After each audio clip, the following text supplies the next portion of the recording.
Chapter 229. After spending half a day under Han Shua's guidance, Dark Dragon Gilbert finally grasped this evil technique of harvesting yin to replenish yang. Gilbert, who was originally in disbelief, slowly started to have doubts as his body continued to transform. However, before he could confirm it, Gilbert did not dare believe that such a martial technique could have such a miraculous effect. Remember, you can only steal a bit of yin energy at a time. Too much and you'll die.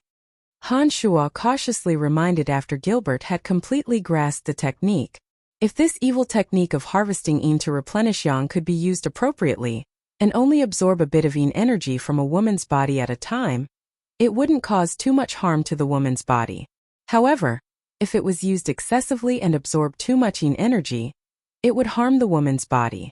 In serious cases, it could even cause death. Under Han Shua's repeated reminders, Gilbert seemed to understand, but not quite. He grumbled, "Got it, it's hard to say if it's useful or not. I'll tell you after I try it." Afterwards, Han Shua and Gilbert made a trip to the Dwarves' Valley. Leaving Gilbert outside, Han Shua went in and had a chat with village chief Calvin. He handed over the list of materials needed for forging weapons to Calvin, and only left the valley after the negotiations were concluded. With Gilbert's presence, Han Shua saved a lot of effort. Riding on Gilbert's back, the two flew towards the depths of the dark forest, towards the holy land where the forest troll lived.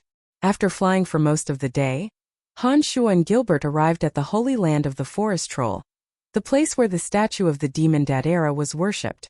The forest troll guarding this place all recognized Han Shua. No one stopped Han Shua and allowed Han Shua to enter freely, even shouldering the responsibility of protecting him.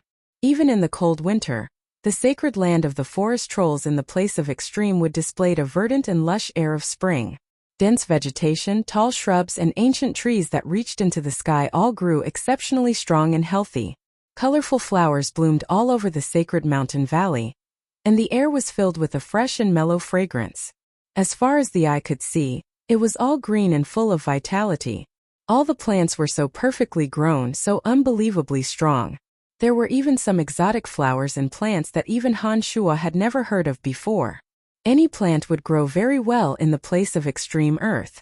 Thick earth yuan qi filled the surroundings, and towering ancient trees covered the horizon.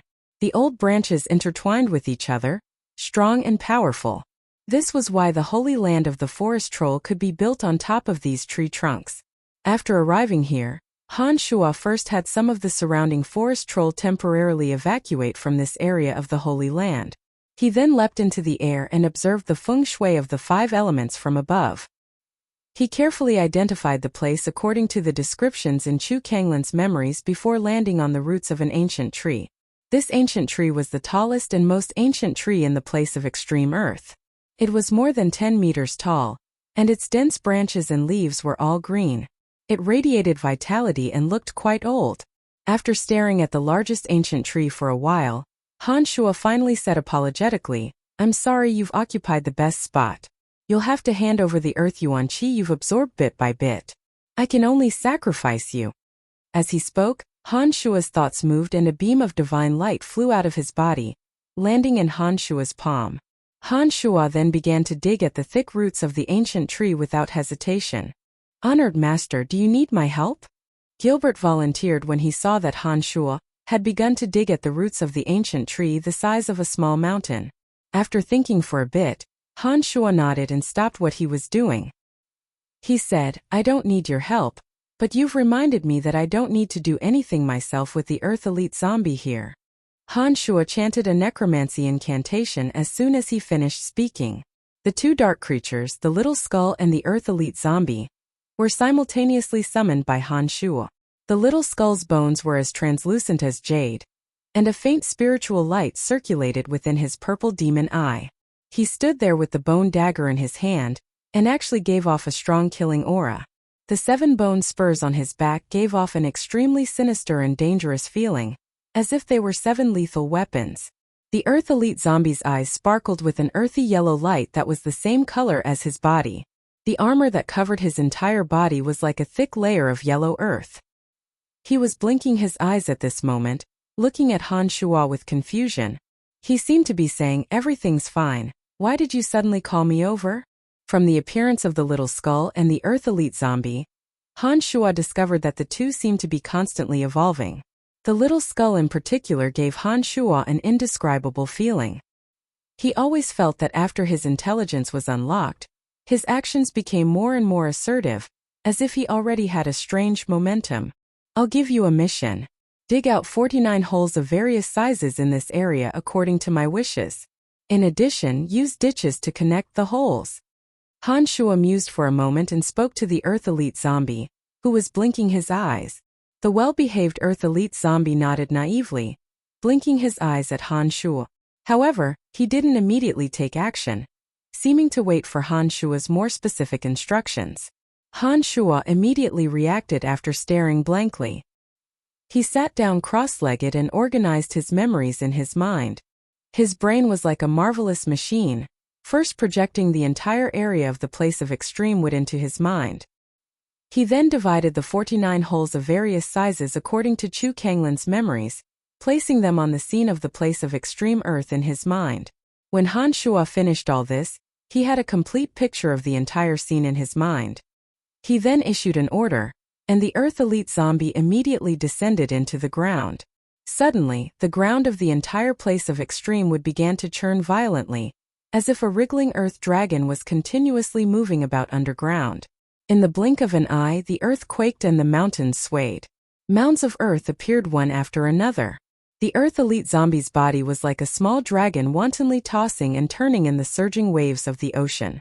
Every time he emerged from the earth, a hole of various sizes would appear. Accompanied by loud rumbling sounds, the Earth Elite zombie used a miraculous method to perform a feat that even the most skilled construction worker couldn't accomplish. He completely relied on his own strength and natural control of the yuan energy of Earth to perfectly construct the scene in Han Shuo's mind. In the short span of half an hour, the entire ground of the place of extreme wood had undergone earth-shattering changes. 49 caves of various sizes appeared, not one more or one less. Hundreds and thousands of gullies connected the 49 caves like a winding mountain range. There wasn't the slightest difference from the scene in Han Shuo's mind. It was exactly the same. Only the Earth Elite zombie, who had reached the pinnacle of mastery of the yuan energy of Earth, would be able to accomplish such a feat in such a short amount of time, and with the strength of a single person. Miraculous, truly miraculous. This fellow is too amazing. Gilbert looked at the Earth Elite zombie with wide eyes. In such a short amount of time, he'd created such earth-shattering changes. He looked at the Earth Elite zombie as if he'd seen a ghost and praised him. Now you know how amazing it is. The Earth Elite zombie is the darling of the Earth. As an assassin, he can hide underground and escape through the earth if his attack fails. Even if someone dodges his attack, they won't be able to catch him. Han Shuo laughed heartily and looked askance at Gilbert. After completing all this, the Earth Elite zombie's body rose from the last large hole. The thick earth was like air, unable to obstruct his body in the slightest. It was as if he'd floated out of the water, creating a bizarre visual impact. He took out a large pile of materials from his space ring and filled the empty space in front of him, piling them up like a small mountain. Then, using his connection with the Earth Elite zombie with the little skull, Han Shuo, together with the Earth Elite zombie and the little skull, quickly shuttled back and forth between the large and small holes, placing the various materials that were as high as a small mountain into the holes one by one in a special order. After finishing all this, Han Shuo let out a long sigh and said, "All the materials have been placed in. Currently, only the most basic thing is left." "Why is that hole empty? Nothing has been placed in it?" Gilbert looked at everything that was happening with great interest. As soon as Han Shuo finished speaking, he looked around and discovered that in the center of the 49 holes, there was a hole the size of a person. It happened to be right next to where Han Shuo was standing, which was also the root of the oldest and tallest tree in the area. "Nonsense, that hole is the center of the formation. Naturally, only the master can enter it." Han Shuo rolled his eyes at Gilbert and casually explained.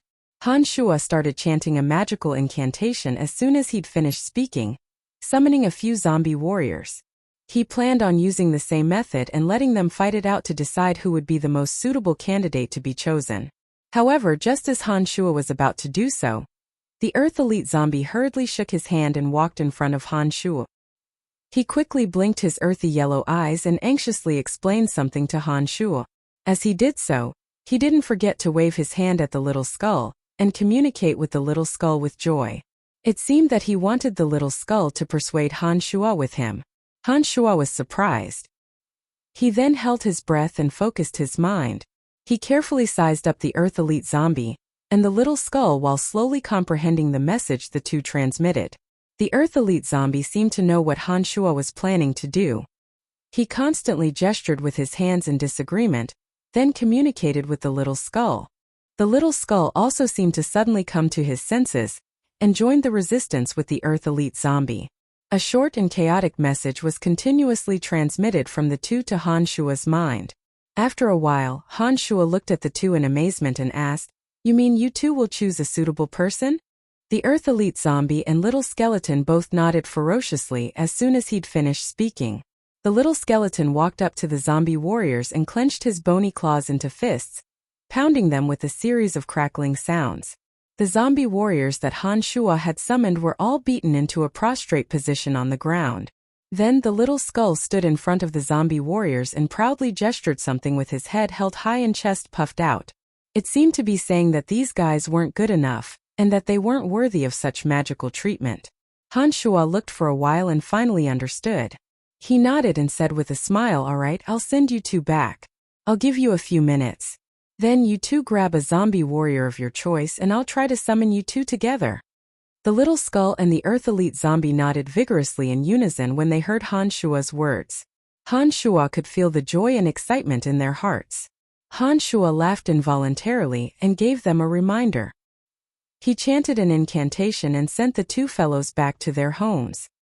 His heart was full of surprise, as he hadn't thought that the little skeleton and Earth Elite zombie would have such strange reactions. How can such low-level dark creatures possess intelligence? Gilbert was baffled as he looked at Han Shuo and sighed. Next time, don't talk about low-level dark creatures in front of them. Otherwise, they'll definitely be angry and might even beat you up.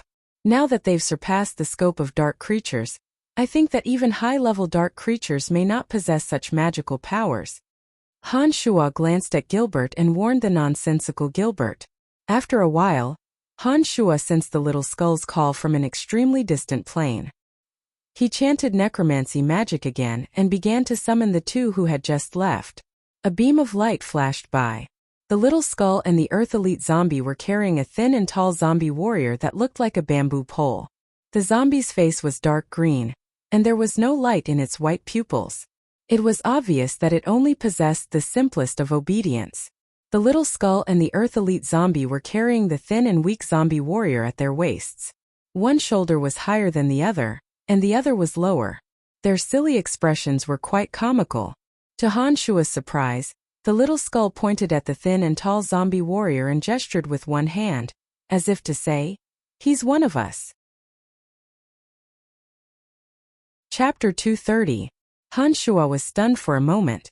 He stared blankly at the tall and thin zombie warrior. Then his eyes shifted between Little Skull and the Earth Elite zombie. Finally, he asked in amazement, "One of us? One of you?" Nodding their heads in unison, Little Skull and the Earth Elite zombie looked rather pleased with themselves. They gestured something at Han Shuo with their empty hands, and pieces of messy information were transmitted into Han Shuo's mind like electric waves. After a while, Han Shuo sorted out the pieces of information and his heart was filled with shock. He looked at the two little fellows in disbelief and exclaimed, "You're saying that you have your own subordinates and forces in another world?" The two fellows puffed out their chests at the same time, their expressions extremely pleased. They looked as if they were cackling and nodding. It was obvious that Han Shuo had hit the nail on the head. On the other side, Dark Dragon Gilbert watched as Han Shuo slowly communicated with the two creatures. He also felt that it was unimaginable, and couldn't help but let out an "eh" to express his astonishment. After recovering from his shock, Han Shuo quickly thought about it and couldn't help but laugh out loud. "Not bad, not bad. You've done a good job." With Han Shuo's current understanding of necromancy magic, he clearly knew that as he continued to improve, he would one day be able to directly pass through the constraints of space and descend to that magical plane with Little Skull and the Earth Elite zombie. In addition, if Han Shuo reached the realm of a sacred magus necromancer, He could even set up a large-scale transportation matrix to directly connect to the two worlds outside and transport soldiers. If Little Skull and the Earth Elite Zombie developed a powerful force in another plane, when Han Shua's necromancy magic reached a certain level, he would be able to share resources. This made Han Shua very excited. Little Skull and the Earth Elite Zombie were overjoyed to hear Han Shua's praise.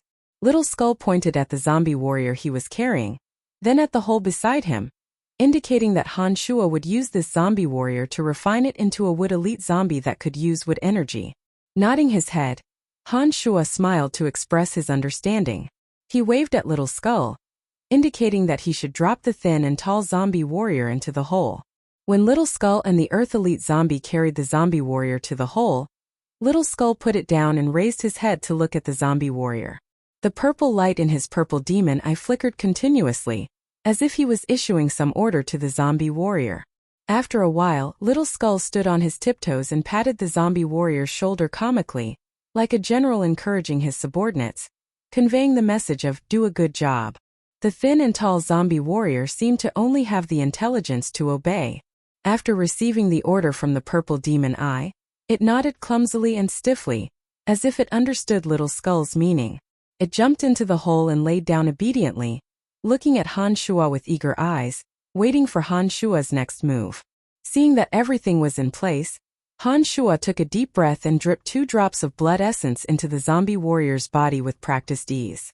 He then released a seal of darkness magic to form a deeper connection with the zombie warrior. Afterwards, Han Shua sat down cross-legged and gave an order to the Earth Elite Zombie. Rays of black light shot out from his hand and fell into the zombie warrior's body. Upon receiving Han Shua's order, the Earth Elite Zombie leapt into the soil as if diving into the water, disappearing in an instant like a loach. All that could be seen was an earth dragon wriggling around the entire scene. The 49 holes were quickly covered up and became flat, exactly the same as before.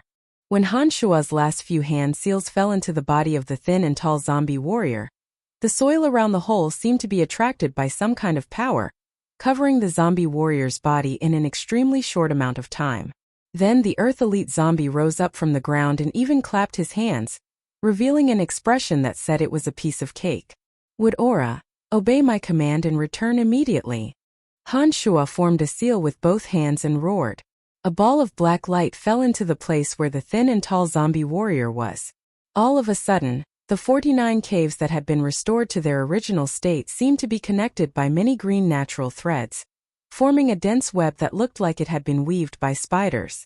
At the center of the web was the place where the tall and thin zombie warrior was hiding. In an instant, the rich earth yuan energy seemed to be connected by the many green ribbons, as all of it converged towards the center of the zombie. From afar, it looked like many small streams were converging towards the river in the center, giving off a strong visual impact. Some of the verdant weeds in the furthest distance slowly withered and turned yellow.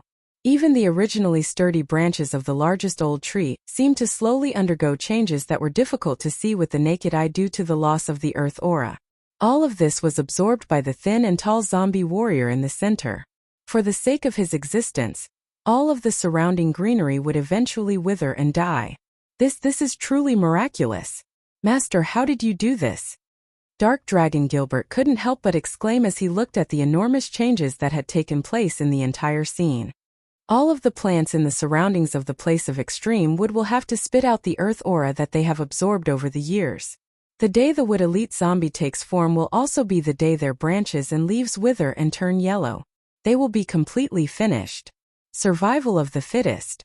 Every living thing in this environment is survival of the fittest. This is their fate. Han Shua said callously. Gilbert looked around and finally fixed his gaze on the Earth Elite Zombie and the little skull. What do we do now? Nothing. We'll leave this place and make a trip to the Forest Troll's residence. This place is guarded by the Forest Troll warriors, so there shouldn't be any problems. The changes here will become more and more obvious as time passes. I'll instruct the Forest Troll not to worry about it. When that zombie absorbs the wood aura here and becomes a wood elite zombie, he will naturally contact me. When that happens, I'll come over and wake him up. Han Shua explained faintly. Together with the little skull, Gilbert and the Earth Elite Zombie, They left the perimeter of the place of extreme wood and headed straight for the village where the forest troll resided. After spending half a day, they arrived at the forest troll's village. The arrival of Han Shuo and the little skull caused the forest troll's village to be brimming with a festive atmosphere. As their guardian deity, the little skull had already been seen as the embodiment of the great goddess Dadera in this world. The successful robbery last time, as well as Han Shuo's large financial support for daily necessities, had caused the forest troll to trust Han Shuo even more. The old priest of the forest troll arrived in front of Han Shuo after a while with the help of his subordinates. He knelt down and kowtowed to Han Shuo and the little skull. "Hi, how have you been?" Han Shuo asked with a smile after letting the old priest rise. "Under your wise guidance, we have enough rations to survive this winter.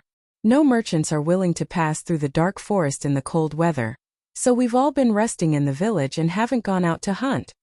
The old priest responded respectfully, his expression somewhat relaxed. Nodding his head, Han Shuo said in a harmonious voice, "Very good. Train well this winter and cultivate stronger warriors and priests for the race. When spring comes next year, you'll be able to put them to good use. We will definitely listen to the messenger's orders and train those children well." The old priest nodded and promised Han Shuo, "Yes, during this period of time, send more warriors to protect the sacred ground. The great goddess Dadera may be recuperating inside for a period of time. Don't enter the sacred land without my orders. Everything that happens in the sacred land is caused by the great goddess Dadera. Don't make a fuss about it." Han Shuo knew that the formation of the Wood Elite Zombie would certainly cause changes in the area. He had to inform them in advance just in case the old priest and the others didn't understand the situation and disrupt Han Shuo's arrangements. "Don't worry, we'll definitely follow the messenger's orders and guard the area closely." The old priest didn't ask for the reason and directly made a solemn vow. The old priest appeared quite relaxed when he didn't have to worry about food or clothing. "All right then. If there are any further instructions, I may come personally, or I may have this fellow pass it on. I think you know who he is." Han Shuo smiled and pointed at Gilbert beside him. "Of course, this is the powerful Mr. Dark Dragon, your humble servant." The old priest had been with Han Shuo during their last trip to the underground world. He had seen very clearly how the Dark Dragon had submitted and made a contract with Han Shuo. He naturally understood the origins of Dark Dragon Gilbert. Seeing that everything that needed to be explained had been clearly explained, Han Shuo didn't say anything else and left the forest troll's village. After sending Little Skull and the Earth Elite Zombie back home, Han Shuo rode Gilbert into the depths of the dark forest. There was a mysterious race in the depths of the dark forest, an extremely powerful and terrifying existence. Of course, such a place would naturally have even more ferocious magical beasts, some wondrous plants and some legendary treasures. Han Shuo planned on refining pills, so he wanted to try his luck in the depths of the dark forest. He wanted to see if he could find some wondrous spirit herbs and replenish some of his basic ingredients. After flying for a while on the Dark Dragon, Gilbert took the initiative to put Han Shuo down. He actually cried out with lingering fear, "There's really something wrong with this dark forest. I suddenly felt a chill run down my spine just now, as if something was treating me as prey. This is too inconceivable." "Your feelings should be correct. Just now, I also felt a very powerful aura lock onto the two of us. However, I have no way of knowing where this powerful presence came from. It looks like this dark forest is indeed mysterious beyond compare. Let's not fly in the air, lest we attract the attention of some powerful creatures." When Han Shuo had felt that powerful presence, he had immediately released the 3 demons to scout the surroundings. However, Han Shuo had no way of identifying where this presence had come from. The 3 demons circled the surroundings and didn't discover anything out of the ordinary. This not only didn't make Han Shuo relax, but instead made Han Shuo even more cautious. Strangely, the depths of the dark forest didn't seem to be affected by the cold winter. The frigid winds disappeared as the two ventured deeper, and the temperature also gradually rose. It was a bit similar to the scene in the place of extreme wood. This place was lush and verdant, with ancient trees reaching the sky and dense shrubs. Springs gurgled along the way, and a few hot springs were scattered everywhere, with white mist rising in spirals. With the help of the Een demon's vision, Han Shuo saw all kinds of ferocious high-level magical creatures appear continuously in some places. Harpies, deep-water venom pythons, frost eagles, medusae, manticores, these rare high-level magical creatures continuously appeared in the Een demon's vision. Sometimes it wasn't just one or two. These high-level magical creatures were rarely seen in the outskirts of the dark forest. Often, there would only be one of these high-level magical creatures in a large area. Ordinary adventurers would flee in panic when they encountered them, deathly afraid of being ambushed. However, in the depths of the dark forest, they had become the most common of existences, and were no longer so rare and peculiar. In some special places, there were many strange flowers and plants that Han Shuo had never heard of or seen before. These strange flowers and plants grew enormous flower buds. Han Shuo saw through the Een demons that a windblade wolf would twist miraculously when it passed by a flower bud, instantly sucking the windblade wolf's body into its stamen. The thick roots chewed and sucked like a neck, quickly digesting the windblade wolf amidst the thick blood. Not even the bones were spat out. There were also some strange plants whose branches and leaves intertwined like human hands. They also possessed terrifying destructive power. Once a magical creature approached them, it would be wrapped around by their thick branches and strangled to death bit by bit. Follow me and be careful. There are dangers everywhere in the dark forest. No wonder Trunks kept telling me that although the rewards would be greater the deeper we go, we could also lose our lives at any time. Han Shuo moved forward carefully and spoke calmly to Gilbert.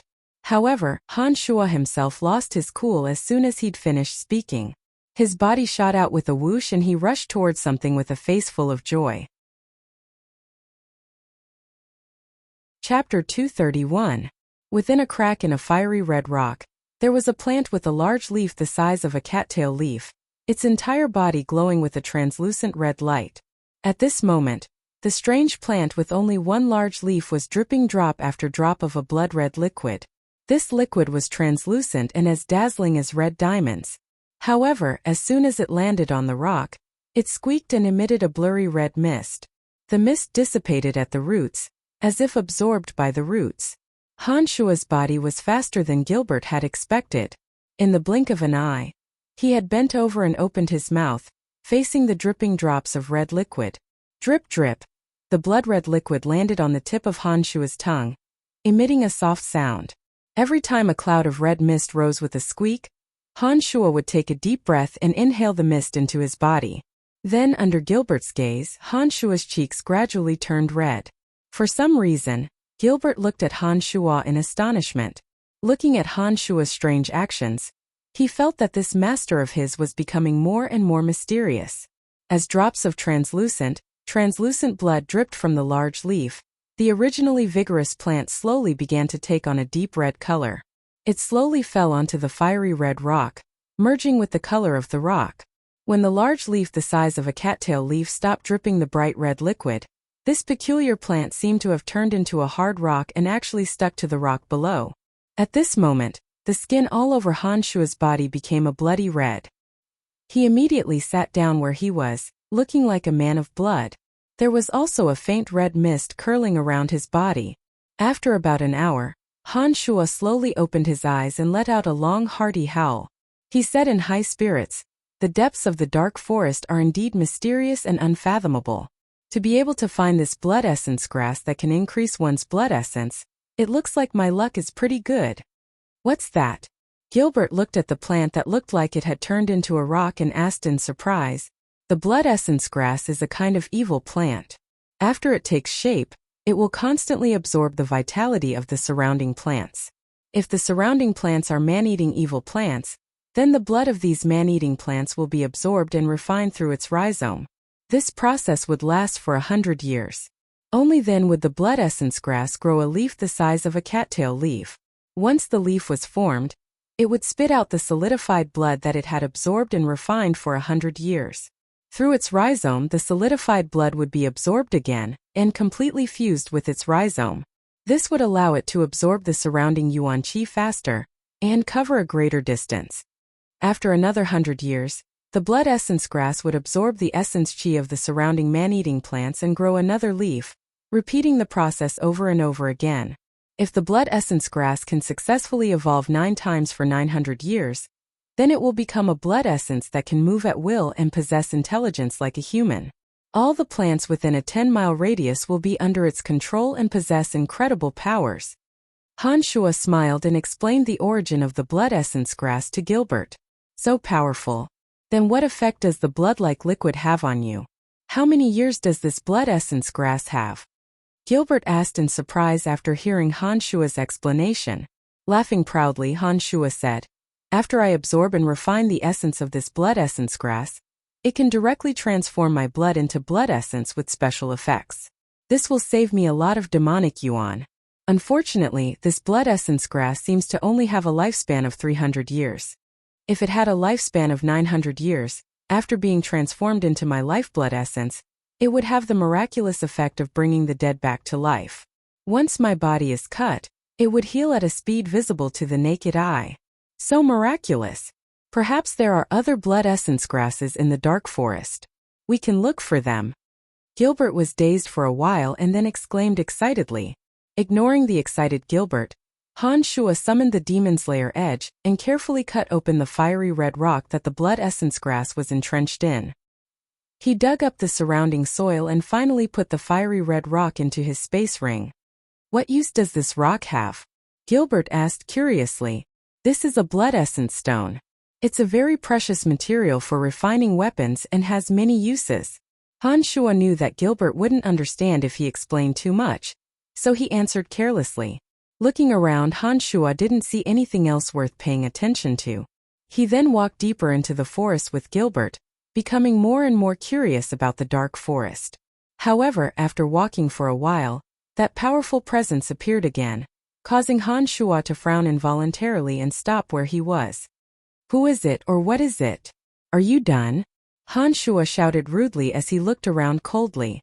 A being with such a powerful presence and able to avoid the detection of the three demons, even if it wasn't human, it must possess intelligence. Such a powerful being seemed to think of him and Gilbert as its prey. This feeling made Han Shuo feel very uncomfortable and he couldn't help but shout. There was no response. The forest was silent. After listening for a while, there were no additional sounds. It looked like the powerful being hadn't responded to Han Shuo's words. "There's really something following us." Gilbert also instinctively sensed danger and couldn't help but say. Nodding, Han Shuo said softly, "That's right. I don't know what it is, but even I have no way of discovering its tracks. It looks like it's a powerful fellow. We need to be careful and not give it a chance to take advantage of us." No matter what this being was, if it had the confidence to deal with Han Shuo and Gilbert, it wouldn't be hiding in the shadows like this. It might have used a strong offensive from the start to defeat Han Shuo and Gilbert. This method of hiding meant that this powerful being didn't have the confidence to face the two of them head-on. It was precisely because of this that Han Shuo didn't seem particularly flustered. With the existence of the three demons, it was completely unrealistic for this being to ambush them without making a sound. Therefore, although he was on guard, Han Shuo wasn't afraid at all. Instead, he was filled with curiosity and decided to lure out this powerful being and see just what it was. Deep in the night, the clear moonlight shone down. The shadows of the towering ancient trees were reflected on the ground under the moonlight, like the figures of demons baring their fangs and brandishing their claws. Han Shuo and Gilbert were together on the branch of a 10-meter-tall tree. Gilbert leaned lazily against the tree and dozed off, looking like he'd already fallen into a deep sleep. Han Shuo's body was ramrod straight, his breathing even and heartbeat slow like a standing javelin. He sat cross-legged on the branch with his eyes closed, silently digesting the essence of the blood essence grass he'd absorbed during the day. After who knew how long, Han Shuo, who was resting with his eyes closed, suddenly opened his eyes. His eyes shone brightly in the dark night as he surveyed his surroundings. The three demons circled around Han Shuo's back and arms, observing all abnormalities in their surroundings. One of the demons on Han Shuo's back suddenly discovered ripples in the middle of a pool not far away. Then, a huge transparent water figure slowly floated out of the pool. This water silhouette was enormous, no smaller than Gilbert's dragon form. Its enormous body had 9 slender, monstrous heads. After it emerged from the water, the originally faint and transparent water silhouette gradually became more and more indistinct, finally completely disappearing. However, An enormous aura faintly emanated from that direction. It was exactly the same as what Han Shuo had sensed over the past 2 days. Han Shuo observed for a while and discovered that the direction of the wind in that area had clearly become a bit strange, as if it had encountered an obstruction in the air. He nudged Gilbert, startling the sleeping dragon awake. He turned his head to look at his surroundings before asking in a small voice, "What did you discover?" "It's the super-rank magical beast, the Hydra," Han Shuo exclaimed softly. Gilbert's expression changed greatly at these words. He said in shock, "No wonder. According to my grandfather, the Hydra can skillfully use the power of water to cover its body, preventing others from seeing its whereabouts and entering a wondrous state of invisibility. The Hydra's entire body is filled with poison, and it also possesses great power. I didn't think that it would actually target the 2 of us. This Hydra should have only evolved once. No wonder it didn't dare to act rashly even though it had its eyes on us. Get ready, we'll show it what we're made of," Han Shuo exclaimed softly, his body remaining motionless as he continued to sit there, waiting for the Hydra's arrival. Gilbert understood and pretended to continue sleeping, letting out light snores from his mouth. Chapter 232. Before the Hydra had even arrived, a foul stench accompanied by a powerful presence had already pounced in their direction. Even through the 3 demons, Han Shuo still couldn't see the Hydra's figure, but he could still roughly guess its location through the strange changes in the wind. As the 9-headed serpent flew over, some of the clear water in the surroundings were instantly polluted, turning it into a stinky place that resembled a stinking ditch. The moist ground also slowly became abnormally dry, taking on a dark brown color. It looked like it had all been affected by the Hydra's power. Han Shuo summoned the Demon Slayer Edge and had already made preparations with Gilbert as the Hydra approached. They planned to launch an attack when the Hydra got close and give it an unforgettable blow. The stench in the air grew stronger and stronger. Han Shuo, who had been adjusting his breathing with his eyes closed, felt a brief dizziness when he first breathed in the stench, but his body quickly returned to normal after filtering it with his magical yuan. As a member of the evil dragon tribe, Gilbert's body was strong and tough, and he could also spit out acidic poison. The resistance of a dragon's body was strong enough that the stench of poison wouldn't be able to affect him before the poison landed on his body. Suddenly, the Hydra's moving figure seemed to stop beside a towering tree. The direction of the wind was stable, and there were no abnormal changes, as if the Hydra had been stationed there. Han Shuo was surprised and was wondering why the Hydra hadn't approached when 4 streams of dark brown liquid sprayed out like fountains, shooting straight at the tree that Han Shuo and Gilbert were sitting on. A strong stench instantly filled the air. The stench was abnormally unpleasant, and when the magical beasts in the surroundings inhaled the stench, their bodies stiffened and they became motionless. The higher-level harpies and the 2 windblade wolves all fled in terror when they smelled the stench, not daring to stay where they were. It was obvious that they knew that there was a terrifying danger in the surroundings. Cursing in a low voice, Han Shuo and Gilbert immediately moved. Gilbert's body leaped and landed on a tree further away, while Han Shuo soared into the air and stood there. During this process, Han Shuo took the opportunity to chant necromancy magic. Little Skull and the Earth Elite Zombie appeared at the same time, working together like heaven and earth. Little Skull was at Han Shuo's side, while the Earth Elite Zombie hid in the ground. The tree that Han Shuo and Gilbert had stopped at was washed by the 4 streams of dark brown liquid. The branches and leaves trembled violently, and all the lush green leaves and branches withered in an extremely short amount of time. The towering ancient tree looked as though it had experienced tens of thousands of years of withering, with only a withered old tree trunk remaining. "Hydra, you've finally come out." Han Shuo laughed coldly in the air and attacked at the same time as Little Skull. The Bone Dagger and Demon Slayer Edge whistled as they flew out, targeting the concealed Hydra. At the same time, Dark Dragon Gilbert's loud shouts sounded from the side. The human form of Gilbert gradually grew larger in a ball of black light, finally transforming into the form of a dark dragon. He bared his fangs and brandished his claws at the Hydra, shouting in a deep voice, "Despicable Hydra, you'll pay the price." The concealed Hydra obviously hadn't expected that Han Shuo and Gilbert would be able to see through its tracks. Before it could react, Han Shuo's Demon Slayer Edge and Bone Dagger had already struck its body, A sharp cry tore through the silent sky. The injured Hydra could no longer hide its enormous body. The body of the Hydra that was entrenched on the towering tree was finally completely exposed in front of Han Shuo and Gilbert. At this moment, the two long necks of the Hydra were dripping with fresh blood. The other 7 heads shook their heads and waved their tails. The towering tree that it was entrenched in seemed to be unable to withstand the Hydra's painful struggle. After a loud creak, it suddenly broke and collapsed, bringing the Hydra's body down with it. At this moment, a huge ravine suddenly split open on the brown ground. An earth-shaking sound came from the depths of the earth. There seemed to be a terrifying danger waiting for the Hydra to fall. As a rank-surpassing magical beast, the 9-headed Hydra naturally possessed the ability to fly. Its massive body swayed unsteadily due to the pain as it gradually descended. However, when one of the snakeheads accidentally saw that the ground below had suddenly split open into a huge ravine, the 9-headed snake was scared out of its wits. It hurriedly and continuously struggled. In the end, its swaying body actually magically stopped in the void and slowly flew into the distance. In the face of the threat of death, the Hydra's struggle with all its might seemed to be effective. However, the attack from the ground wasn't just limited to that. The Hydra had just flown a short distance when it suddenly discovered that several sharp mounds of earth had risen from the ground and were rushing towards its body. In that moment, the Hydra was incomparably vexed. It hadn't expected that its ambush this time would lead to such a situation.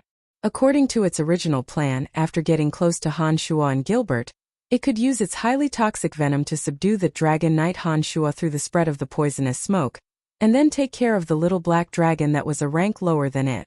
Unfortunately, Han Shuo, who had diligently trained in demonic arts, didn't fall for the attack of the poisonous smoke as it had hoped.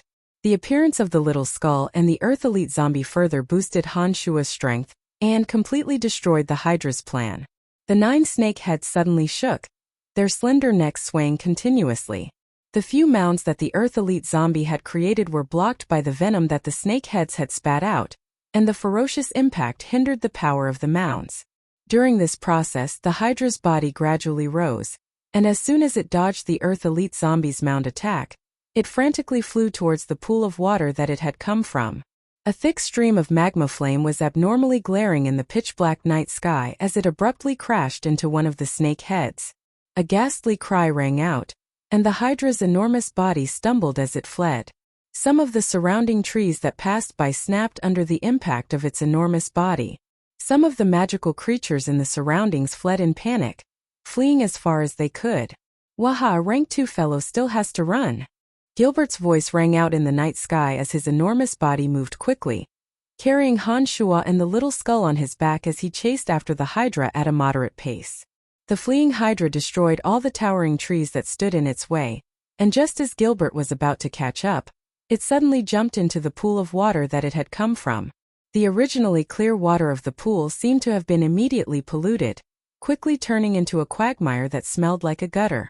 When it had escaped from the pool, the water had still been clear, but now that it had changed after entering, it meant that the Hydra could no longer control its power, most likely due to its injuries. As soon as it fell into the quagmire, the Hydra caused a huge commotion, stirring up the surrounding mud and spreading a foul stench in all directions. "Honored Master, leave the rest to me. You can just watch from above. I'm very familiar with this kind of place." Gilbert laughed heartily. When Han Shuo had first met Gilbert, he had been hiding in a quagmire, using the advantage of the quagmire to confront the dark elves. It was obvious that he was very used to fighting and hiding in this kind of place. Now that the Hydra had been injured, plus Han Shuo was watching from above, and Gilbert had an astonishing resistance to poison, Han Shuo wasn't worried about his safety. "All right, go down. If you can't hold on any longer, come out or scream." Han Shuo nodded, agreeing with Gilbert's actions. With a wild laugh, Dark Dragon Gilbert's enormous body flipped over and fell into the mud with a plop. He was like an enormous loach as he started to sink deeper into the mud. For a moment, the quagmire set off a huge commotion. Gilbert had obviously found the Hydra at the bottom of the quagmire and started fighting. With the quagmire as the center, the earth shook, and the towering trees shook violently. All the magical creatures, big and small, were startled by this huge commotion and fled in panic. It was as if a bomb had been thrown into the center of the quagmire. Huge pillars of mud shot out from the quagmire in all directions with a loud rumble. The quagmire had turned into a terrifying whirlpool, constantly stirring up everything. From time to time, a few of the Hydra's heads or Gilbert's enormous tail would appear above the quagmire. Looking down from above, Han Shuo discovered that Gilbert and the Hydra's bodies were entangled together, rolling and grinding in the quagmire. Arg! Suddenly Gilbert's extremely lewd cries came from within the quagmire. Then, something that left Han Shuo dumbfounded happened. The entangled Hydra and Gilbert slowly surfaced from the quagmire, their bodies tightly entwined. It didn't look like they were fighting but more like they were intimate. Gilbert's thick tail and sharp claws were constantly touching the Hydra's body like a human hand. The Hydra, which had been struggling fiercely to escape from the dark dragon's entanglement, wrapped its 9 slender necks tighter and tighter around the dark dragon. Streaks of black light had unknowingly wrapped around the 2 super-ranked magical beasts that were entangled with each other. The bodies of the 2 enormous creatures slowly shrunk, gradually turning into a man and a woman who were entangled with each other. And they were naked humans tightly hugging each other. Chapter 233. Han Shuo stood high up in the sky, dumbfounded as he looked at the changes below. For a moment he was stunned, and his entire person froze. Gilbert and the Hydra had become 2 naked mud men entangled together. The original battle had actually turned into another form of battle. Moreover, the battle was in full swing, and the waves were roaring incessantly. Han Shuo was greatly surprised as he watched. The race of black dragons were lascivious, and every Hydra was a female. They were not good birds, and had always been synonymous with obscenity. These 2 creatures could turn from a battle into a battle. As expected, they were very powerful, and it directly shocked Han Shuo. The 2 mud people were entangled with each other and rolled around in the mud. Because their bodies were covered in mud, it was impossible to see their original appearances. Only the curvaceous body of the Hydra was able to distinguish the characteristics of a woman. The lewd Hydra had big breasts and plump buttocks, and was entangled with the black dragon. They were in the midst of intense copulation, and the sound of intense panting was incessant, resounding in the quiet night sky, stirring one's soul. Han Shuo, who was watching excitedly, felt that it was unimaginable. Suddenly he felt someone tugging at the corner of his clothes. He couldn't help but look back, and saw the little skull with 7 bone spurs flashing. The little skull's purple demon eye shone brightly, and it stretched out a white bone claw to point at the black dragon and Hydra who were engaged in the act below. It asked Han Shuo, "What are they doing?" Han Shuo, the little skull tugged at the corner of Han Shuo's clothes again, and the purple light in its purple demon eye flowed. It seemed to be very confused, as if it couldn't understand what was happening. It sent another message to ask Han Shuo. The black dragon is conquering it. Children shouldn't ask so many questions. Han Shuo couldn't argue with it, and so he gave a strange smile. Half of the Earth Elite Zombie's body was buried in the ground at some unknown time. He waved his 2 arms wildly, looking at the 2 people in the quagmire in great bewilderment. He seemed to be considering whether or not he should approach and attack. That quagmire was very wide and contained a large amount of poisonous liquid. If the Earth Elite Zombie rushed inside, he wouldn't be able to fully utilize his abilities. Adding to that, the current situation was very strange. Han Shuo hastily used his consciousness to stop the Earth Elite Zombie's movements. Gradually, the 2 people who were originally above the quagmire slowly fell into it and disappeared from Han Shuo's sight. However, the huge movement in the quagmire did not disappear with it. Han Shuo knew that this lecherous dragon and lecherous snake's great battle didn't stop when the figure disappeared. It just moved to the bottom of the quagmire. Seeing that he couldn't find anything, Han Shuo descended from the sky and landed beside the Earth Elite Zombie. He patted the Earth Elite Zombie's shoulder and praised, "Well done." Previously, the Earth Elite Zombie hid in the ground and used his manipulation of the power of the Earth to pose a huge threat to the Hydra. That kind of ability to tear the Earth into ravines made Han Shuo very excited.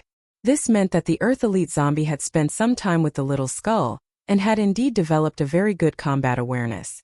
Up until now, the Hydra should be unable to pose any threat to Han Shuo. Therefore, after Han Shuo landed and praised the Earth Elite Zombie, He once again chanted an incantation and sent the little skull and the Earth Elite zombie back to their home. Then, Han Shuo flew to a towering tree on the side of the quagmire and sat cross-legged on the trunk.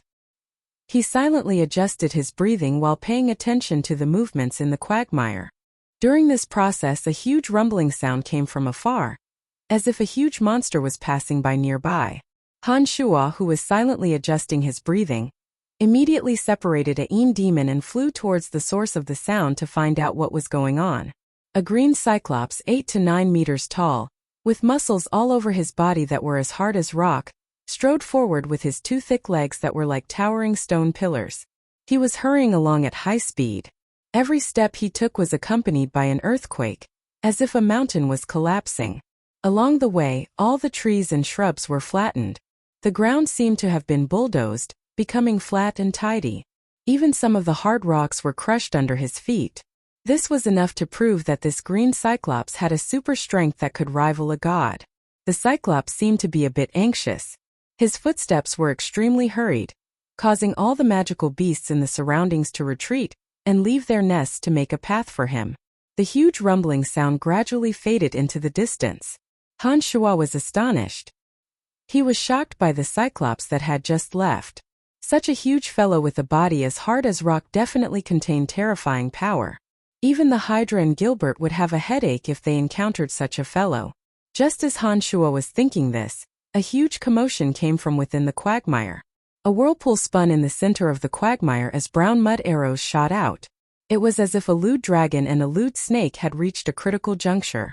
As expected, a huge howl came from within after a while. Then, the smelly quagmire miraculously began to clear up in an extremely short amount of time. The muddy water gradually sank, and with the sound of bubbles, clear water gradually appeared. Gilbert's naked figure broke out of the quagmire. His muscles were black and shiny, and the mud that had covered his body had been washed away. As soon as he broke out of the quagmire, Gilbert laughed heartily, his voice filled with indescribable excitement and pride. He lowered his head to look at the gurgling water below and couldn't help but laugh lewdly. He seemed extremely arrogant and savage. "Honorable Master, you are a living god in this world. You possess miracles that transcend all common sense. You have allowed your humble servant to possess a supreme skill that will allow him to dominate the Black Dragon City in the future. I will always praise you. Oh, you are so great." After Gilbert leapt out of the water, he spat out a string of flattery. His tone was sincere, his emotions were passionate, and his words were mushy. This was more than any of his previous flattery. It was obvious that Gilbert was truly excited and ecstatic at this moment. This wasn't just pure flattery. "What, did you use that supreme skill?" Han Shuo chuckled oddly as he looked at Gilbert with a smile that wasn't quite a smile. Nodding repeatedly, Gilbert was truly excited. He exclaimed loudly, "Of course, it's just too miraculous. I've taken care of that female snake. She can't even move now." "What's the exact situation?" Han Shuo started and then asked Gilbert in a low, furtive voice, as if he was afraid that the Hydra in the quagmire would hear him. With a low, vulgar chuckle, Gilbert said softly and proudly, "Honorable Master, I've already stolen a bit of her essence in the process. I can feel that my body has received unimaginable benefits. Will this Hydra pose a threat to us again?" Han Shuo nodded in understanding, then frowned and asked calmly, "Don't worry, I definitely won't. Moreover, I have a way to subdue her. In that case, you will have another powerful helper in the future, Master." Gilbert made a solemn vow.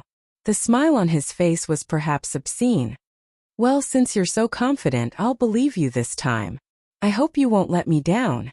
After seeing the magic of the Hydra, Han Shuo thought about it and chose to believe Gilbert, nodding and agreeing to his proposal. "Then let's leave here for a while. She needs a long time to rest now. When she recovers, I'll come back to find her." Gilbert looked at the clear pool reluctantly and said, "All right, I just saw a cyclops rushing in one direction. Let's go and see what's going on." Han Shuo thought of the performance of the cyclops and said to Gilbert thoughtfully, "The cyclops is said to be the servant of the gods. It is said that they have the magical ability to forge weapons and find special ores. They like to eat people, have strong bodies, and have a stubborn personality. Their living habits are somewhat similar to dwarves. Another legend says that the Cyclops is actually a kind of dwarf, but it has an incredibly huge body including terrible destructive power, and lives in huge buildings. The Cyclops has a rock-hard body. It is not known if it is because of this body, but they have the instinct to find some strange ores. Some rare ores can be found by them. This magical instinct makes all alchemists envious. Just now, the Cyclops was rushing so anxiously, Han Shuo naturally thought of his instinctive characteristics. He didn't know if he had found any special metal ores and was rushing to dig them out. Maybe this Cyclops has found a good place or is planning to mine some special ores. Gilbert clearly knew the instinctive characteristics of the Cyclops and couldn't help but whisper. Nodding, Han Shuo said with a smile, "Let's go and see. I happen to need some materials for refining. Let's see if this Cyclops can help me find something good." As soon as the words fell, Han Shuo and Gilbert quickly followed the path that the Cyclops had taken. Chapter 234. The enormous Cyclops displayed its powerful physique to its heart's content. Along the way the earth shook, the mountains shook, ancient trees snapped and all beasts retreated. Even in the dark forest where danger lurked on every side and super-ranked magical creatures frequently roamed, there were still very few creatures who were willing to provoke a creature as powerful as the Cyclops. It wasn't an easy thing to become enemies with such a big fellow. Han Shuo and Gilbert followed the tracks the Cyclops had left behind and caught up to him without much effort. In order to avoid attracting his attention, Han Shuo rode on Gilbert's dragon body and purposefully kept a large distance from the Cyclops. Following behind the Cyclops, Han Shuo paid close attention to his surroundings along the way. He actually discovered a few powerful presences that seemed to be interested in the Cyclops' movements. However, these presences also purposefully avoided the Cyclops and hid far away, unwilling to approach him. They only followed the tracks the Cyclops had left behind, seeming to have the same intentions as Han Shuo. When Han Shuo sensed these powerful presences, he immediately had Gilbert transform into his human form, and used the art of the demonic ninth heavens to drag Gilbert along. This was to prevent Gilbert's enormous size from attracting the attention of these powerful creatures and becoming their prey. The three demons were placed in the surroundings, constantly on the lookout for danger that could descend at any time. Danger was everywhere in the dark forest, and Han Shuo had to be cautious. The Cyclops' towering body covered a distance of 5 to 6 meters with each step. After a period of turbulent travel, they finally entered a small mountain Tanai. Tanai's waterfall flowed freely, the trees were verdant, the small lake was clear, and the flowers were beautiful. There were a few strange rocks of various colors at the bottom of the clear river. Under the illumination of the sunlight, they shone with gentle light, causing the small river to shimmer with a phosphorescent light and accentuate the colors of the swimming fish. Strangely, when the Cyclops arrived at the valley, his previously reckless footsteps suddenly became cautious. He was very careful with each step, as if afraid of breaking the tranquility of the valley and alarming some powerful creature. Han Shuo, who was following the Cyclops from afar, hid in a crack on a cliff above the valley. He focused his gaze on the valley below, paying attention to the Cyclops' movements. The Cyclops arrived at the valley and carefully walked forward with light steps. As he walked, he untied the huge iron shovel on his back and walked straight towards the small lake where the waterfall fell. To Han Shuo's surprise, the lake was very deep. When the Cyclops' 10-meter-tall body fell into the lake water actually reached up to his shoulders. No matter how careful the Cyclops was, he still caused the water to ripple violently the moment he fell into the lake. The colorful fish fled in all directions in fright. The clear water around him gradually became murky, clearly affected by his footsteps. When the Cyclops waved his hands and used the iron shovel in his hands to work, the water in the lake became even more turbulent, and the clear surface of the lake became murkier and murkier. Huge rocks were sent out of the lake by the swing of the iron shovel. The Cyclops only needed a glance to distinguish the useful ones from the useless ones. Once the useful rocks were shoveled to the shore, he would immediately put them away and continue his work. The rocks dug out by the Cyclops were all covered in mud and silt. Han Shuo couldn't tell what kind of rocks they were, but since the Cyclops had taken a liking to them and made him secretly dig for them from thousands of kilometers away, they shouldn't be easily obtainable. Suddenly, A few powerful auras descended from different directions near the valley. They all locked their attention on the Cyclops, as if waiting for something. In an instant, Han Shua's breathing calmed and his heartbeat slowed. He began to deliberately conceal his movements to avoid being discovered and causing unnecessary trouble. As a super-ranked magical beast, Gilbert also had a miraculous method of concealing himself. Under Han Shua's gaze, he slowly dove into the flowing river of the lake and continued to sink until he reached the bottom of the swamp. As an evil race in the underground world, dark dragons had an innate talent for hiding in swamps. When Gilbert dove into the swamp, the flowing river water and mud obstructed his detection. Even Han Shua had to carefully sense his surroundings in order to vaguely find traces of him. After concealing his body, the three Een demons carefully circled around the mountain valley under Han Shua's control. They slowly closed in on a few directions based on the auras they sensed. First, on the branch of a 7-meter-tall old tree stood an old woman with wrinkles all over her face, wearing a fiery red mage robe. From the magic insignia on her robe, Han Shua discovered that this old woman was actually a fire grand magus. Her gaze didn't linger on the Cyclops. Instead, she kept looking around, as if she was more interested in the valley itself. The second person was a middle-aged man with a handsome and robust appearance. His short golden hair stood on end, and he seemed to be in high spirits. He stopped behind a rock and focused his attention on the Cyclops. This middle-aged man had a strange aura that was actually somewhat similar to that of Dark Dragon Gilbert. When Han Shua used this feeling to carefully size up the middle-aged man, he suddenly realized that this middle-aged man should be an adult golden dragon. The third powerful creature landed in the shrubbery. It was a giant ape around 4 meters tall, with long silver fur and a pair of blood-red eyes. The nails at the ends of its slender arms were as sharp as knives, and there were even traces of blood on them, as if it had just torn apart a magical beast. The last person was a beautiful girl on a Pegasus, hovering in the air. Her teeth were white, her eyes were bright, and her skin was fair. Her beautiful and flawless face exuded a holy aura. She sat on the Pegasus, her slender body straight and her chest high and full. Her attention was also focused on the Cyclops. Through the prying eyes of the three Een demons, Han Shua observed the 4 powerful beings hidden in the valley one by one. He couldn't help but be shocked. The dark forest was indeed a frightening place. A single Cyclops had attracted so many experts. 4 powerful creatures, 2 magical beasts and 2 humans. The middle-aged man was, of course, the transformation of the super-ranked magical beast Golden Dragon.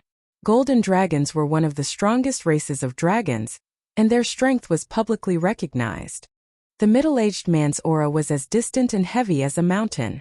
He was a powerful existence that had evolved at least 3 times, and definitely wasn't something that the little dark dragon who had just made her debut could compare to. The silver-eyed giant ape had a 4-meter-tall body.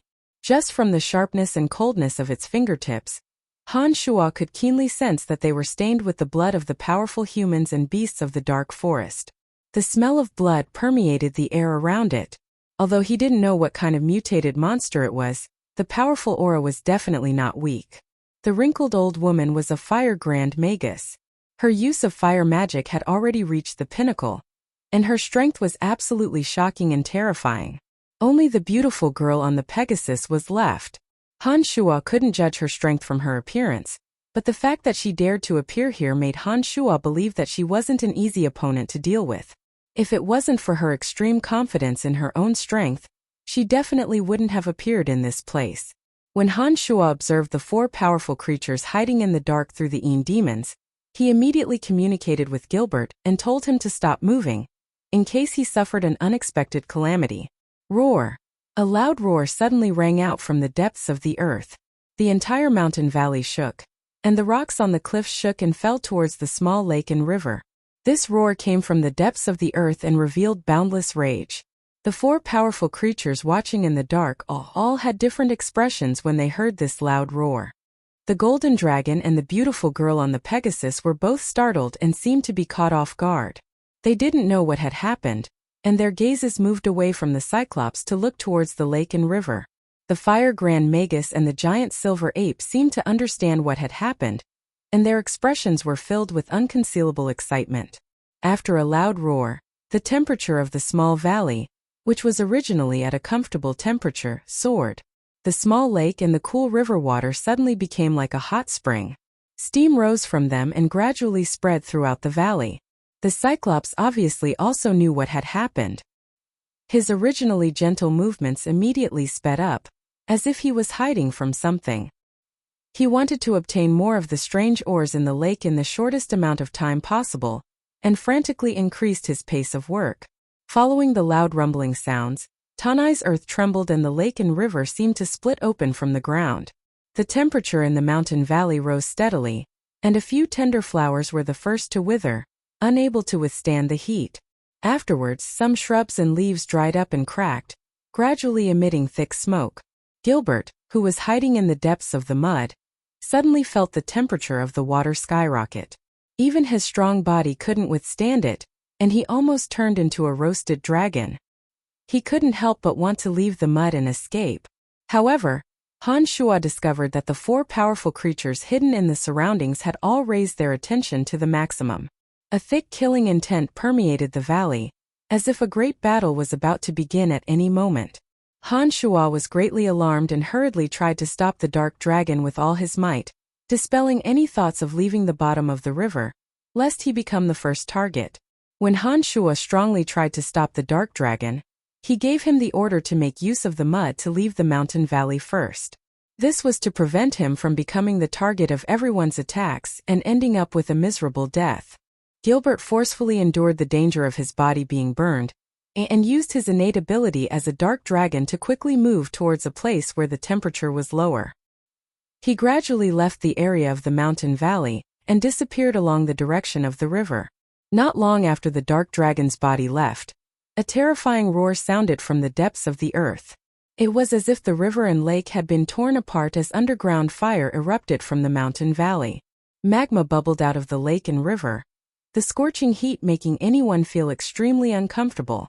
In the middle of the river where the magma had gathered, a dozen or so fiery red stone giants that seemed to be made of magma slowly bent their bodies and stood up.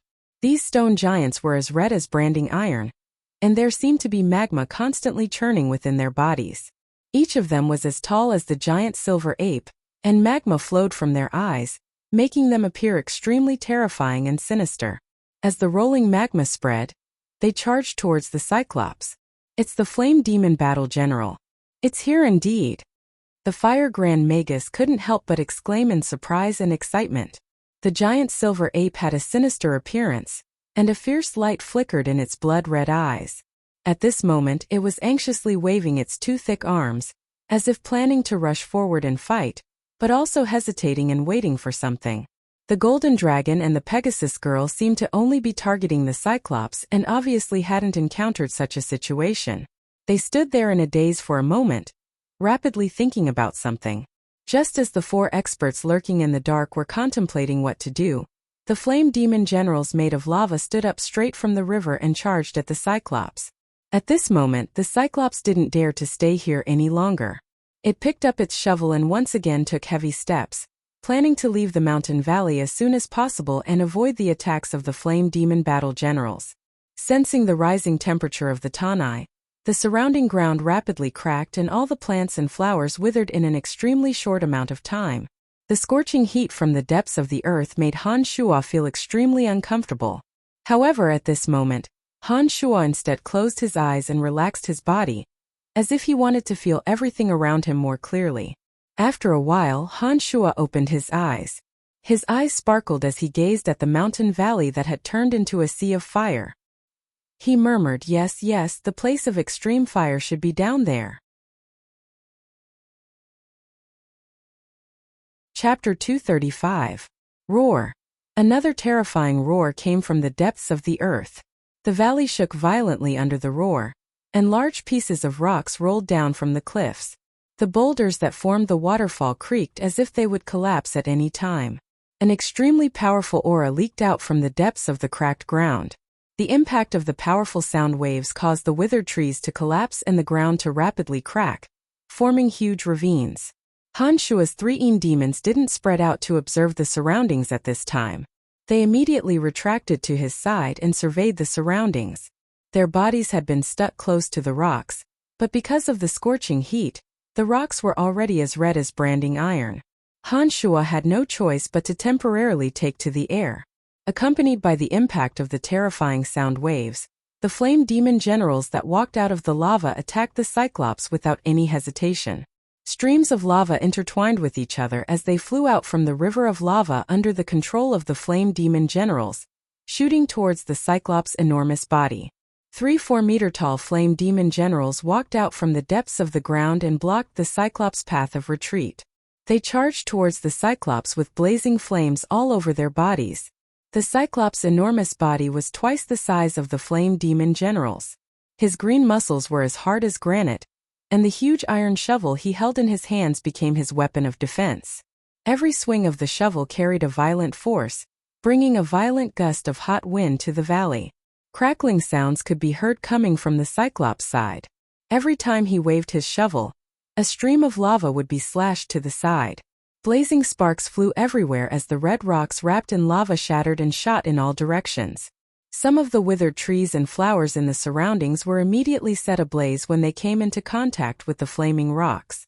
The raging flames quickly spread and enveloped the entire valley in a sea of fire. A fiery red rock the size of a head was swung by the Cyclops, carrying a high temperature and emitting thick flames. It shattered from the lava and shot towards Han Shuo. The raging flames carried a violent force, forcing Han Shuo to retreat in a sorry state. With a rumble, the fiery rock the size of a head smashed into the hard rock that Han Shuo had been standing on. Brilliant sparks flew everywhere as the blazing flames burned on the rock. It was so wondrous that one couldn't help but gasp in amazement. Firespark stone was an excellent material for forging weapons. Han Shuo stared at the burning rock with bright eyes.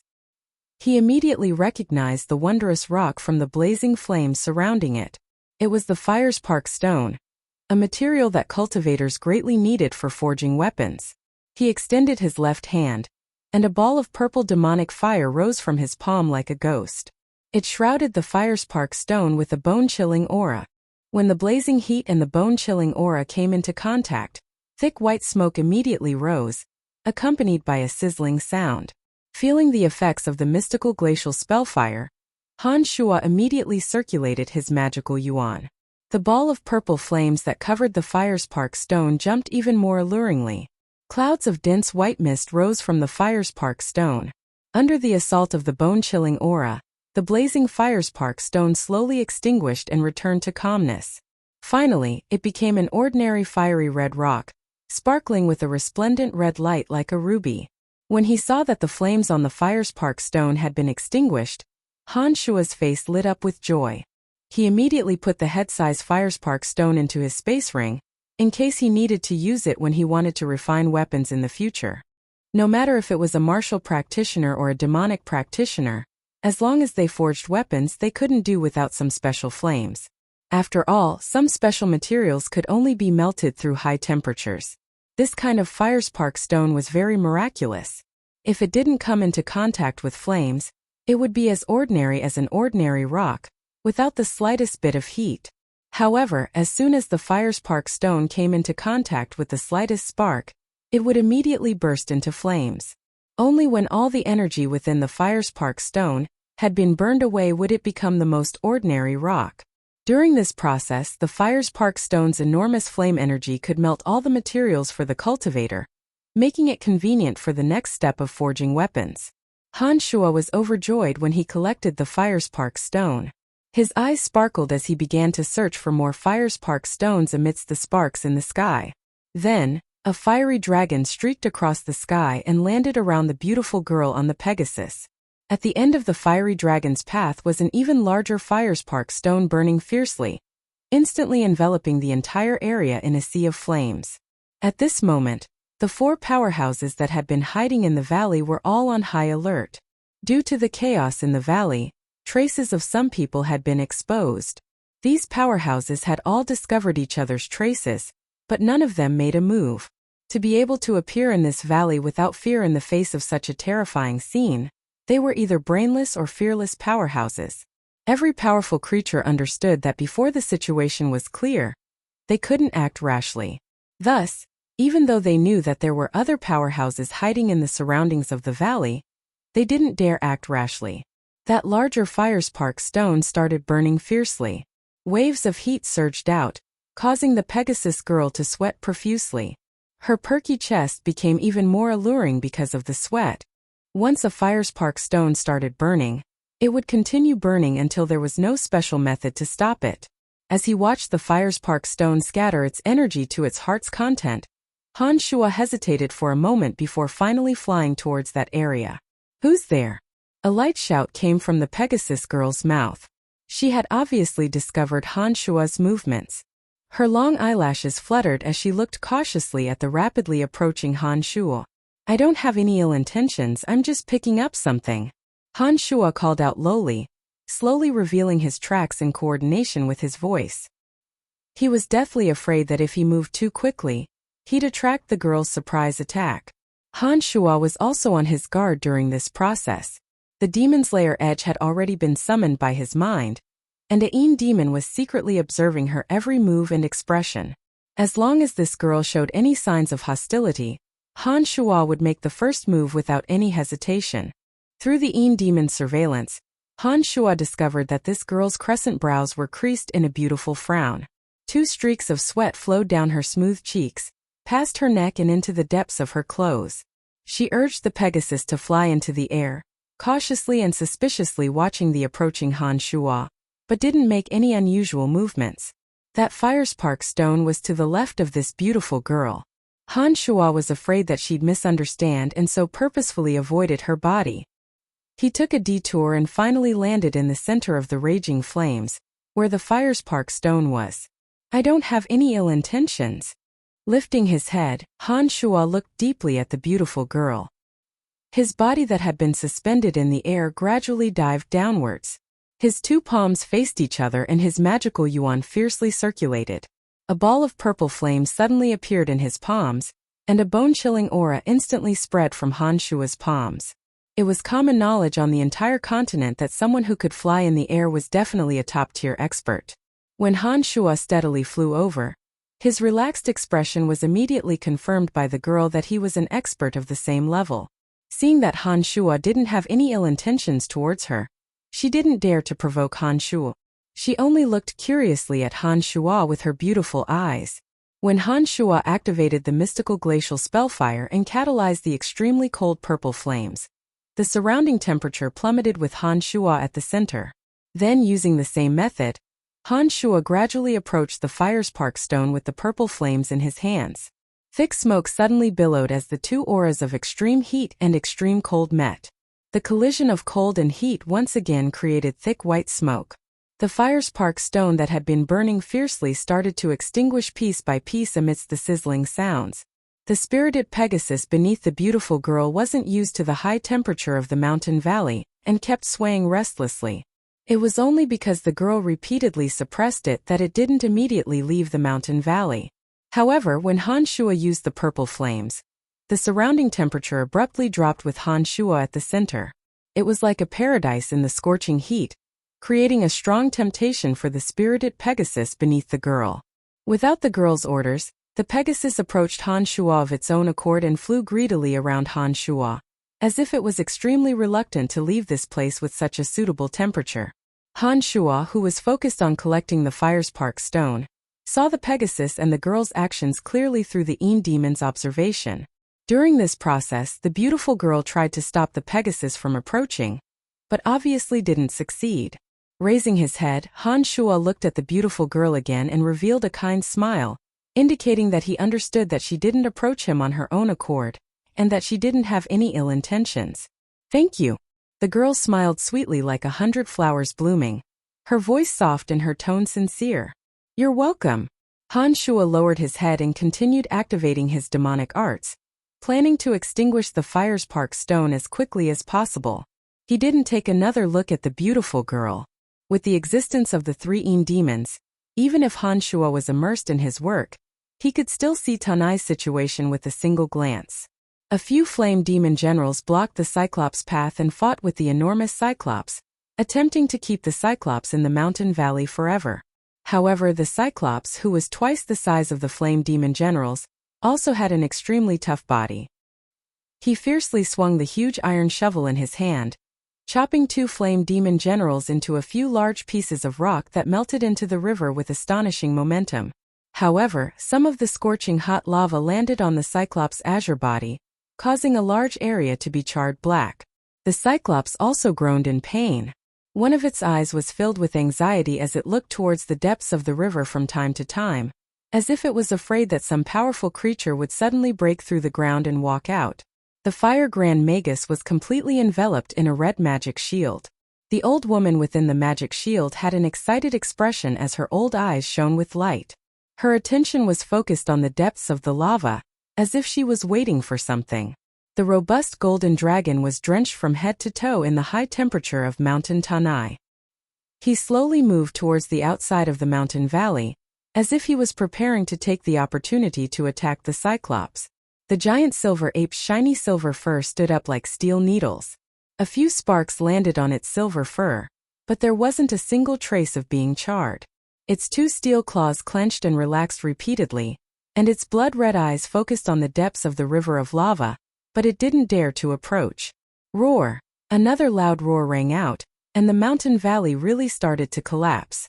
The earth was also torn apart. The underground creature was truly enraged now, as if blaming the flame demon generals for their incompetence. Fissures appeared in the ground, and even more lava burst out, shooting in all directions like a fountain.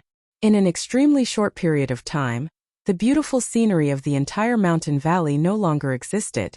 An enormous creature over 10 meters tall stood up from the largest crack in the ground, along with the rolling lava. This enormous creature had a pointed head and a round lower body. Its entire body was red like hot iron, just like the flame demon generals. It was like a moving, burning volcano, and an enormous aura emanated from its body. The sky seemed to be set ablaze, and large patches of fiery clouds covered the sky above the mountain valley, causing the sky and earth to become one color, becoming a kingdom of flames. The heavens fell and the earth cracked, and the rocks of the mountain valley came crashing down. After this enormous creature walked out from the depths of the earth, its enormous body swayed backwards, causing even more lava to shoot out in all directions. It was truly a volcanic eruption. It's actually the Lord of the Flames. No wonder the flame demon generals have appeared. The beautiful girl beside Han Shuo cried out in surprise. She got off her Pegasus and shouted softly, "Leave this place quickly." The Pegasus that was infatuated with the temperature around Han Shuo was clearly very happy when it heard the girl's order. It flew up gracefully, planning to leave this place of trouble. However, the terrifying Lord of the Flames and its raging flames burned the earth. The fiery clouds in the sky weren't fake. They were actually under its control, and they completely covered the sky above the mountain valley. When the girl and the Pegasus took off, the fiery clouds ignited with intense flames, turning the sky into a sea of fire. No one would be able to escape from the sky. Furious killing intent spread from the Lord of the Flames to the surroundings. Every expert realized that this flame controller was indeed cruel to the guests who trespassed into its kingdom. Chapter 236. The Firespark Stone had finally been collected by Han Shuo. However, the entire mountain valley had been sealed off by fire. The 6 powerful beings, including Han Shuo, were all trapped within the mountain valley. In such an area where volcanoes erupted and lava sprayed everywhere, the 6 powerful beings with ulterior motives would all face the wrath of the Lord of the Flames. No one would be able to escape unscathed. After the Firespark Stone entered the space ring, the purple flames in Han Shuo's palms extinguished and the surrounding temperature once again skyrocketed. The sweat on Han Shuo's body converged like a small river and flowed downwards. The beautiful girl and the Pegasus had no choice but to descend to the ground in the face of the fiery clouds. They looked up at the fiery clouds and sighed helplessly. It looked like they didn't dare to rashly charge into the air above the burning mountain valley. The Fire Grand Magus in the distance floated between Han Shuo and the girl like the wind with a bright red magic shield. She smiled faintly. "The 3 of us are all humans, so I think it'll be easier for us to communicate. It'll be easier for us to survive if we're united against a common enemy. What do you think?" In the face of such terrifying danger, joining forces with the strong was indeed a good choice. Apart from the Lord of the Flames, Tanai also had the giant silver ape, the Cyclops, and the golden dragon. These three powerful beings were equally strong, but it was a pity that they weren't humans and weren't good partners to work with. Of course, only by working together will we be able to walk out of this fiery kingdom alive. Han Shuo naturally knew that he didn't have the confidence to deal with any of the Tanai experts by himself. This Fire Grand Magus seemed to know what would happen. Although he didn't know what she was planning, he could at least wait and see. That's a good idea, Granny. The beautiful girl revealed a radiant smile and spoke in a clear and melodious voice. The Fire Grand Magus seemed to have long since known that Han Shuo and the beautiful girl would agree. She lightly waved the magic staff in her left hand and chanted a profound incantation. With Han Shuo's group of three as the center, a house-sized barrier was instantly formed. This barrier was invisible and formless, but it isolated the high temperature. The surrounding lava that was erupting was blocked outside. After the old lady created the barrier, the magic shield on her body disappeared. She smiled at Han Shuo and the girl and introduced herself. I'm Marceau from the Brute Merchant Alliance. I major in fire magic. Brian Han from Lancelot Empire, a necromancer. Han Shuo replied. Sophie, I come from the Kasi Empire. I am a knight. He can be considered half an incompetent summoner. The beautiful Pegasus girl replied simply. As soon as she finished speaking, she softly chanted a spell, and the Pegasus she had been riding magically disappeared without a trace.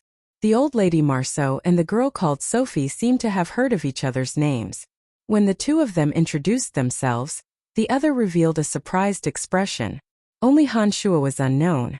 Marceau and Sophie clearly hadn't heard of Han Shuo before, and both looked at Han Shuo with some confusion. Anyone who could fly in the air and appear here was definitely not a nameless person. As a powerful practitioner of necromancy magic, if there was such a person in the Lancelot Empire, they would definitely have heard of him.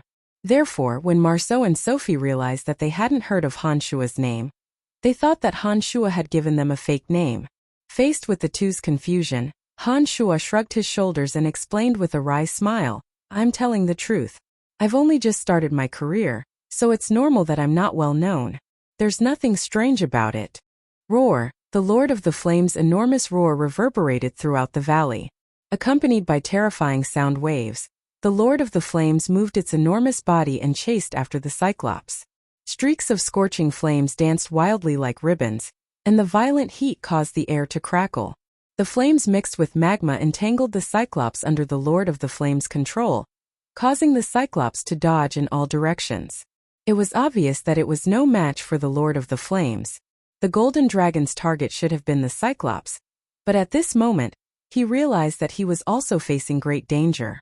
He seemed to have given up on the idea of immediately dealing with the Cyclops. He stood at the entrance of the Valley of Fire, as if pondering how to leave. The giant silver ape pounded its chest and roared loudly. Its body, which had been standing still all this time, suddenly moved.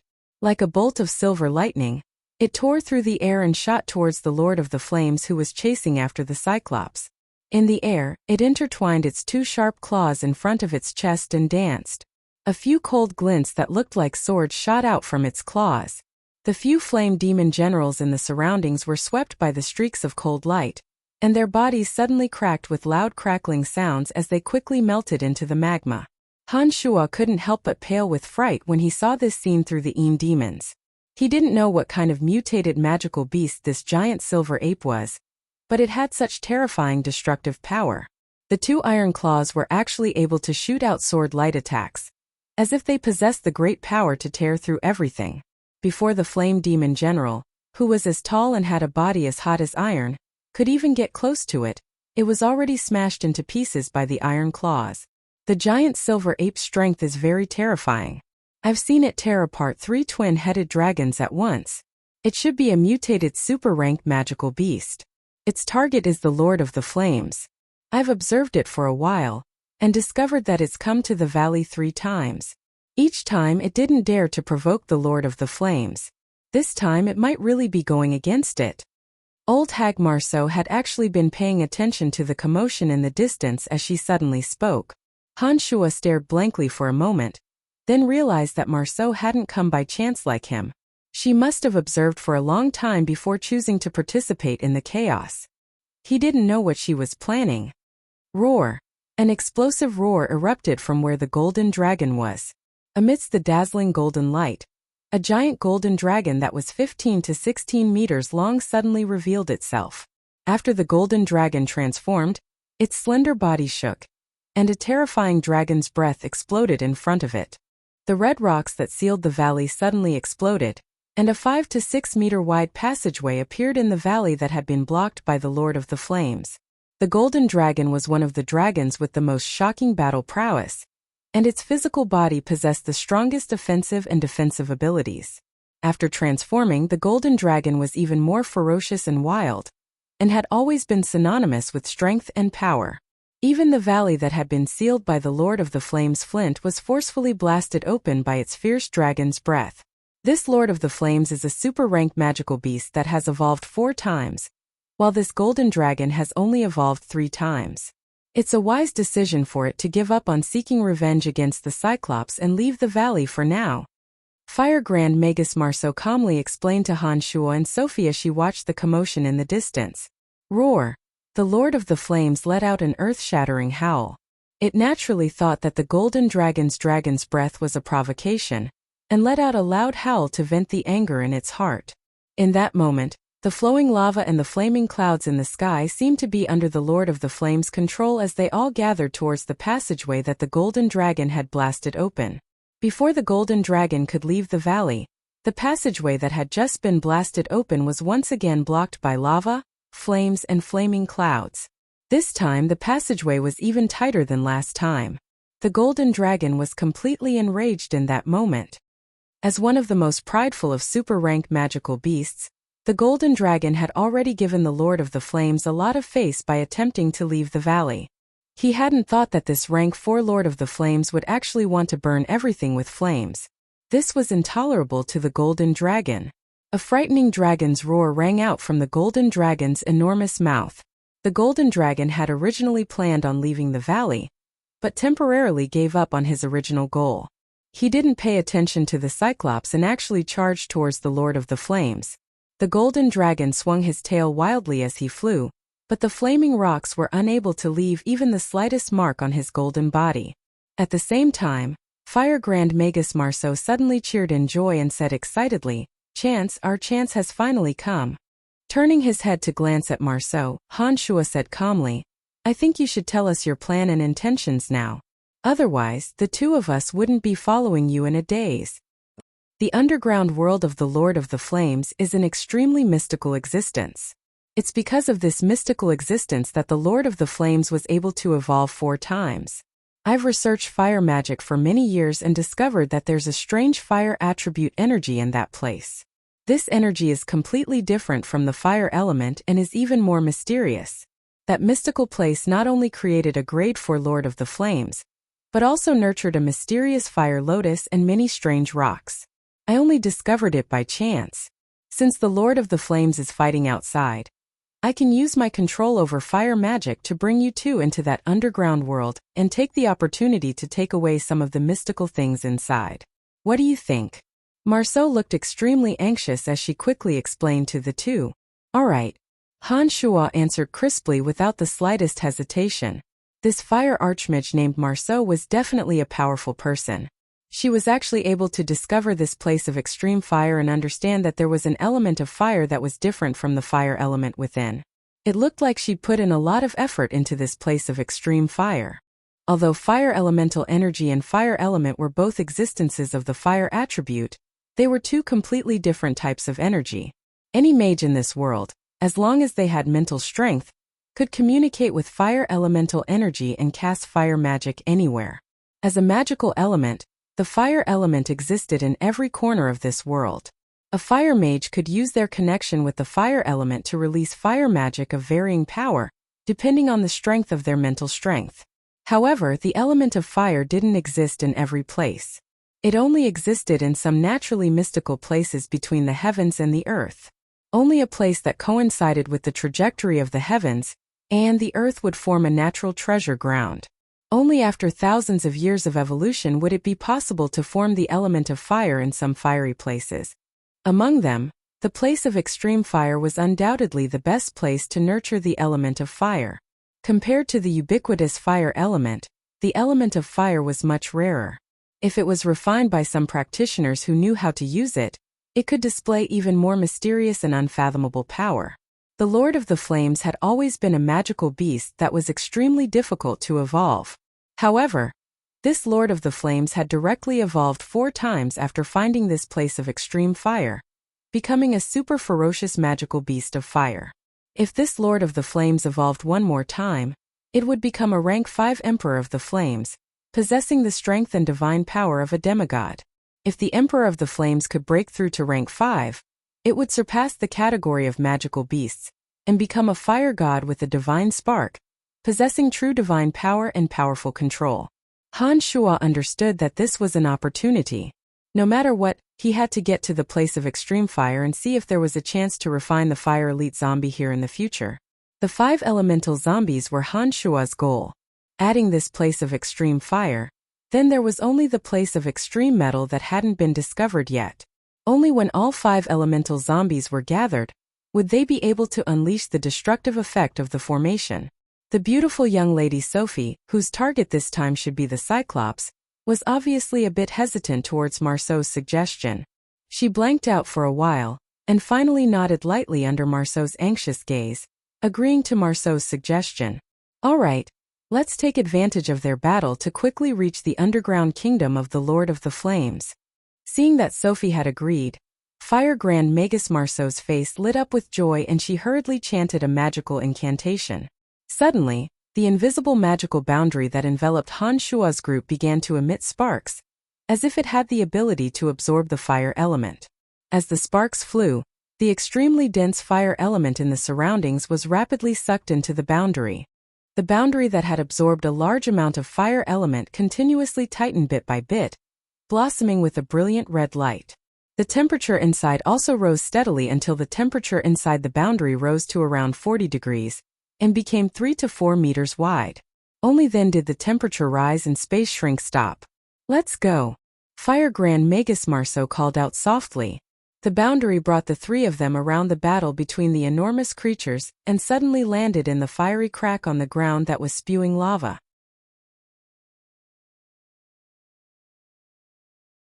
Chapter 237. The temperature within the boundary stopped at around 40 degrees. The magma in the cracks in the ground was blocked outside by the boundary, and didn't affect Han Shuo and the other 2 inside. Marceau was obviously very strained during this process.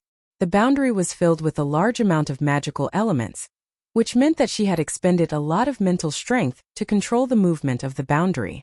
After the entire boundary had shrunk to 3 to 4 meters, it became a bit crowded. In addition, the temperature inside was at 40 degrees. Although it didn't burn everything like the outside, it still made people feel wet and uncomfortable. However, Han Shuo's body could easily handle this level of temperature. Even if he didn't activate his magical yuan to resist it, Han Shuo didn't lie down with his body drenched in sweat. Instead, he used this rare free time to sit down and meditate to recover the magical yuan he had just expended. The beautiful female knight, Sophie, was wearing tight clothes that stuck to her beautiful body.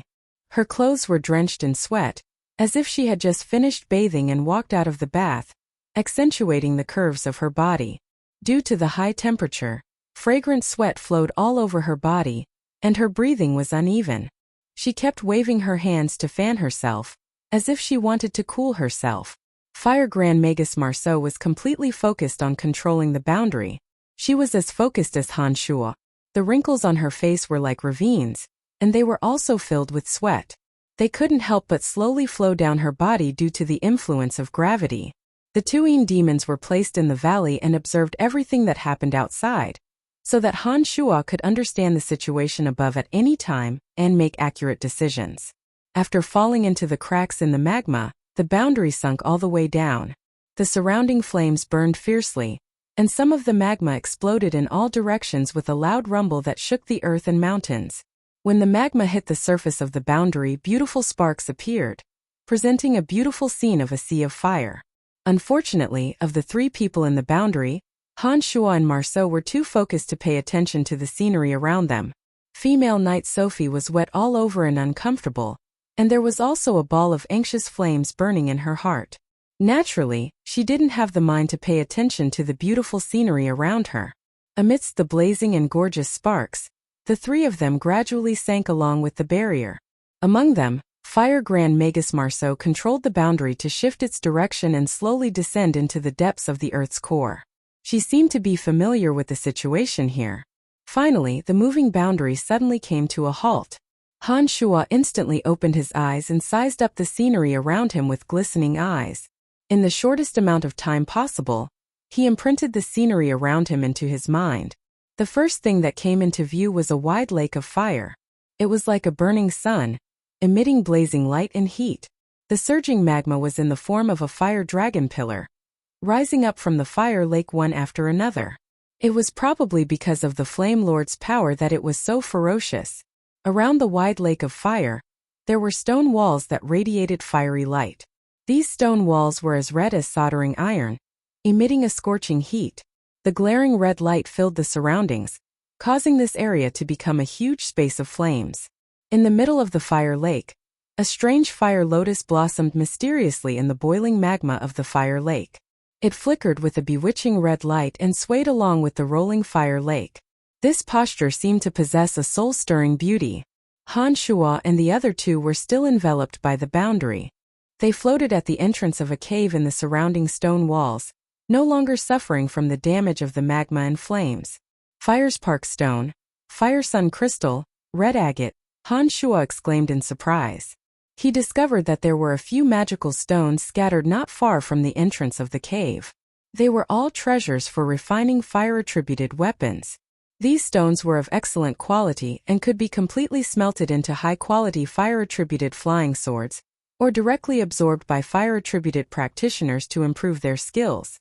This area is very mysterious. It contains a strange fire power, and the surrounding stones are very precious. If you embed them in a magic staff, it will definitely have a great effect on a fire-attributed mage. Grand Magus Marceau said while dripping hot sweat. She didn't need to explain much. As a demonic cultivator, Han Shuo could recognize many strange stones based on Chu Kanglin's memories. He understood that these strange stones had different uses, and each one could play a great role. Open the boundary, I'm going to leave and collect some. Han Shuo was overjoyed as he spoke with a calm expression. Marceau was stunned. She hesitated for a moment before kindly reminding him, the temperature outside the barrier is several times higher than inside. I think that once you leave the barrier, you will be cooked by the high temperature. I advise you not to take the risk. No problem, I think I can withstand it. Han Shuo activated his magical yuan, and a pulsating ball of purple flames formed in his left palm. A gust of cold air instantly blew through the 40-degree hot boundary. Sophie and Marceau, who were sweating profusely, couldn't help but shiver. The flowing sweat suddenly stopped, giving them an icy chill. What magic is this? Fire Grand Magus Marceau couldn't help but cry out involuntarily when she saw a ball of purple flames appear in Han Shuo's palm. The high temperature within the boundary was immediately dispelled, and the extremely hot area almost turned into an ice cave. It's just a strange martial technique. Don't worry, I think I can withstand the high temperature outside.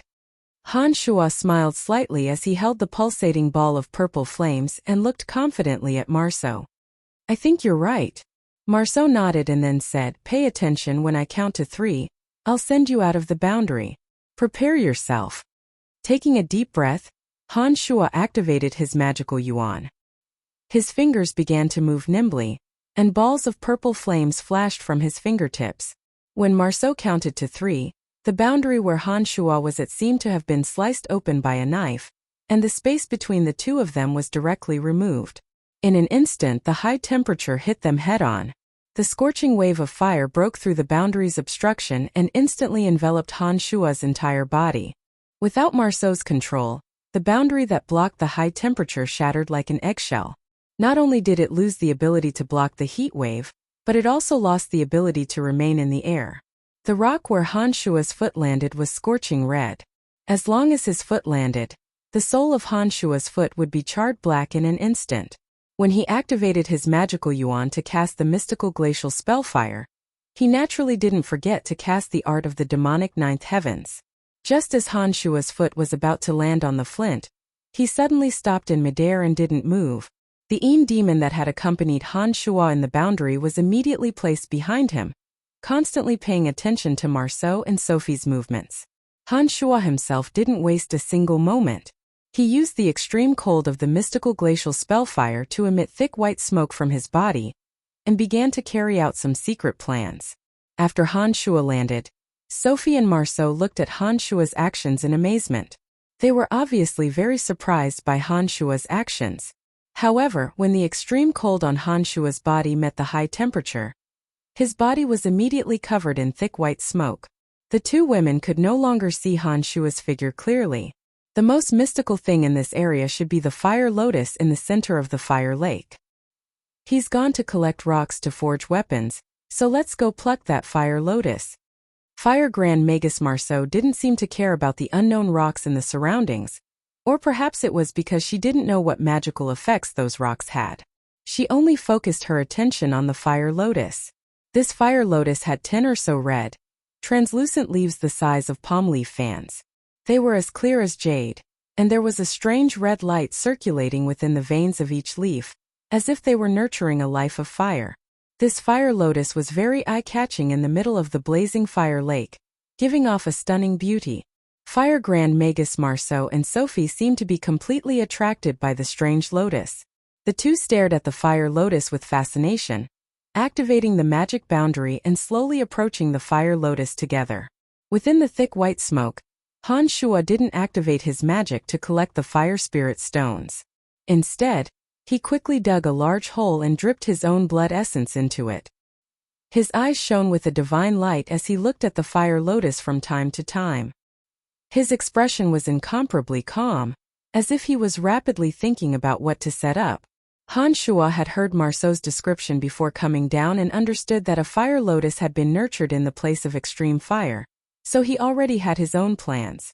No matter what, this fire lotus couldn't be obtained by Marceau and Sophie.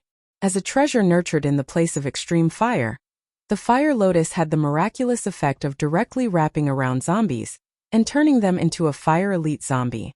Depending on how long the place of extreme fire had been formed, as well as some special opportunities, treasures of the 5 elements could be nurtured. The places of extreme earth, extreme wood, and the Valley of Sunshine's extreme water that Han Shua had discovered hadn't produced any treasures, perhaps because they'd been formed for too long, or perhaps because there hadn't been any suitable opportunities. However, this place of extreme fire might have already existed for tens of thousands of years. After accumulating all sorts of energy over the years, in addition to the existence of the Lord of the Flames, it had actually successfully nurtured the fire lotus. As a treasure of the place of extreme fire, the fire lotus had grown for tens of thousands of years and absorbed all sorts of fire elemental energy, becoming a wondrous treasure. With the existence of the fire lotus, Han Shua didn't need to waste a huge amount of time to gather all sorts of materials. He could directly use a secret technique to form a large formation in the place of extreme fire, then use his blood essence to activate the formation, and throw a zombie into the fire lotus. Based on the nutrients that the fire lotus had absorbed over tens of thousands of years, and the dense fire elemental energy in the place of extreme fire, it would directly help an ordinary zombie evolve into a fire elite zombie. This was a once-in-a-lifetime opportunity. Han Shua absolutely wouldn't allow Marceau to take the fire lotus. After he left the boundary, he had already started to set everything up. As Marceau controlled the boundary and slowly approached the fire lotus, Han Shua turned into a thick cloud of white mist and shuttled through the caves around the fiery red rock walls. In the eyes of Marceau and Han Shua was taking the opportunity to collect some strange ores in the surroundings. What they didn't know was that under the cover of the thick smoke, Han Shua had already quickly and successfully excavated the formation I needed to refine the fire elite zombie. Although there was the fire lotus, there weren't any other materials to refine the fire elite zombie. Han Shua's blood essence had completely replaced the practice between the formation eyes. Fortunately, Han Shua had swallowed a 300-year-old blood essence grass and converted enough blood essence.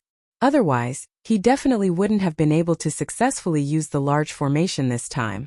After Han Shuo walked around the surrounding rock walls and successfully excavated the formation Eye, he immediately chanted an incantation and summoned the little skull from a distant plane. Hurry up and bring a zombie that you approve of. He'll receive the same treatment as the Earth Elite Zombie. Han Shuo passed on an order. Without waiting for the little skull to nod in understanding, he sent the little skull back to a distant plane.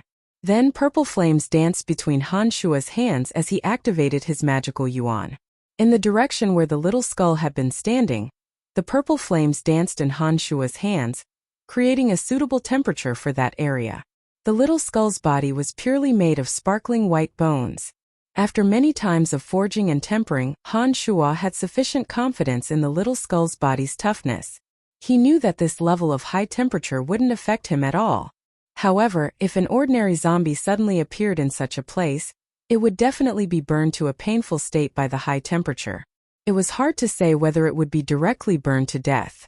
Therefore, in order to successfully refine the Fire Elite Zombie, Han Shuo had no choice but to make preparations in advance, lest he be roasted to death by the high temperature once he fell into this space. An urgent call came through the little skull from an infinitely distant plane. When Han Shuo received this call, he immediately chanted an incantation. Then, in the area of suitable temperature created by magical yuan, the little skull appeared in front of Han Shuo with an incomparably large zombie warrior in his hand. Perhaps the little skull sensed Han Shuo's anxiousness, but he didn't have time to search in his haste, and casually grabbed a zombie warrior with an unusually large head. "All right, it's you." Time was of the essence. Han Shuo had already set up everything. Seeing that Marceau and the little skull were already close to the Fire Lotus, he didn't have time to be picky. He grabbed the big-headed zombie and rushed towards the central fire lake.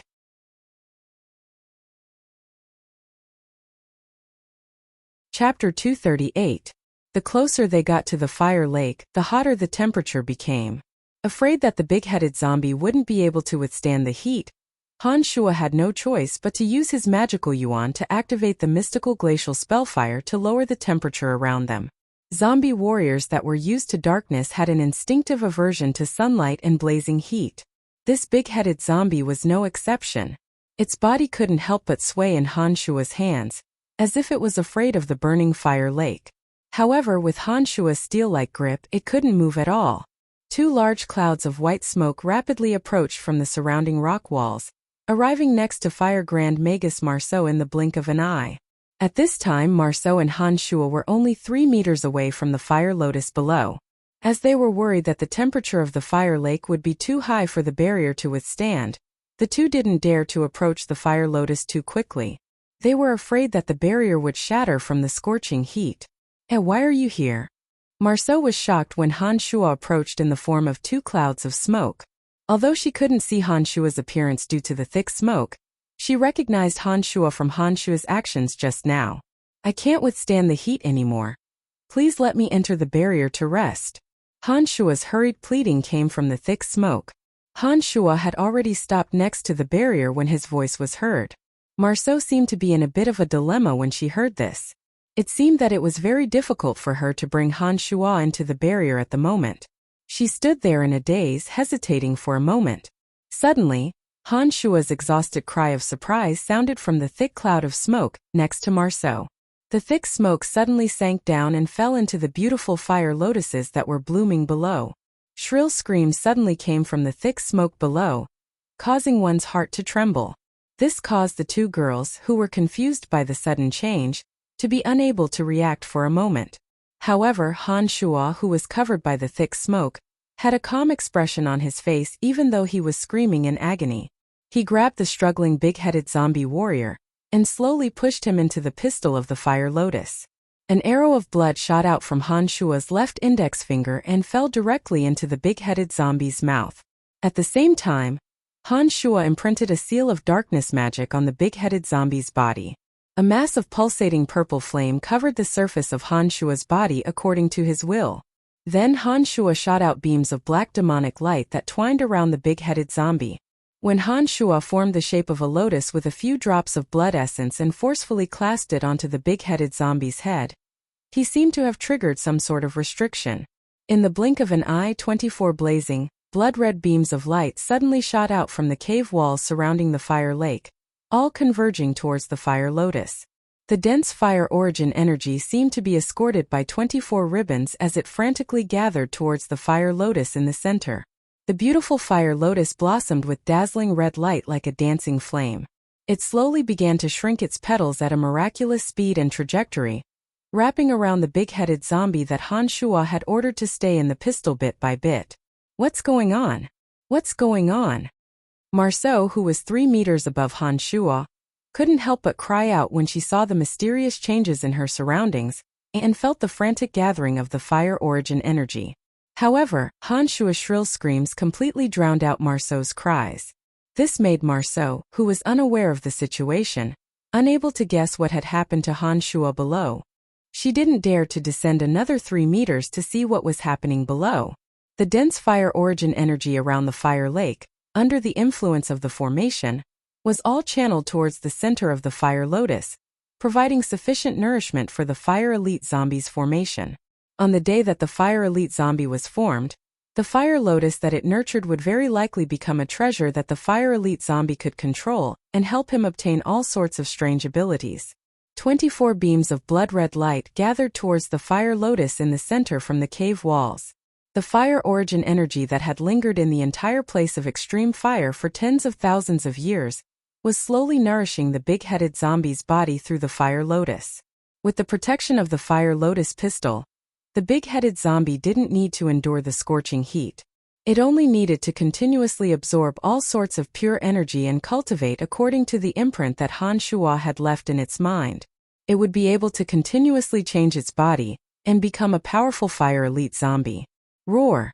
A terrifying roar sounded from above the fire lake. The Lord of the Flames seemed to have sensed the changes in the Kingdom of Fire and couldn't help but roar. Through the Een Demon's observation, Han Shuo discovered that the Lord of the Flames, who had a slight upper hand despite fighting 1 against 3, had already given up on the battle against the Golden Dragon, Cyclops and Silver Ape. It roared as it moved its enormous volcanic body, slowly walking towards the largest crevice in the valley. The fire lotus that was nurtured in the fire lake was a fire attribute treasure. It contained some strange power. As the master of the Kingdom of Fire, the Lord of the Flames must have some sort of connection with the fire lotus. Perhaps the Lord of the Flames had already left an imprint on the fire lotus and treated it as a taboo item. Han Shuo had used the demonic magic formation and used this taboo item without permission. He had even imprinted a living being within it to absorb the enormous amount of fire origin energy in the surroundings. This must have alarmed the Lord of the Flames and made it come over to understand everything that had happened.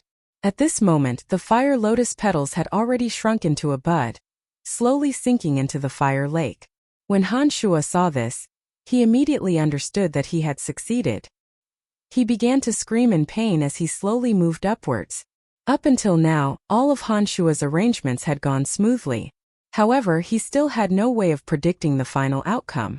According to Chu Kanglin's memories, Han Shuo knew that after the fire lotus petals had shrunk, it would be very difficult to open it again without special methods and opportunities. However, as the master of this fire lake, Han Shuo had no way of knowing if the Lord of the Flames had a way to open the fire lotus. From the very beginning, Han Shuo knew that he wasn't completely confident in this matter. The reason why he had to do this was because he had no other choice. Otherwise, if he lost this opportunity, he didn't know when the Lord of the Flames would leave this place of extreme fire, nor would he have a fire grand magus bring him into this strange space. Therefore, even if he wasn't completely confident, Han Shuo had to make use of this rare opportunity to plant the big-headed zombie into the fire lotus. As for the final outcome, whether the Lord of the Flames would be able to open the fire lotus, or whether it would kill the big-headed zombie, this wasn't something that Han Shuo could grasp. It could only be said that it all depended on the will of the heavens. As Han Shuo's figure slowly rose into the air, he purposefully withdrew the purple flames protecting his legs and used the high temperature of the fire lake to roast his legs. In an instant, Han Shuo's trousers were charred black. His legs were exposed to the blazing heat, and in the blink of an eye, a large area was burnt by the flames. "Save me!" A mournful scream rang out from Han Shuo's mouth, his voice urgent and desperate. However, under the cover of the thick smoke, Han Shuo didn't have any expression of pain on his face. Instead, he was terrifyingly calm. The burning pain from the large area of his legs seemed to be happening to someone else's body. He was currently looking at the two people in the boundary above him with a bright expression. Fire Grand Magus Marceau watched as the fire lotus slowly sank into the lake of fire.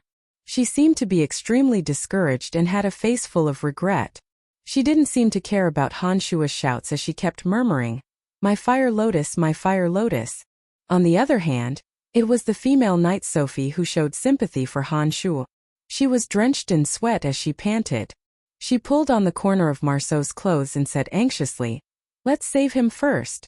Under Sophie's tugging, Fire Grand Magus Marceau suddenly woke up with a start. She looked down with a mournful expression and sighed. She nodded unwillingly and started chanting a magic incantation. A strong magical wave suddenly enveloped Han Shuo's body.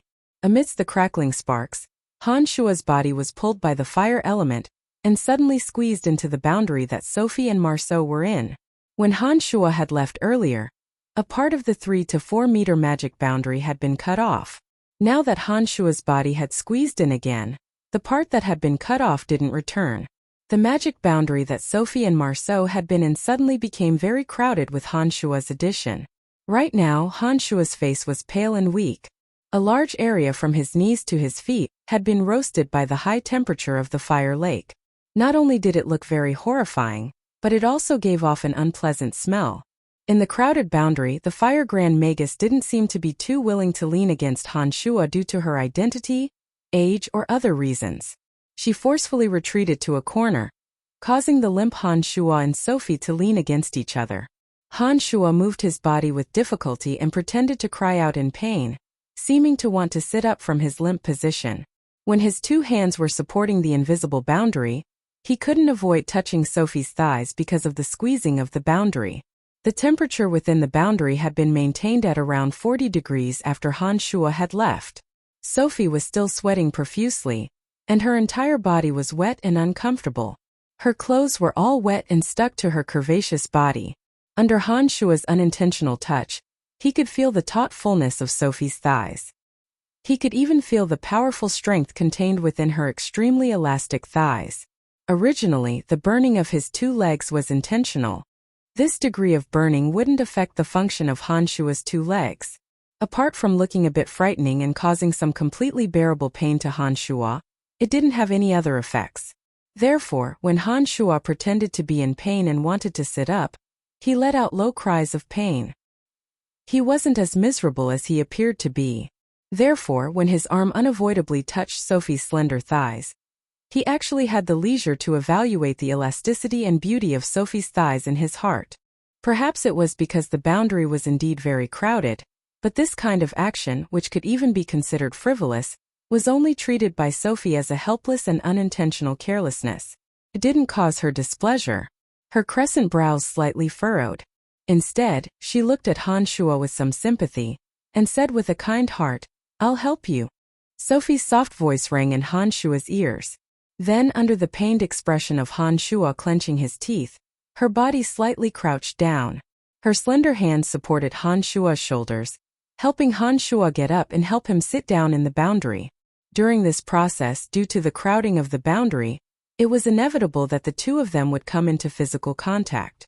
When Han Shuo's arms were propped up by her, the skin between their arms was tightly pressed against each other. Han Shuo even accidentally used his shoulder to touch Sophie's firm and curvy breasts.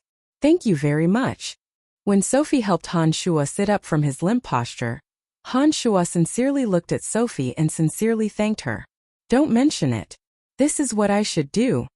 Sophie's delicate face had been red because of the high temperature, but the sharp-eyed Han Shuo still found that Sophie's face at this moment was even more rosy than before.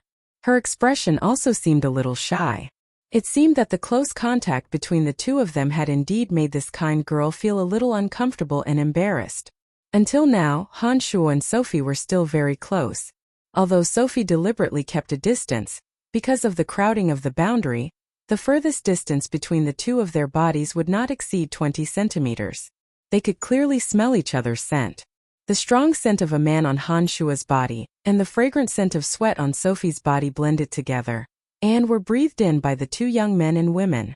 This kind of peculiar scent was like a miraculous medicine, nourishing Han Shua's restless heart and giving Han Shua an inexplicable throbbing feeling. Han Shua gazed deeply at Sophie. Perhaps it was because of the high temperature, but his gaze was burning fiercely. When Sophie turned her head away uncomfortably, Han Shua greedily took a deep breath and his expression returned to normal. He smiled brightly at Phoebe, then slowly closed his eyes and began to adjust his breathing, not letting go of any time to recover his magical yuan. Through the Een demon spying, Han Shua discovered that Phoebe's face was flushed red, and her expression was a little unnatural. Her long eyelashes continuously fluttered, and while Han Shua was adjusting his breathing, her bright eyes strangely focused on his body. Who knew what she was thinking? On the other side, Fire Grand Magus Marceau didn't notice Han Shua and Sophie's movements. As the Lord of the Flames' loud roar approached, Marceau had no time to care about her surroundings. She was focused on controlling the boundary and slowly rising above the magma.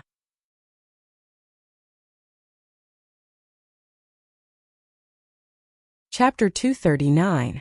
The Lord of the Flames' terrifying voice brought with it a violent power that could destroy the heavens and earth. It stopped all of the surging magma, and then flew down towards the fire lake at an even more ferocious speed. In that instant, the magic barrier that had been flying up with the magma was affected by the surging magma. Not only was it unable to rise higher, but it also rapidly fell towards the fire lake below. Not good. Fire Grand Magus Marceau exclaimed with a face full of fear. She said anxiously, "The Lord of the Flames is controlling the lava's descent. I've used up too much mental strength right now, so I can't control the barrier to fly out." Han Shua, who had been resting with his eyes closed, suddenly opened his eyes and looked at Marceau. "So you're saying that we're trapped in the fire lake?" The kind-hearted female knight Sophie was also at her wits' end in this situation. She looked worriedly at the scorching magma that was sweeping towards them, not knowing what to do. Suddenly, Fire Grand Magus Marceau revealed a helpless expression and said to Han Shua and Sophie, "I'm very sorry. I don't think I'll be able to leave the fire lake with you two. I'm sorry." A strong magical fluctuation suddenly came from where Han Shua and Sophie were. Just like the last time when Han Shua had left the barrier, the area where Han Shua and Sophie were was cut apart by a sharp weapon amidst the sparks. It was directly removed from Marceau's barrier. Without the support of Marceau's magical elements, Han Shua and Sophie were immediately drowned in the surging magma and fell towards the fire lake. "Rather than the three of us dying together, it's better for me to escape alone. This is something that can't be helped, so please don't blame me." Marceau murmured coldly to herself as she watched the two quickly drown in the magma and fall towards the bottom. Roar! The earth-shattering howl grew closer and closer. Marceau was shocked and didn't dare to stay any longer. She activated the barrier that tightly wrapped around her body and slowly moved upwards against the magma that was pouring down like a waterfall. Ah! The Lord of the Flames' loud roar drowned out Sophie's screams as she fell towards the fire lake. Other than Han Shua, who was leaning close to her, no one else heard her screams of despair. Even female knights with great strength would instinctively show their cowardice when facing the threat of death and knowing that they were doomed to die. Such a desperate cry was not shameful. However, if this kind of exclamations were to ring incessantly in one's ears, no one would be able to bear it, and Han Shua was no exception. "Miss Sophie, can you stop screaming?" Han Shua said to the screaming Sophie with a pained expression as he held onto Sophie's waist with one arm. Strangely, the magical barrier that Marceau had left behind didn't suddenly shatter due to Marceau's departure. Instead, it was covered by a layer of dark light. The dense magma in the surroundings crashed into the dark barrier, but it didn't move at all. Only rays of dark light slowly seeped out of Han Shua's body and tightly attached to the dark barrier. Sophie quickly recognized the situation after being berated by Han Shua. Her bright eyes quickly scanned the surroundings and she suddenly cried out in joy, "We're actually not dead. Of course, I've just recovered a bit of my strength. I think we can still hold on until we leave this mysterious existence." Han Shua smiled at Sophie and comforted her. Suddenly, Sophie realized that her waist was still being held by Han Shua's arm. She immediately straightened her body uncomfortably and broke free from Han Shua's arm, maintaining a tight distance from Han Shuo. Seeing that Sophie had already woken up from her panic, Han Shuo didn't purposely take advantage of her. He smiled apologetically at Sophie and said, "I had no choice just now, I hope you don't mind. The Lord of the Flames will return soon, we need to leave immediately." That Marceau is a famous figure in the Brute Merchant Alliance. To think that she would do such a thing. What a despicable person. The kind Sophie was still brooding over Marceau's actions and angrily rebuked him. Han Shuo felt that it was only natural and didn't think that Marceau's actions were inappropriate. After all, the three of them had only met by chance and didn't have any true friendship. In times of danger, of course, one had to think for oneself. Marceau's actions were also because she had no choice. Han Shuo didn't hold any grudges against her. This was because if he was in Marceau's shoes, Han Shuo would definitely have done the same. However, Han Shuo didn't say much and only shrugged with a smile. He then focused on circulating his magical yuan and slowly flew towards the lava. At Han Shuo's current level of magical yuan, he was able to naturally form a protective shield around his body with his adept control of magical yuan. As long as his magical yuan didn't run out, Han Shuo would be able to keep the shield unbroken and resist the invasion of the lava and flames. Compared to Marceau's previous boundary, Han Shuo's protective barrier had a moderate temperature. The various threats in the surroundings couldn't penetrate the barrier and land on Han Shuo and Sophie. The two of them flew at an extremely fast speed and passed through the layers of lava. They quickly identified a relatively narrow crack and charged upwards against the blazing sparks. During this process, Sophie had been paying attention to Han Shuo's protective barrier. She had a puzzled expression on her face, and even more carefully extended her hand to touch the protective barrier that was circulating with black light. She felt a strange sensation and was lost in thought. As he flew upwards, Han Shuo's expression was relaxed and confident. There was no trace of the pain and difficulty he had shown earlier. This caused Sophie, who had been observing him, to be astounded. In the end, she couldn't help but ask suspiciously, "Have you been injured before?" Han Shuo suddenly understood when she said this. He turned his head to glance at Sophie and revealed a bitter smile. "Don't think that I'm fine just because I look relaxed. I've actually been enduring heart-wrenching pain all this time. It's just that I have to show my strong side in front of a beauty. Only then will I leave you with the impression of a strong man." Sophie obviously hadn't expected that Han Shuo would actually say this. There was a hint of ambiguity in his words, and Sophie could naturally hear it. She was stunned at first, and then rolled her eyes at Han Shuo. She said with some amusement, "You're really an interesting person. Who talks like that?" Shrugging his shoulders, Han Shuo pretended to be in pain. He even circulated his demonic arts and broke out in hot sweat, causing his face to turn pale. He panted heavily and said with difficulty, "You see, this is actually my real situation. I might not be able to hold on at any time, and then we'll fall into the fire lake together to see the beautiful lotus." Han Shuo's sudden change in demeanor made Sophie extremely uncomfortable. She cried out as if she had been frightened, "Don't scare me. Regardless of whether you're real or fake, I still want to see your unruffled appearance just now." "No problem." Han Shuo laughed heartily. The painful expression on his face disappeared in the blink of an eye, and the traces of sweat on his forehead also magically disappeared. He winked at Sophie with a mischievous smile and teased in a relaxed manner, "Isn't this better?" Sophie couldn't help but laugh softly. She waved her fist and punched Han Shuo's chest, panting with rage as she waved her fist in front of Han Shuo. She said amusedly, "You evil fellow, so you've been playing with me all along." "Ha." Han Shuo laughed proudly, bringing Sophie along as they broke through the layers of magma obstructing them, charging straight towards a crack that had appeared above. "You guys are actually fine." Suddenly, Fire Grand Magus Marceau of the Brute Merchant Alliance cried out in alarm from the boundary that was enveloped by a large ball of magma below Han Shuo and Sophie. Marceau seemed to have been drenched in rain. Her entire body was drenched in sweat, and her face was pale as she panted weakly. She moved the magic boundary with difficulty and slowly moved it upwards. Her current appearance seemed to be something that Han Shuo had purposefully put on earlier. It was obvious that she had expended a great deal of mental strength, and it was becoming more and more difficult for her to hold on. This was especially so when she discovered that Han Shuo and Sophie had passed over her body like arrows and were flying towards the ground. She was even more shocked. "Hey, let's meet up above." Han Shuo looked down at Marceau beneath his feet and said this with a smile. He then circulated his magical yuan and rushed towards the crack in the ground, ignoring Marceau's astonished gaze. One of the Yin demons remained at the lake of fire below, while the other two remained in the valley. Han Shuo had observed the entire situation clearly through the three Yin demons.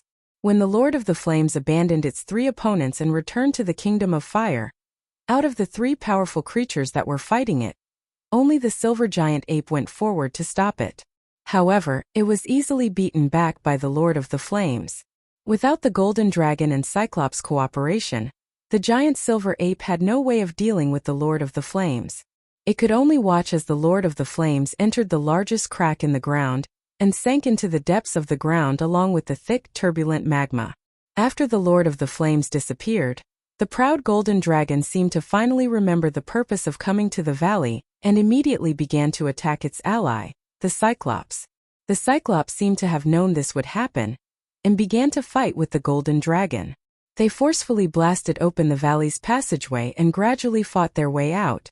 When the Lord of the Flames fell into the Kingdom of Fire, the giant silver ape knew that it didn't have any more chances.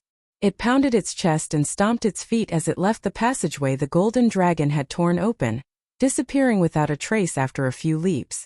This information had been obtained by Han Shuo through the two Yin demons he had left in the valley.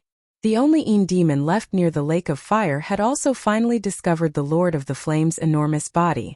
It had mixed with the turbulent magma and was slowly sinking to the bottom of the Lake of Fire. Roar! A long howl sounded from a crack in the ground as a sharp black arrow shot out and instantly hovered in the air above the valley. Having escaped death, Han Shuo was in such a good mood that he let out another long howl.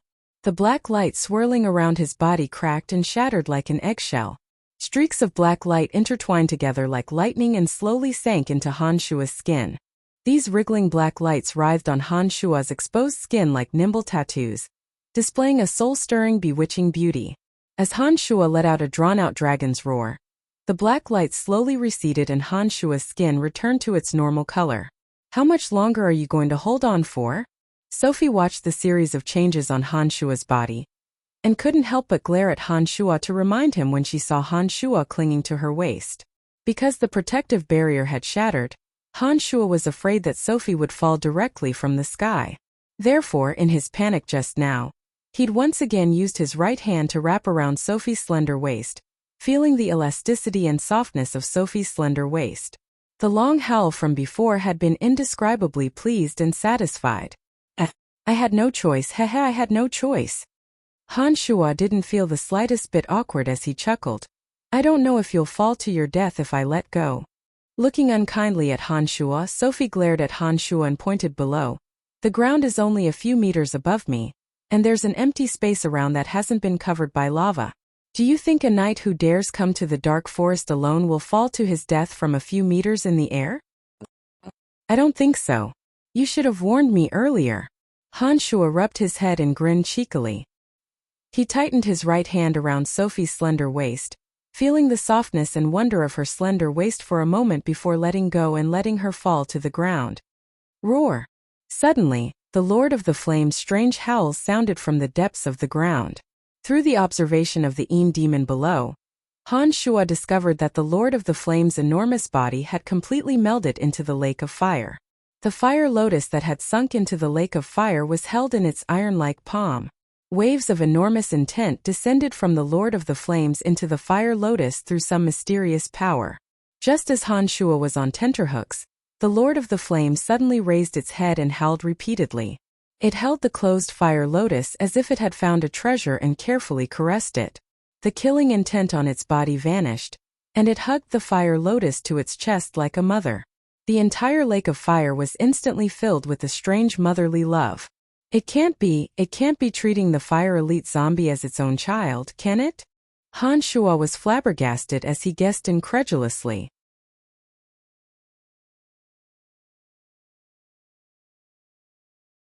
Chapter 240. A ray of red light flew out, and the panting fire Grand Magus Marceau finally managed to escape with great difficulty. Her wrinkled face was filled with dejection as she looked around with flickering eyes, wanting to get a clear picture of Tanai's current situation. After being tormented by the 4 behemoths, the beautiful scenery and flower-filled valley was completely destroyed. The ground was filled with ravines and streams of magma flowed everywhere. Inside the holes that were full of potholes, raging flames were burning, and the air was filled with the smell of burnt flesh. Marceau looked around and heaved a sigh of relief when she saw that the golden dragon, Cyclops, and silver ape weren't there. When she discovered that Han Shuo and Sophie were coldly looking at her from afar, she forced out an ugly smile and explained apologetically, "Congratulations on regaining a new life. The situation just now was special. I hope you can understand. I had no choice." Sophie's pretty face was full of disdain. She snorted and didn't look at Marceau again. She said to Han Shuo, who was hovering in the air, "Let's go. There's nothing to say to this kind of person." "Yes, I think so too." Han Shuo agreed with Sophie's suggestion and looked coldly at Marceau from afar. A fiendish aura naturally overflowed, but he didn't make a move. Instead, he took the lead and flew out of the valley. Sophie chanted a strange summoning incantation, and the white and beautiful Pegasus once again appeared in the scorching hot valley, naturally carrying Sophie on its back. The fiery clouds in the sky above the valley gradually dissipated after losing the control of the Lord of the Flames' terrifying power. The mountain wind blew down from above, and the raging flames were slowly extinguished. The formation of the Fire Elite Zombie definitely didn't take a day or two. It would be a slow process. From the Een Demon's observation, not only did the Lord of the Flames not have the slightest bit of malice towards the life within the Fire Lotus, it even carefully protected him like a child. The Fire Elite Zombie's safety was definitely not an issue. Once the Fire Elite Zombie had absorbed enough energy, it would certainly emerge from the Fire Lotus. At that time, this place of extreme fire would also become the Fire Elite Zombie's Kingdom of Fire. Using his connection with the Fire Elite Zombie, Han Shuo could use the Fire Elite Zombie to sweep away all the fire attribute spiritual stones that had been bred in the surrounding place of extreme fire. Therefore, he wasn't in a hurry to collect them. As Han Shuo flew out of the valley, Sophie rode on her beautiful Pegasus and followed behind Han Shuo unhurriedly, disappearing into the valley with Han Shuo. Fire Grand Magus Marceau watched as Han Shuo and Sophie left. Her expression was uncertain, but she didn't make any moves. She only looked at the sky where the burning clouds had receded after Han Shuo and Sophie had disappeared for a while. She then used the levitation spell to quickly rise into the sky. As soon as they left the valley, Han Shuo immediately communicated with Dark Dragon Gilbert through his mind. Little Skull had already been sent back to the other dimension. A Een demon that had stayed in the fire lake also flew out of the crack in the ground and converged on Han Shuo's side. When the Een demon returned to Han Shuo's side, Han Shuo also sensed Dark Dragon Gilbert's position. Behind him, female knight Sophie rode on a Pegasus and followed Han Shuo unhurriedly.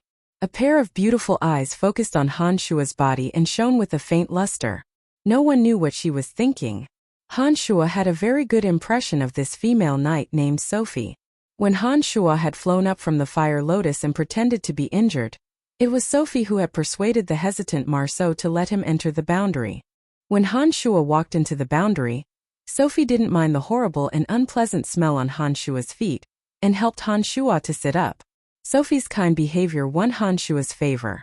So much so that when Marceau let go, Han Shuo immediately enveloped Sophie in his protective barrier, and expended even more magical yuan to protect Sophie. "I think we should split up." Sophie, who had been following Han Shuo silently, finally spoke faintly after they were a distance away from the valley. Turning around, Han Shuo looked deeply at Sophie and revealed a radiant smile, saying, "You are a kind and righteous knight. It's a pleasure to meet you." Their separation was imminent. Sophie also stared deeply at Han Shuo with interest, as though she wanted to memorize Han Shuo's appearance in her heart. After a while, she smiled sweetly and said, "Brian, if you have time to visit Kasi Empire, I can be your guide." "Oh." Han Shuo was delighted. He then asked with interest, "Then how should I find you?" Sophie glared at Han Shuo reproachfully and said strangely, "Could it be that you've really just made your debut? You don't even know who I am?" Shaking his head, Han Shuo said amusedly, "Are you very famous? Kasi Empire's sacred knight Solo is my father. I'm the only Earth Knight in Kasi Empire who rides a Pegasus. As long as you come to Kasi Empire and want to find me, you will definitely be able to find me. Goodbye, interesting scoundrel." Sophie left behind a string of bell-like giggles and left in another direction on her Pegasus. She flew into the horizon like a little fairy and disappeared in the blink of an eye. She was actually the daughter of a sacred knight. Han Shuo was greatly shocked. Only now did he truly care about Sophie's identity. He didn't expect her to be born into a wealthy family and have such a terrifyingly powerful father. In the current profound continent, only the strongest experts would add the word sacred to their professions. Regardless of whether it was a sacred magus, sacred swordmaster, or sacred knight, they were all publicly recognized as the most powerful figures on the continent. No matter which country they were in, these people would have an illustrious position and be revered by all citizens. Such a figure possessed terrifying strength. Such a figure could even reverse the outcome of a war. They existed as the protector of a country and possessed strength that even the king had no choice but to treat with caution. Sophie's father was actually a sacred knight. No wonder she was so confident. When Han Shuo expressed that he had never heard of her, she rolled her eyes fiercely at Han Shuo. However, in the legends, there was another kind of existence that surpassed the boundary of sacred and possessed the title of God. They were an existence closest to the gods, and were known as demigods in the secular world. They were the pinnacle of their professions. In hundreds and thousands of years, only a few characters had appeared.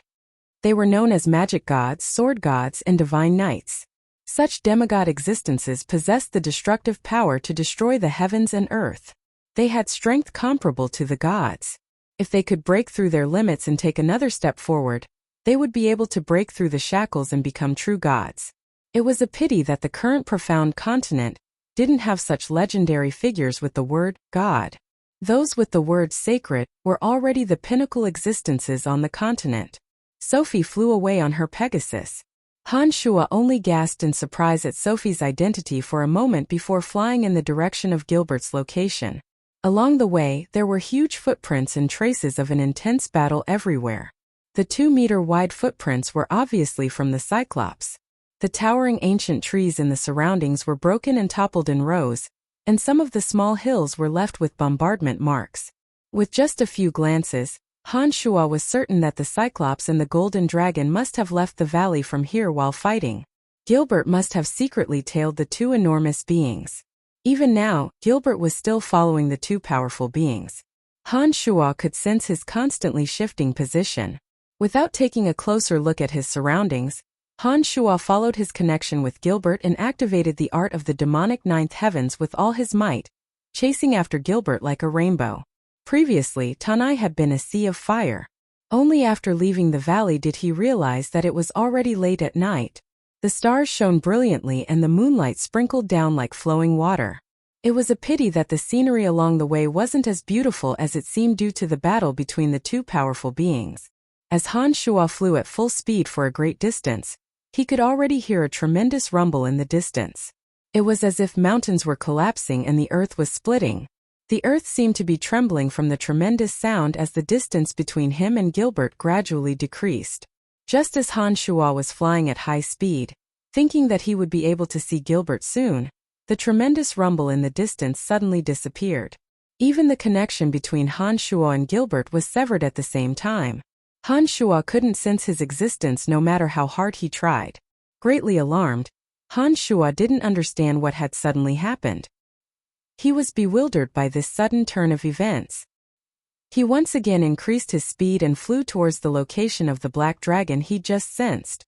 The speed of a shooting star allowed Han Shuo to arrive at the scene in a matter of minutes. The traces of the battle between the two enormous beings were still there, and there was a wide area shrouded in black fog in front of him. This area took up a large area. Han Shuo stopped in the air and gazed down. He discovered that the black fog covered an area of 10 miles. The moonlight was completely obscured by the black fog and couldn't shine in at all. Han Shuo couldn't see anything with his eyes either. Waves of fierce and thick evil aura filled the area shrouded in black fog. It seemed to contain some sort of terrifying danger. Han Shuo couldn't sense the existence of any living beings within, as if he was completely blocked by the thick black fog. Hovering in the air for a while, Han Shuo released a Yin demon and had it descend towards the area below. The shapeless Yin demon slowly descended and dove into the area shrouded in black fog with a whoosh. Suddenly, Han Shuo's connection with the Yin demon was completely severed. The Yin demon that entered the black fog disappeared without a trace in the blink of an eye. Han Shuo couldn't sense the Yin demon's location in the slightest. By now Han Shuo was truly shocked. His connection with Gilbert was due to the power of the contract, so it was understandable that it was blocked by that area. However, the 3 Yin demons had been refined by Han Shuo through his blood essence, and had disappeared without a trace after entering that area. This was truly a bit frightening. The area 10 miles in radius below was completely covered by thick black fog. He couldn't see anything at all. Han Shuo could only feel that it was filled with an evil aura. He was certain that there was no simple existence within. The dark forest is full of wonders indeed. There's actually such a strange place. It looks like I have to go in and see what's going on if I want to understand what's going on. Han Shuo looked at the area below and murmured to himself. He activated the magical yuan in his body and formed a protective shield around his body, slowly descending towards the area below. When Han Shuo gradually approached the black fog, all sorts of negative emotions, such as fear, grief, rage, and madness, suddenly surged into Han Shuo's mind. It was as if a force was trying to invade Han Shuo and make him lose himself in an instant. However, Han Shuo in the bloodlust realm had absorbed all sorts of negative emotions from the dead during his last 2 massacres. He was already used to the invasion of this kind of fear and madness. He wasn't affected in the slightest, and his expression remained calm and composed. This is really interesting. Han Shuo couldn't help but murmur in surprise when he felt the negative emotions surge into his mind. His body suddenly sank and he landed directly in this area.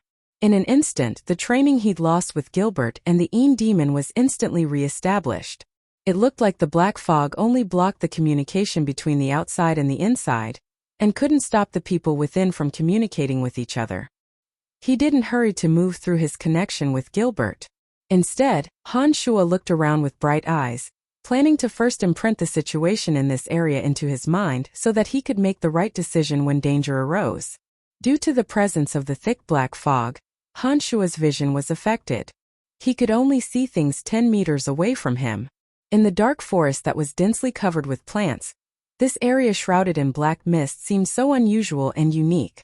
There wasn't a single plant within a 10-meter radius, only barren rocks of all sorts of dark colors. There was an oily green stream flowing beneath Han Shuo's feet. The stream flowed soundlessly without any fish. Looking up at the sky, the thick black fog covered everything. There wasn't a bit of light to be seen. The entire space was dark and gloomy, filled with the smell of desolation and death. "Oh!" Han Shuo exclaimed. Through the Yin demon's observation, he saw a strange stone tablet. There were even some words carved on the upright stone tablet.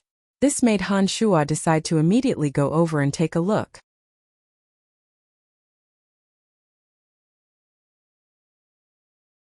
Chapter 241. When Han Shuo arrived at the stone tablet, he could only see a single line of words engraved on the stone tablet from afar: Ermite Cotton. It was actually the name Ermite Cotton.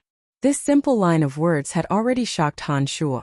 As a citizen of the Lancelot Empire, he had heard of this deified figure like thunder. Every citizen of the Lancelot Empire could recount his deeds in detail. As the greatest existence in the dark element in the history of the Lancelot Empire, Ermite Cotton was a legendary dark magus with the strength of a demigod. 500 years ago, it was Ermite Cotton who assisted the first king of the Lancelot Empire in establishing the Lancelot Empire. It was precisely with the help of such a figure that the founding king of the Lancelot Empire conquered all foreign races, drove away the barbaric orcs, and expelled the greedy and despicable goblins. He stood out among the major powers and established political power on this land, allowing the Lancelot Empire to steadily stand tall on this land for the past 500 years. It was said that Ermite Cotton was a legendary dark magus with the power to destroy the heavens and the earth. Such a powerful figure in that era not only created the existence of the Lancelot Empire, but also forever became a legend. He was revered by all the citizens of the Lancelot Empire for 500 years. Until now, his fame and greatness had not been surpassed by any of his descendants. Ermite Cotton's entire life was accompanied by great legends. He had defeated countless experts, opened up new frontiers for the Lancelot Empire, and destroyed the fighting spirit and confidence of all foreign races that resisted. Wherever the iron hooves of the Lancelot Empire passed, all races would crawl on the ground and pledge allegiance to the Lancelot Empire. However, such a terrifying demigod-like existence had mysteriously disappeared without a trace at the peak of his life. At that time, the Lancelot Empire was at its peak and had conquered all the surrounding countries. It was the time when Ermite Cotton should have been enjoying all the glory and glory. However, he had mysteriously disappeared. The first king of the Lancelot Empire was unable to accept the departure of his most sincere friend.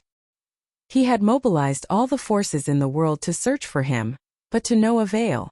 There were many different versions of legends about his mysterious departure. Some said that he was tired of fighting and went into seclusion. Some said that he transcended everything and went from being a demigod to becoming a god.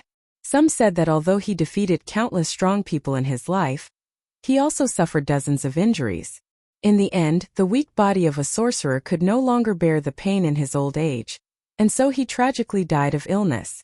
However, legends were just legends after all. In the absence of concrete evidence, all theories were illusory. The mysterious disappearance of Ermite Cotton had been an unsolvable mystery for over 500 years. However, there was a stone tablet with Ermite Cotton's name carved on it in this strange place shrouded in black fog. From the shape of the stone tablet and the meaning of the words carved on it, Han Shua was certain that it was a type of tombstone used to commemorate the dead. This filled Han Shua's heart with shock. He couldn't help but want to approach the tombstone and carefully examine it. It was at this moment that Gilbert took the initiative to approach Han Shua through his connection with Han Shua. Han Shua could even feel Gilbert's anxiety.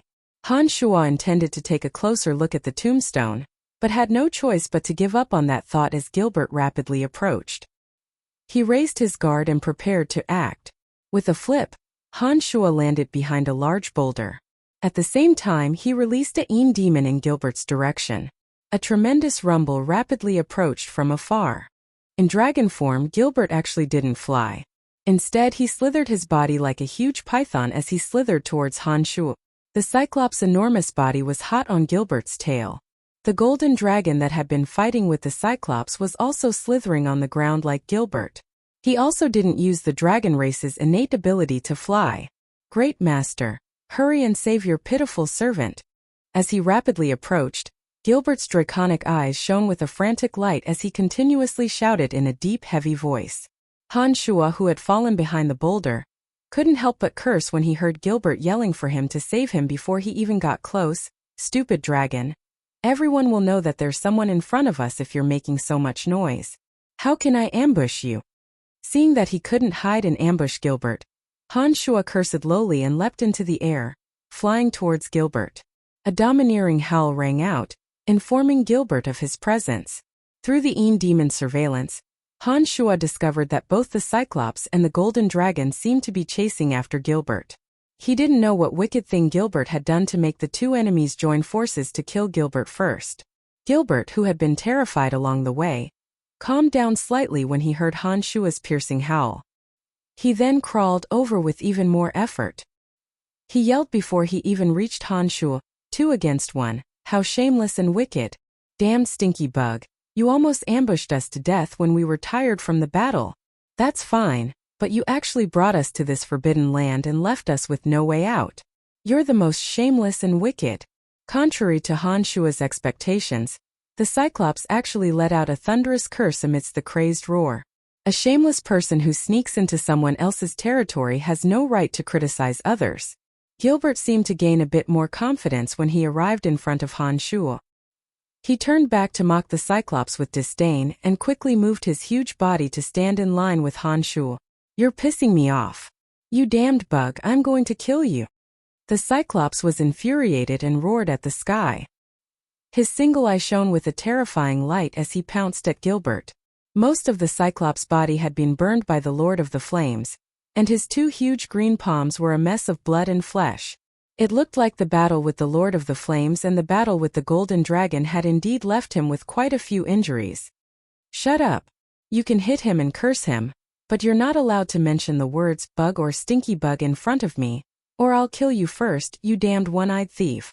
The Golden Dragon roared angrily behind the Cyclops. The Golden Dragon's body wasn't in good shape either. Not only were large patches of his golden scales black, but some of them were also stained with blood. Even his huge head had a bloody scar. It looked like he'd suffered serious injuries from the consecutive battles. "You're a mad dragon, do you think I'm afraid of you?" The Cyclops and the Golden Dragon had fought their way out of the valley and had long since become enraged. Although he was extremely angry at Gilbert's despicable actions, he didn't have a good impression of the Golden Dragon either. He immediately turned around to face the Golden Dragon, seeming to want to fight at any moment. This was indeed the case. The proud Golden Dragon couldn't take any provocation. He had already roared and charged forward after the Cyclops' roar, and immediately began to fight with the Cyclops. He'd forgotten his target this time and didn't care about Gilbert's life or death. "What's going on?" Han Shua felt a headache coming on as he watched the two enormous beings fight in front of him. He couldn't help but turn his head to look at Gilbert and ask with a wry smile, I saw the two of them fighting and followed them from behind. I took advantage of the fact that they were both exhausted and moved a boulder the size of a small mountain over, wanting to take the opportunity to smash them both to death. Who would have thought that they'd be so clever and actually dodged the boulder? Then they chased after me. I was so flustered that I didn't know where I was going. I ran into this strange area. The two of them had lost their minds and followed me without thinking. Then I discovered that my power had been sealed. Not only did I not have the magic to spray poison and flames, but I also couldn't fly. Of course, that stupid Golden Dragon couldn't fly either and could only crawl like me. It seemed that even the Cyclops' power had been sealed. After a short moment of panic, they made me their primary target and started to attack me together. I had no choice but to come and find you. Gilbert didn't care at all and cackled wickedly as he explained Han Shua's despicable actions. Looking at his proud expression, it was obvious that he wasn't ashamed of it, but rather proud of it. "You really are shameless," Han Shua commented after listening to Gilbert's explanation. "I learned this from you." Gilbert cackled and pushed all the blame onto Han Shua, as if he'd been so pure and kind when he'd left the underground world. Rumble. A huge collision sound came from where the Cyclops and Golden Dragon were fighting. All sorts of dark-colored rocks in the surroundings exploded as the Cyclops and Golden Dragon fell to the side in exhaustion. There was a huge crater between them.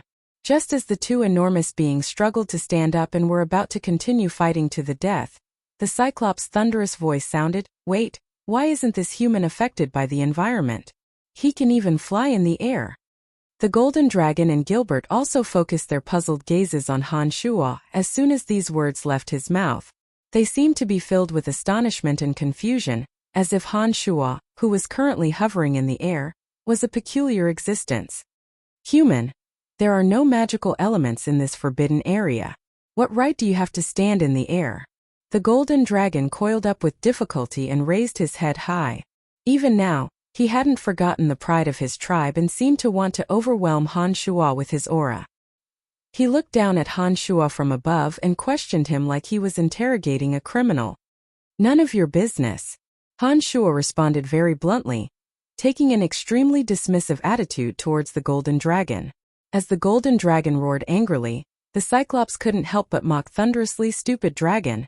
Do you think someone who can stand in the air in this forbidden area would be afraid of you? Haven't you heard of the legends of this forbidden area? Do you really want to die?" The Golden Dragon strangely shut up as soon as the Cyclops' words left his mouth. His two head-sized eyes quickly flashed with a strange light as they focused on Han Shua. The dragon's head shook in disbelief and growled lowly, "Impossible, how is this possible? Great demigod existence, you must have surpassed the limits of humans. Please sprinkle your benevolent radiance and take us away from this forbidden area." The Cyclops looked at Han Shua with sincere entreaty in his single eye. His enormous body even bowed in a strange manner, expressing his respect towards Han Shua. Even the Golden Dragon fell silent as he muttered to himself, He stared at Han Shuo without saying a word. As proud as he was, he couldn't immediately lower his head in front of Han Shuo, but his eyes expressed the same urgent pleading. What do you mean? Han Shuo was speechless as he looked at the two enormous beings. He rubbed his head in silence for a while and couldn't help but ask in confusion. All the super-rank beings of the Dark Forest know the legend of this forbidden area. An earth-shattering battle occurred here 500 years ago. It's said that even true gods participated in it. That battle caused all the beings of the Dark Forest to tremble. The enormous commotion lasted for 3 days and 2 nights, and no one knew what had happened inside. The Cyclops' face was filled with lingering fear as he continued with a thunderous voice. None of the powerful beings that tried to go in and see what was going on were able to walk out of the forbidden area. None of the beings that mistakenly entered the forbidden area in the next 500 years were able to walk out. It's said that magic and fighting aura are all restricted in the forbidden area. All beings only possess pure physical strength and are unable to take a single step out of the forbidden area. Only demigods that have surpassed the sacred rank can walk out of the forbidden area without these restrictions. Great human demigod existence, please take us away from here. Although the golden dragon didn't say a word, his gaze towards Han Shuo was completely different now. His eyes were filled with entreaty, and the golden dragon had no choice but to lower his proud head. I think you've made an error in judgment. Han Shuo looked helplessly at the two enormous beings and spread out his hands in explanation. I'm very sorry. I'm not a demigod existence.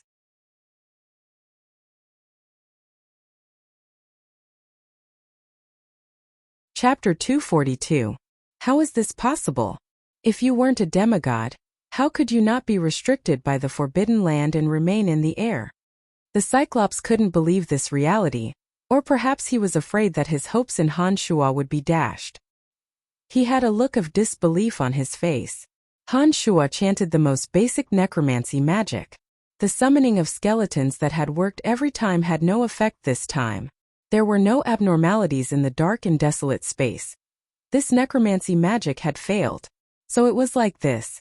Han Shuo's heart jumped, and he understood that the Cyclops wasn't lying. It looked like he really couldn't use any magic in this forbidden land. Wait!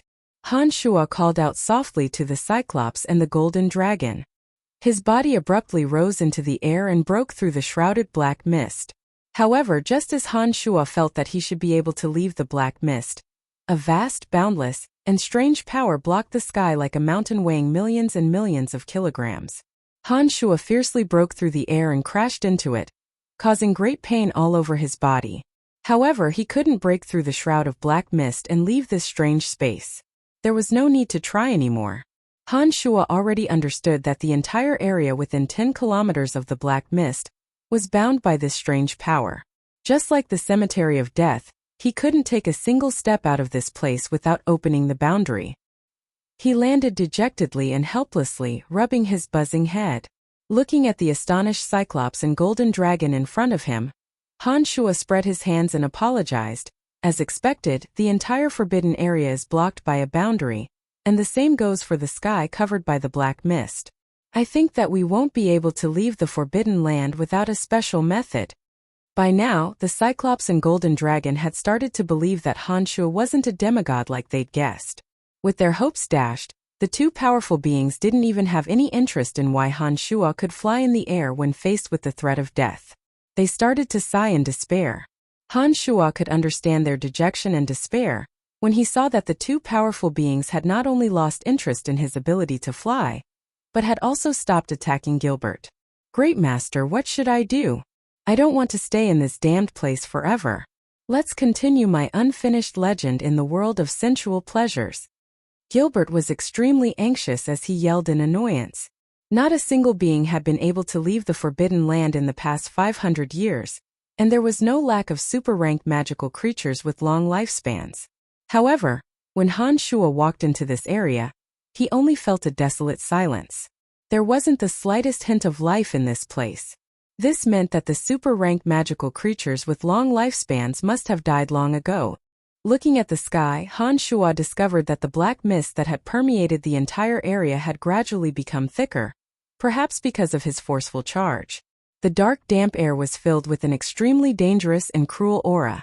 I think it's unlikely that we'll die of old age here even if we want to, Han Shuo murmured to himself as he sensed the changes in his surroundings, then suddenly cried out, "Careful, there's danger."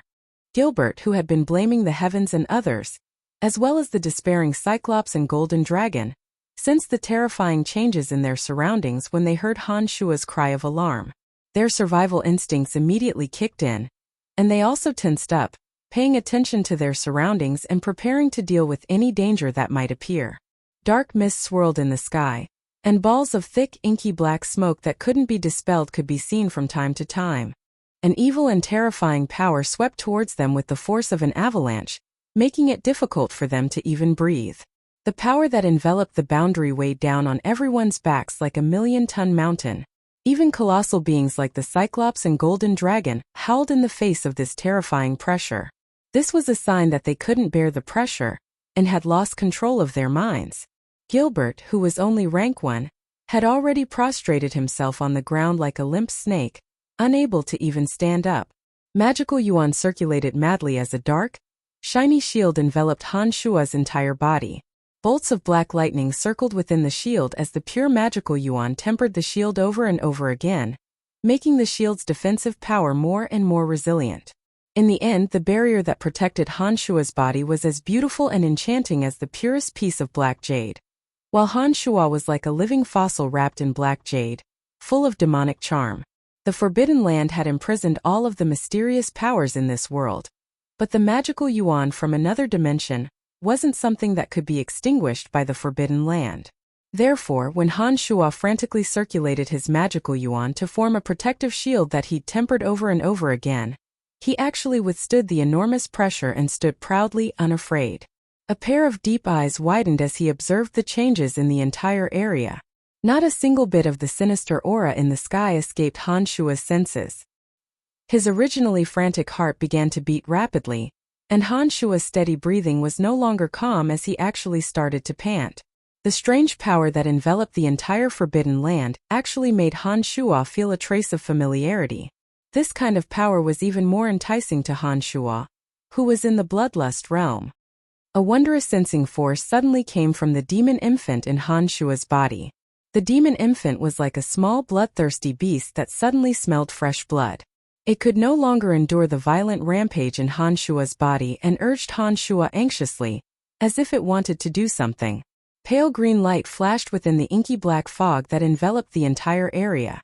Balls of light gathered towards Han Shuo's group of 3 from all directions. An enormous and terrifying aura of evil overflowed from the large balls of fog. As the pale green light continued to flash, the balls of fog gradually separated and changed shape, forming a sinister and terrifying face that pressed down. "No!" The Cyclops roared angrily and swung his enormous iron shovel at the sinister and terrifying face in the sky. The Golden Dragon also roared and swept his enormous dragon tail towards the sky, crazily sweeping towards the sinister face of a demon. However, the Cyclops and Golden Dragon's attacks landed in the air and had no effect on the malevolent phantoms. They fearlessly regrouped after dispersing and pressed downwards with frightening ferocity. "Fiend, it's a fiend!" Han Shuo suddenly cried out from within the protective barrier. Han Shuo, who was in the bloodlust realm, suddenly removed the protective barrier that covered his entire body. Rays of bloody light shot out from Han Shuo's body as a thick, murderous aura suddenly wrapped around Han Shuo's body. At the same time, a ray of red light shot out from the top of Han Shuo's head. The demon's lair edge's purple and red light flourished as it floated above Han Shuo's head, continuously spinning and dancing. The normally calm Han Shuo's expression suddenly became sinister and frightening. His white teeth formed the shape of a demon's and his eyes were blood red. The murderous aura emanated from his body and entangled with the demon's lair edge above his head. Blinding bloody light shot out from both of them at the same time. The sinister ghost faces that covered the entire area made shrieking expressions, but didn't make any sound. The evil faces that had been pressing down on the Cyclops and Golden Dragon revealed panicked expressions, seeming to want to escape at all costs. However, with Han Shuo's demon's lair edge as the center, an enormous whirlpool had formed in the sky above Han Shuo and the demon's lair edge. The whirlpool was more than 10 meters wide, and a murderous aura swirled within it. Blood-red light flashed as waves of evil energy filled it. All of the fiends that had gathered over seemed to be attracted by the enormous whirlpool. All of them wanted to flee in panic, but none of them were able to leave. Under the pull of the enormous whirlpool above Han Shua's head, the fiends seemed to be tied down by invisible ropes no matter how far they escaped, slowly moving towards the whirlpool above Han Shua's head. The terrifying pressure that could topple mountains and overturn the seas disappeared in an instant. Gilbert, who had been lying on the ground like a soft little snake, straightened his back after the pressure disappeared. He looked at Han Shua, who was causing a huge commotion in the air, and murmured to himself, "Great master, what the fuck are you doing? Little dark dragon. Just what kind of creature is your master? Just what is he doing? Why doesn't he have the presence of fighting aura or magic that a human should have?" The proud golden dragon couldn't help but roar when he saw the great commotion that Han Shua had caused and heard Gilbert's murmurs. "No matter what, we would have already been killed by those evil ghost faces if his strange actions had resolved the danger we were in just now." The Cyclops stared deeply at Han Shua with one eye, but didn't discover that Han Shua had revealed even the slightest bit of fighting aura or magic. According to his understanding of this world, he understood that Han Shua might not be a demigod. However, Han Shua's current actions were illogical, and had removed the enormous pressure that had enveloped the entire area. This made the Cyclops not dare to underestimate Han Shua at all. Now that his master had displayed his might, Gilbert also became arrogant. He raised his neck high and shouted loudly, "Damn it! How would I know what's going on? I just know that my master is very powerful. Otherwise, as a great dark dragon, why would I crawl at his feet?" The two enormous beings actually believed the dark dragon's words. Han Shua's current actions and the existence of dark dragon Gilbert were enough to prove that Han Shua was a powerful existence. It was because of this that the golden dragon and Cyclops accepted the dark dragon's rude shouts. It was as if they had forgotten the dark dragon's despicable actions from before, and didn't dare attack him again. With such a powerful master, and this powerful human currently using his own unique method to remove the enormous pressure that enveloped the entire area, they didn't want to attack Gilbert at this time, and attract unnecessary trouble for themselves. If this human stopped his current actions and that powerful threat appeared again, the Cyclops and Golden Dragon would still be dead. Therefore, the two enormous beings only snorted coldly at Gilbert's rude shouts and didn't say anything else. Seeing that Gilbert didn't know anything, the two didn't waste time asking him any more questions. They silently recovered their strength as they paid attention to Han Shua's changes. The malevolent demonic face that had previously floated in the air had now become a pitiful escapee. A pitiful escapee that couldn't escape at all. Even the Shah that had left the area in the beginning were slowly pulled into the whirlpool one by one. No matter how terrified and panicky they were, under the enormous suction force of the whirlpool above his head. It was as if the bloody light whirlpool created by the demon's lair edge and the fiendish aura around Han Shua's body had a restraining effect on these strange fiendish spirits. In the end, not a single one of them was lucky enough to escape. Under the strong suction force of the enormous whirlpool, the pale green faces shrieked in silent terror as they turned into streaks of dark green light and merged into the whirlpool. The enormous whirlpool was like a strange tree. The enormous whirlpool above was like a lush foliage, while the thin passageways below were like the roots of the enormous tree. As the fiends were sucked in one by one, the enormous whirlpool was filled with a terrifying and chaotic energy. Blood red, black and pale green, three kinds of strange lightning, carrying a thick evil aura, slowly converged into the demon's lair edge and Han Shua's body through the rhizome-like passageways. The whirlpool spun faster and faster, and the demon's lair edge, which had absorbed a large amount of evil aura, shone brightly. The ferocious might of a peerless weapon was gradually revealed. Violent howls continuously sounded from the demon's lair edge, causing the Cyclops and the other two enormous beings to tremble in fear. On the other hand, the killing aura around Han Shua had condensed into a mist. The thick killing aura faintly formed the shape of a giant overlooking the earth behind Han Shua. The giant was more than 10 meters tall in the air, and possessed an extremely terrifying ferocity. It looked exactly the same as Han Shua, who was a small dot on the ground with blood-red pupils. This spectacle continued for a day and a night. The enormous whirlpool above Han Shua's head disappeared, and all the fiends in the area also disappeared. Even the giant that had appeared behind Han Shua slowly flew back into Han Shua's body. Only the demon's lair edge continued to shine brightly as it floated above Han Shua's head. Roar! An evil and terrifying howl suddenly rang out from Han Shua's mouth. Han Shua suddenly stood up with blood-red pupils, as if a peerless soul had awakened from the depths of the earth. He glared viciously at the Cyclops, Golden Dragon, and Dark Dragon Gilbert, causing them to tremble from the depths of their hearts.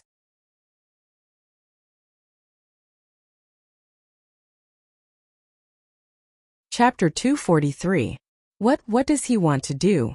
The proud Golden Dragon couldn't help but cry out in alarm when he saw the extremely evil Han Shua glaring at him with bloodshot eyes. How would I know? Oh my great master, just what do you want to do? I am your most humble servant, Gilbert. The little black dragon had just straightened his back when he saw the ferocious Han Shua walk towards him step by step. A thick wave of fiendish aura swept towards him like a wave of blood, and he immediately screamed in panic. Unfortunately, at this moment, Han Shua's expression was ferocious and terrifying. Both of his pupils had turned blood red. He let out another howl towards the heavens. Like a bloodthirsty beast, he was already charging towards this side. The fiendish aura around Han Shua had thickened into the shape of a red mist, and as Han Shua leapt forward, a ferocious aura that could topple mountains and overturn seas surged forward. Not good, he's lost his mind. The Cyclops' thunderous voice suddenly cried out in alarm, already preparing for the worst. At this moment, the Golden Dragon was standing closest to Han Shua. The proud Golden Dragon had become Han Shua's first target. Amidst the roiling flames, Han Shua had already descended upon the Golden Dragon's head, and smashed his fist towards the Golden Dragon's enormous head. If it had only been Han Shua's fist, perhaps the Golden Dragon wouldn't have cared too much. After all, Han Shua's size was not on the same level as the Golden Dragon's, and the strength and area of effect of his fist were very limited. It would be very difficult for him to cause too much damage to a colossus like the Golden Dragon. However, when this fist came crashing down, the fiendish aura around Han Shua naturally condensed into the shape of a crimson fist the size of a small mountain. This fist completely enveloped the Golden Dragon's body, and the enormous pressure made it hard for him to breathe. It carried with it a destructive wave as it came crashing down. The proud Golden Dragon let out a pained groan and muttered a few dirty words. He hadn't recovered much of his strength yet, but he had no choice but to stretch out his coiled body. His wriggling tail, like the Great Wall of China, suddenly slammed into the incoming fist. Rumble! An earth-shattering sound came from the collision between the giant fist and the Golden Dragon's tail. The rocks around the Golden Dragon exploded one after another. The Golden Dragon let out a painful roar. Its straight and winding tail seemed to be unable to bear the weight as it trembled and bent together. Its huge body that was more than 10 meters tall was directly smashed to the ground by this punch. Waha, great master, your humble master is proud of you. You used your strength to directly beat the Golden Dragon, who has the strongest physical body of the Dragon clan, to the ground. I, Gilbert of the Dark Dragon clan, have witnessed this historical moment. You are indeed worthy of being my chosen master. The ferocious and terrifying punch smashed the Golden Dragon to the ground. The Cyclops' single eye was filled with the light of disbelief, while the Dark Dragon Gilbert was crazily shouting and yelling. My great heroic miraculous noble master, you? What do you want to do? Don't tell me you're planning to make a move on your most adorable, most loyal, most honest, and most humble Gilbert? However, Dark Dragon Gilbert's flattery was not over yet. The giant fist of bloody light had disappeared, but when Han Shua's foot was about to kick out, a large blood-red foot appeared in the air. Its target was the rambling Dark Dragon Gilbert. Without waiting for Gilbert's panicked voice to finish, this foot was already directly stomping down on Dark Dragon Gilbert's large head. If things went wrong, Gilbert would never be able to make a sound again. Roar! Just as the Dark Dragon roared in despair, a towering figure suddenly rushed out. A large green arm forcibly helped Dark Dragon Gilbert block this foot. After a series of rumbling vibrations, the green Cyclops sat on the ground and fearfully looked at the sinister face of Han Shua, who was slowly descending with a fierce roar. Damn stupid dragon, he has already lost his mind and is no longer your master. Do you want to fucking die? The golden dragon, who had finally stood up from his crouching position, couldn't help but shake his head and shake his tail as he roared loudly. He wanted Dark Dragon Gilbert to recognize the truth. Dark Dragon Gilbert seemed to have come to his senses. In the depths of his heart, he was unwilling to believe that Han Shuo would kill him. He continued to muddle-headedly mumble to himself, "How is this possible? How could my master attack me? Stupid dragon, although I don't know what happened, I'm afraid that your master has truly lost his mind. He's very, very powerful now. That unlucky golden dragon and I don't have much strength left. Only the three of us together may be able to deal with your master." The Cyclops watched as Han Shuo slowly descended from the sky. A vast and boundless murderous aura had firmly locked onto the three of them. He couldn't help but anxiously yell at Dark Dragon Gilbert. Shaking his large head blankly, Gilbert felt bitter inside. Although he felt despair and grief at Han Shuo's ruthless and merciless killing, he still stubbornly said, "No, absolutely not. I can't fight my master with you, even if I die." "Idiot, the three of us together can't kill him. We only need to resist or restrain him. We're doing this to save him, you stupid and damn dark dragon. Do you understand the meaning of this?" On the other side, the golden dragon roared wildly in exasperation in the face of the threat of death. "That's right, stupid dragon, we're saving him, saving him. Idiot." The Cyclops immediately understood after hearing the golden dragon's words and roared in agreement. The dragon race was a proud race. If it weren't for special opportunities, it would be very difficult for them to be tamed by the humans that they looked down upon. However, once a dragon established a contract with a human, their loyalty was unquestionable as long as their master was alive. Gilbert had spent some time with Han Shuo. Han Shuo's actions were very much in line with the dark dragon race's evil appetite. Even when Han Shuo had lost his mind and attacked him viciously, he had never thought of resisting. This was just like the dark dragon race's lustful nature. It was an innate imprint of the giant dragon race that no one could change. The golden dragon was well aware of this race's characteristics, and immediately changed the meaning of resisting. He turned resisting Han Shuo into saving Han Shuo, so as to resolve the knot in Gilbert's nature. Indeed, as if he had been enlightened, the roars of the golden dragon and Cyclops woke up the muddle-headed Gilbert. After thinking it through, Gilbert frantically yelled, "That's right, I want to help you. Nothing can happen to you. Your humble servant still needs your guidance." Roar Han Shuo, who was slowly descending towards the three colossuses, suddenly let out a ferocious howl. An unimaginably terrifying sound wave rushed straight towards them. Circles of murderous blood waves like ripples on water rolled in layers in the dusky void. The evil murderous aura contained in the sound wave poured down from the sky in the form of burning clouds. Blood seeped out of the mouths, noses, and eyes of the three enormous beings under the impact of the terrifying sound wave. Their enormous bodies rolled about rapidly, unable to withstand the impact of the terrifying sound wave that was mixed with a murderous aura. "Damn it, what kind of attack method is your master using? Instead of letting him yell and scream, why don't we face his giant fists and feet? At least we can withstand the physical damage, but we can't do anything about this kind of sound wave attack."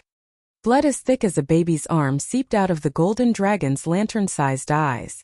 Blood also flowed out of his ghastly mouth as he complained in agony. "Heavens, what the hell is going on? My master shouldn't be this strong." Gilbert had interacted with Han Shuo for a long time. Although he wasn't very clear about Han Shuo's true strength, from Han Shuo's performance, it was absolutely impossible for him to possess such terrifying strength. "There's no other way. Let's combine our strength and attack him together. Otherwise, not only will we die without a doubt, he won't be able to escape the backlash of his strength and explode. The terrifying strength that shrouds his body right now comes from those fiends from the Forbidden Land. He must have wanted to absorb all of them, which is why this situation has occurred." The Cyclops was the calmest of the three enormous beings. Seeing that they were about to die from the impact of the sound wave if this continued, he immediately suggested anxiously. Then, without waiting for Gilbert to respond, the Cyclops and the Golden Dragon, who were supposed to be enemies, glanced at each other and actually stood up from their rolling positions in unison.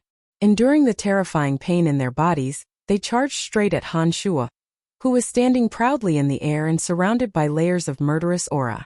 Han Shuo, who was roaring madly, sensed the unusual movements of the two enormous beings. He laughed sinisterly as he floated towards the two enormous beings. His blood-red pupils suddenly lit up with a brilliant crimson light. The crimson light overflowed from his pupils and condensed on the bodies of the two enormous beings as though it had materialized. The two enormous beings had just straightened their bodies when they were swept by his glistening bloody eyes. Their bodies were immediately invaded by a terrifying strength, and they actually began to tremble madly as if they had epilepsy. They let out mournful cries from their mouths. "Damned black dragon, you're right behind him. Subdue him immediately or else we'll all die." When Han Shuo's blood-red pupils swept across the golden dragon's body, the tough dragon scales covering its body shattered with popping sounds. Fresh blood gushed out like a fountain. The golden dragon shook its head and wagged its tail as it dodged while howling miserably. "Hurry up, you're saving him, damn stupid dragon." The Cyclops' green skin suddenly tore apart when the seemingly solid bloody light in Han Shuo's eyes landed on it. Then the wound magically grew infinitely larger. Because his heart was filled with an unknown fear, he also let out a series of miserable cries. For the first time he let out a howl of profanity. Amidst the frenzied roars of the two enormous beings, Gilbert yelled, "I'm going to save you, save you." Resolute emotions appeared in Gilbert's enormous eyes. Then, Gilbert abruptly extended his enormous dragon claw, carefully swatting it towards the completely unaware Han Shuo who was standing proudly in front of him. He planned to first knock Han Shuo unconscious, then think of a way to restore Han Shuo's lost rationality, and rescue Han Shuo from his current chaotic state. There was no need to doubt Gilbert's loyalty. Bam! A huge muffled sound rang out as a ball of red mist formed from murderous intent appeared above Han Shuo's head, tenaciously resisting Gilbert's claw. Han Shuo wasn't injured at all within the red mist, but he seemed to have sensed Gilbert's malice. He couldn't help but turn around and glare at Gilbert with his bloody eyes, roaring angrily. All of the chaotic murderous aura surrounding Han Shuo was affected by Han Shuo's rage, and immediately gathered from all directions, surging wildly into the Demon Slayer edge that had been floating in front of Han Shuo's chest. The enormous murderous aura was like waves of blood, as it rapidly converged within the Demon Slayer edge. The Demon Slayer edge, which continued to hiss violently, suddenly exploded with a terrifying aura that could destroy the heavens and earth. When all of the murderous aura surrounding Han Shuo had been absorbed by the Demon Slayer edge, the Demon Slayer edge had become a peerless weapon that could split the heavens and earth. 100-meter-long blood-red light shot out from the Demon Slayer edge. Han Shuo, holding the sword hilt, was like a demon god that could destroy everything. Han Shuo adjusted the direction of the 100-meter-long light with his right arm, slowly aiming it at Gilbert. During this process, wherever the terrifying 100-meter-long aura passed, the air cracked, and the hard dark rocks that had existed for an unknown number of years were directly turned into stone chips flying everywhere under the violent aura. Faced with the boundless aura, Gilbert's enormous body appeared so small and helpless. His dragon eyes were filled with despair, fear, grief, and all sorts of emotions. He stared blankly at the ferocious Han Shuo and couldn't help but mutter, "No, you won't. You're my master, you can't really want to kill me. Stupid dragon, run! Hurry up and run." The Cyclops and the Golden Dragon frantically reminded him at the same time. For some reason, the hearts of the two enormous beings were also filled with grief at this moment. However, the normally carefree Gilbert, who liked to hoot crazily, was stupefied, as if he had become an idiot. His lantern-sized eyes gradually overflowed with blood-colored tears, but his body remained unmoving, as if it had taken root. An earth-shattering roar rang out from the mouth of the ferocious red-eyed Han Shuo.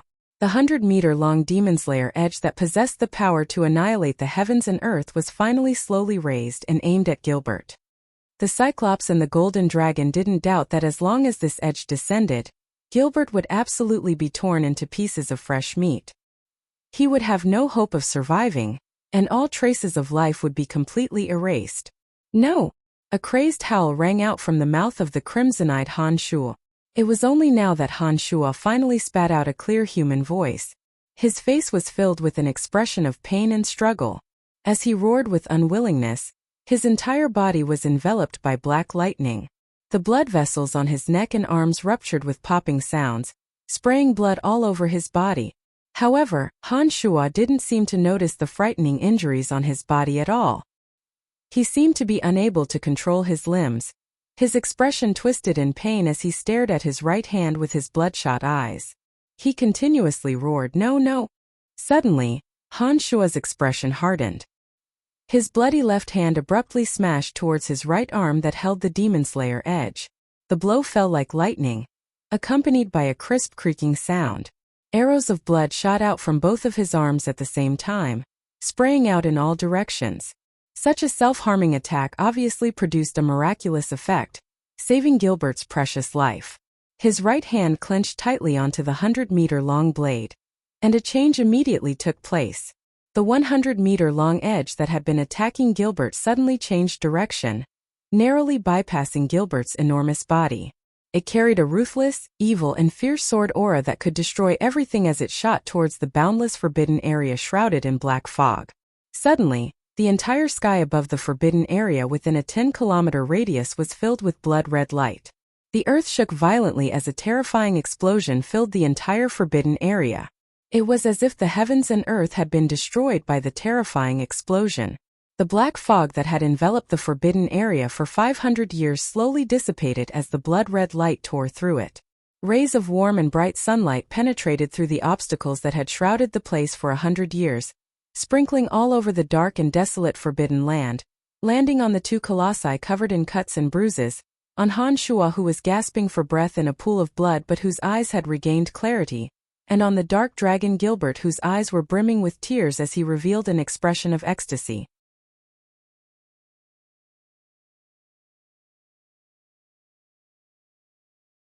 Chapter 244. The violent explosions continued for a while before the forbidden land gradually calmed down. The blazing sun hung in the sky, signifying that the forbidden land that had been sealed for 500 years had finally seen the light of day again. "Ah, light, this is the light of the sun." The golden dragon, who was covered in wounds, looked up at the blazing sun in the sky and felt the warmth of the sunlight on his scales. He sighed emotionally. As he sighed emotionally, some of the power that he'd lost after entering the forbidden land slowly filled his enormous body. The golden dragon's enormous body slowly rose from the ground. The dragon race's ability to fly had finally returned. The power that sealed the entire forbidden land has completely disappeared. "We're saved." The Cyclops faced the sun with one eye as he lay limply on the ground, riddled with wounds. Although his form was a bit lazy, his green face was filled with the joy of escaping death. On the other side, Dark Dragon Gilbert shook his enormous head. The tears that had just filled his eyes were flung into the air like spring rain. His enormous body floated in the air and flew impatiently towards Han Shuo. He murmured to himself, I just knew that you wouldn't kill your most loyal servant." At this moment, Han Shuo's right hand, which was as tough as steel, had been forcibly broken by his left hand.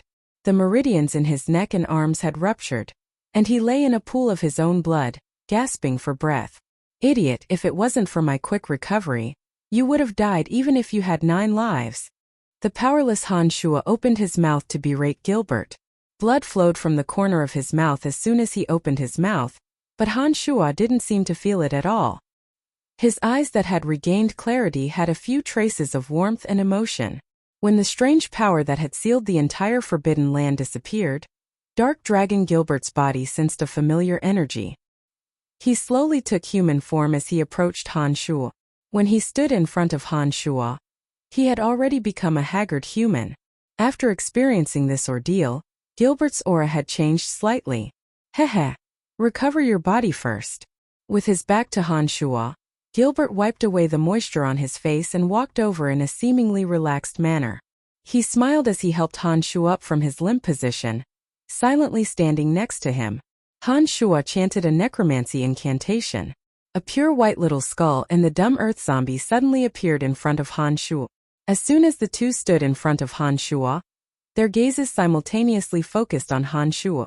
When they discovered that Han Shuo was in a miserable state and drenched in blood, they both abruptly moved to either side of Han Shuo and anxiously reached out their large hands to scratch his body, as if they wanted to stuff the blood on Han Shuo's body back into his body through his wounds. The little skeleton's purple eyes and the Earth Elite zombie's earthy yellow eyes were both filled with panic. They seemed to have a lot of life in them, waving their hands and feet to express what they were trying to say at such a busy time. All right. With the strength of my body now, this kind of injury won't be fatal. You don't have to worry about it. Han Shuo could understand the meaning behind the two's frantic and gesticulating explanations. Although their method of trying to stuff Han Shuo's blood back into his body was childish and laughable, it warmed Han Shuo's heart. Suddenly, the little skull shot into the sky, the bone dagger in his hand and the 7 bone spurs in his hand spinning in a whirlpool. An evil, cold, and inhuman killing intent spread from his body as the 7 bone spurs pierced towards the Cyclops and the golden dragon like 7 rays of blood. At the same time, the earth zombie to Han Shuo's left sank into the ground as if drowning. A wave of earth-shaking tremors came from the depths of the earth beneath the Cyclops and golden dragon. Sharp mounds of earth rose from the ground, and the Cyclops was the first to be affected. He scrambled to dodge. When the little skull and the earth zombie appeared out of thin air and landed on either side of Han Shuo, the Cyclops and golden dragon only glanced at them casually and didn't pay any attention to these low-level necromancers. However, when the two fellows began to make their move, the deterrence and destructive power they caused the two colossal beings to be dumbfounded. They simply could not believe what they were seeing. The little skull and the earth zombies' movements were fast, and their attacks were as swift as lightning. When Han Shuo reacted, the two's attacks were already about to land on the heavily injured Cyclops and golden dragon. Hey, damn stupid dragon, are you just here to watch the show? We just helped you. The golden dragon was terrified as he frantically dodged the attacks of the bloody rays. He couldn't help but roar. Although the Cyclops and golden dragon could use their energy to recover, their bodies had long since become weak after a series of torments. In addition, although the little skeleton and earth elite zombie were small in size, the intimidation they caused was truly frightening. The golden dragon couldn't help but turn pale with fright and cry out in alarm. Am I honored, master? These two fellows did help us just now. I don't think they have any ill intentions. Gilbert heard the golden dragon's roar, and remembered their friendship when the 3 of them had defended against Han Shuo. He couldn't help but try to persuade Han Shuo. I see. You two come back. Han Shuo nodded indifferently and called out to the little skull and the earth zombie. The 2 reckless fellows, little skull and the earth zombie, immediately retracted their combined attacks when they heard Han Shuo's order.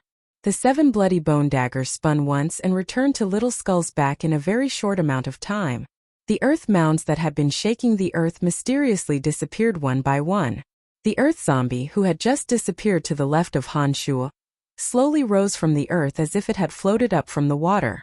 It stood on the left of Han Shuo as if it had never moved. Little Skull and the earth zombie discovered that Han Shuo was riddled with wounds. Gilbert naturally wasn't Han Shuo's enemy, so the 2 giants that had also clearly experienced a great battle were naturally treated as the culprits. It was understandable that they would attack without waiting for Han Shuo's orders.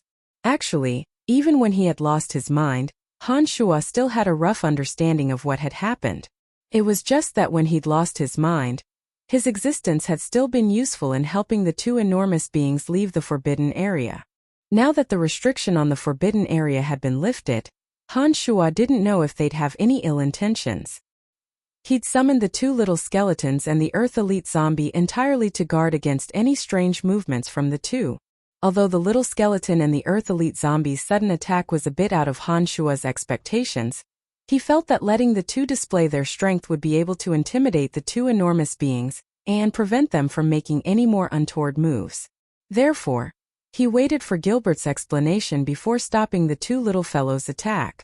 This was also a warning to the 2 giants that they shouldn't think that they were the rulers now that the restriction of the Forbidden Land had been lifted.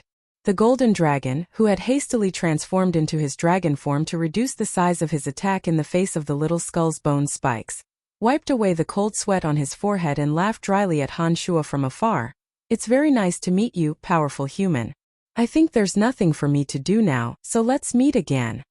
As soon as he finished speaking, the golden dragon transformed into a large man and quickly flew out as if he was fleeing. With a few quick movements, he landed in a patch of rocks and disappeared without a trace. As soon as the golden dragon left, the Cyclops also looked up at the sky and cried out like thunder, "Ahaha! I'm also very happy to meet you guys. But I still have some matters to attend to at home, so I won't be able to chat with you guys any longer. I hope we'll have the chance to meet again." The sound of thunder was still ringing in the sky, and the Cyclops didn't even have time to rest. He'd already twisted his injured body and staggered into the distance, hoping that he wouldn't run into this crazy human next time. His appearance when he went berserk was simply too frightening. In the blink of an eye, the two exhausted and injured giants had fled the area with terrified expressions. Han Shuo and Gilbert looked at each other, feeling that this was truly absurd. Whether it was the Cyclops or the Golden Dragon, they were both terrifying existences at their peak if they hadn't experienced a series of battles. In the dark forest, unless they encountered a level 4 creature like the Lord of the Flames, they would be able to do as they pleased. Level 1 magical creatures like the Manticore and the Medusa would all avoid the Cyclops or the Golden Dragon as if they'd seen a ghost. However, such a powerful existence had fled right in front of them. This filled Han Shuo and Gilbert's hearts with a strange feeling. Discarding some chaotic thoughts, Han Shuo sat down cross-legged and said to Gilbert, "Little Skull, and the Earth Elite Zombie, I'm going to heal, you guys keep an eye on me." Afterwards, a murderous aura wrapped around his body and formed a black and red cocoon, wrapping him up tightly. Bolts of black and red light flowed on the surface of the cocoon like lightning, tightly wrapping Han Shuo's aura within, not letting a single bit leak out. The fiendish existences that had always existed in the forbidden area were what demonic cultivators called fiends.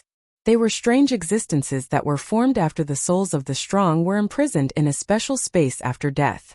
Because they couldn't disappear from the world, they gradually absorbed all sorts of chaotic energies over time. No one knew what had happened 500 years ago, but there must have been many strong souls that had been affected by the strange energy in the forbidden area, and hadn't been able to disappear from the world for 500 years. All the creatures that had mistakenly entered the forbidden area had their abilities sealed by the power of the forbidden area. They were unable to use fighting aura or magic to harm the fiends, and the fiends had no reaction to physical damage. Therefore, no matter how strong a creature was, only death awaited them when faced with the fiends in this area. Before these creatures died, their fear, despair, unwillingness, and other negative emotions were all absorbed by the fiends that had existed first. This caused the fiends to accumulate more and more energy over the 500 years, becoming more and more savage and powerful. The intruders that only had physical attacks were naturally unable to deal with these fiends. However, Han Shuo, who had entered the bloodlust realm due to his demonic cultivation, was surrounded by a fiendish aura. His demon slayer edge, which was linked to his life, was the bane of these fiends. Therefore, when Han Shuo learned that these existences were fiends, he immediately used the demon infant and the demon slayer edge to form a whirlpool, creating a frenzied devouring device that absorbed all the fiends that had existed in the forbidden area for 500 years into the demon infant and the demon slayer edge. During this process, the image of a giant appeared behind Han Shuo's back. The demonic infant had absorbed too much killing intent and naturally formed this giant image. In the end, all of it was absorbed into Han Shuo's body. However, although the power of this fiends was enormous, they were filled with too many impure thoughts. All sorts of negative emotions interweaved together, and each fiend had a different characteristic. This caused Han Shuo, whose mind was already unstable in the bloodlust realm, to finally lose his mind and almost become a bloodthirsty demon. After passing through the bloodlust realm, Han Shuo used the battle with the three enormous beings to vent the chaotic fiends that had surrounded his body through his attacks. During this process, the chaotic fiends underwent refinement, and a small portion of the purest energy was absorbed by the demon infant by Han Shuo. The other portion of the impure, negative and violent fiends was absorbed by the demon slayer edge because it was filled with impurities and had too many chaotic emotions. Most of the killing intent that couldn't be absorbed was consumed by Han Shuo's irrational venting. It was consumed by the attacks of the three enormous beings. Finally, the demon slayer edge's earth-shattering blow blasted into the void that was shrouded in black mist. This enormous but fatal manic energy actually destroyed the imprisonment energy that enveloped the entire forbidden land, allowing it to see the light of day once more. The reason why Han Shuo had previously possessed the tyrannical strength to match the three enormous beings, and the reason why the Demon Slayer Edge was able to possess such overwhelming power was because it had continuously consumed a large portion of the chaotic, violent, and uncontrollable fiend's killing intent. That energy only possessed the purest form of destructive energy, and wasn't something that he could control at all. Therefore, he had made it disappear through venting. Therefore, the strength that Han Shuo and the Demon Slayer Edge had just displayed wasn't something that they should possess. When the Demon Slayer Edge had pierced through the 500-year imprisonment of the Forbidden Area, all of the destructive energy had completely disappeared. Han Shuo and the Demon Slayer Edge had also returned to their original form in an instant, without the support of the frenzied energy from before. However, this time, both Han Shuo and the Demon Slayer Edge had indeed obtained great benefits. Although Han Shuo was still in the bloodlust realm, the purest energy within the demon infant had caused Han Shuo's strength to skyrocket once again. After the Demon Slayer Edge had absorbed a portion of the energy, it was very likely that after a period of refinement and some special opportunities, it would truly be able to condense all sorts of chaotic negative emotions and form a soul unique to the Demon Slayer Edge. At that time, the Demon Slayer Edge would truly possess the power of a peerless weapon. Han Shuo, who had been wrapped in the black and red cocoon, only broke out after 8 days and 9 nights. His shattered right arm had returned to normal, and the ruptured veins on his neck and arms had become even more resilient. His height had actually increased by a few centimeters. His naked body was now tall and sturdy, with broad shoulders and a thin waist. The muscles on his body were well proportioned and firm, like pieces of finely carved rock. His eyes were deep and sinister, filled with the confidence of being in control of everything. "Great Master, you've finally come out. Your pitiful servant has waited for far too long." Gilbert had a dejected expression as he stood pitifully by Han Shuo's side, loudly calling out Han Shuo's greatness. Looking at Gilbert in shock, Han Shuo asked in bewilderment, "What's wrong? Why are you pitiful now?" Gilbert had a pitiful expression as he first looked around, then complained like a villain, "Not only did those two bully me, they even dug up someone's ancestral grave. They're too evil." Han Shuo was taken aback when he heard this. He asked in astonishment, "What's going on?" "Look for yourself, look at what they've done. They even made me, the great dark dragon Gilbert, help them dig up someone's ancestral grave. I wouldn't do it, and they actually threatened me with a knife. They're too evil, too shameless, that detestable little skull." Gilbert felt extremely wronged. He pulled Han Shuo up into the sky, letting Han Shuo see the evil deeds of Little Skull and the Earth Elite Zombie. When Han Shuo floated up into the sky and looked towards Mike Cotton's tombstone, he was dumbfounded by what he saw. He didn't know whether to laugh or cry as he said, "Those two really went a bit too far."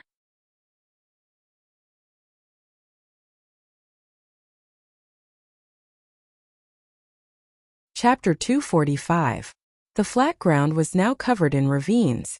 With the tombstone of Mike Cotton, a demigod of the Lancelot Empire, as the center, the land within a few dozen meters of it had been turned upside down. Many crooked ravines appeared out of thin air. It was as if a large-scale archaeological team was excavating antiques. The entire area had been turned upside down. As far as the eye could see, the brown soil had piled up into mounds. In an enormous ravine below, the little skeleton and the Earth Elite Zombie were surrounding an enormous skeleton, dismantling it. The skeleton was more than 10 meters long, and every bone was as thick as a person. They sparkled like jade and sparkled with pure white light. It was obviously the skeleton of a super-ranked magical beast. Sensing Han Shuo's presence, Little Skull and the Earth Elite Zombie grabbed a few bone spurs that were even bigger than themselves and waved them at Han Shuo excitedly, as if they were greeting Han Shuo. After that, the little skeleton picked up the bones in his hands and flew to a deep pit with white bones in a flash.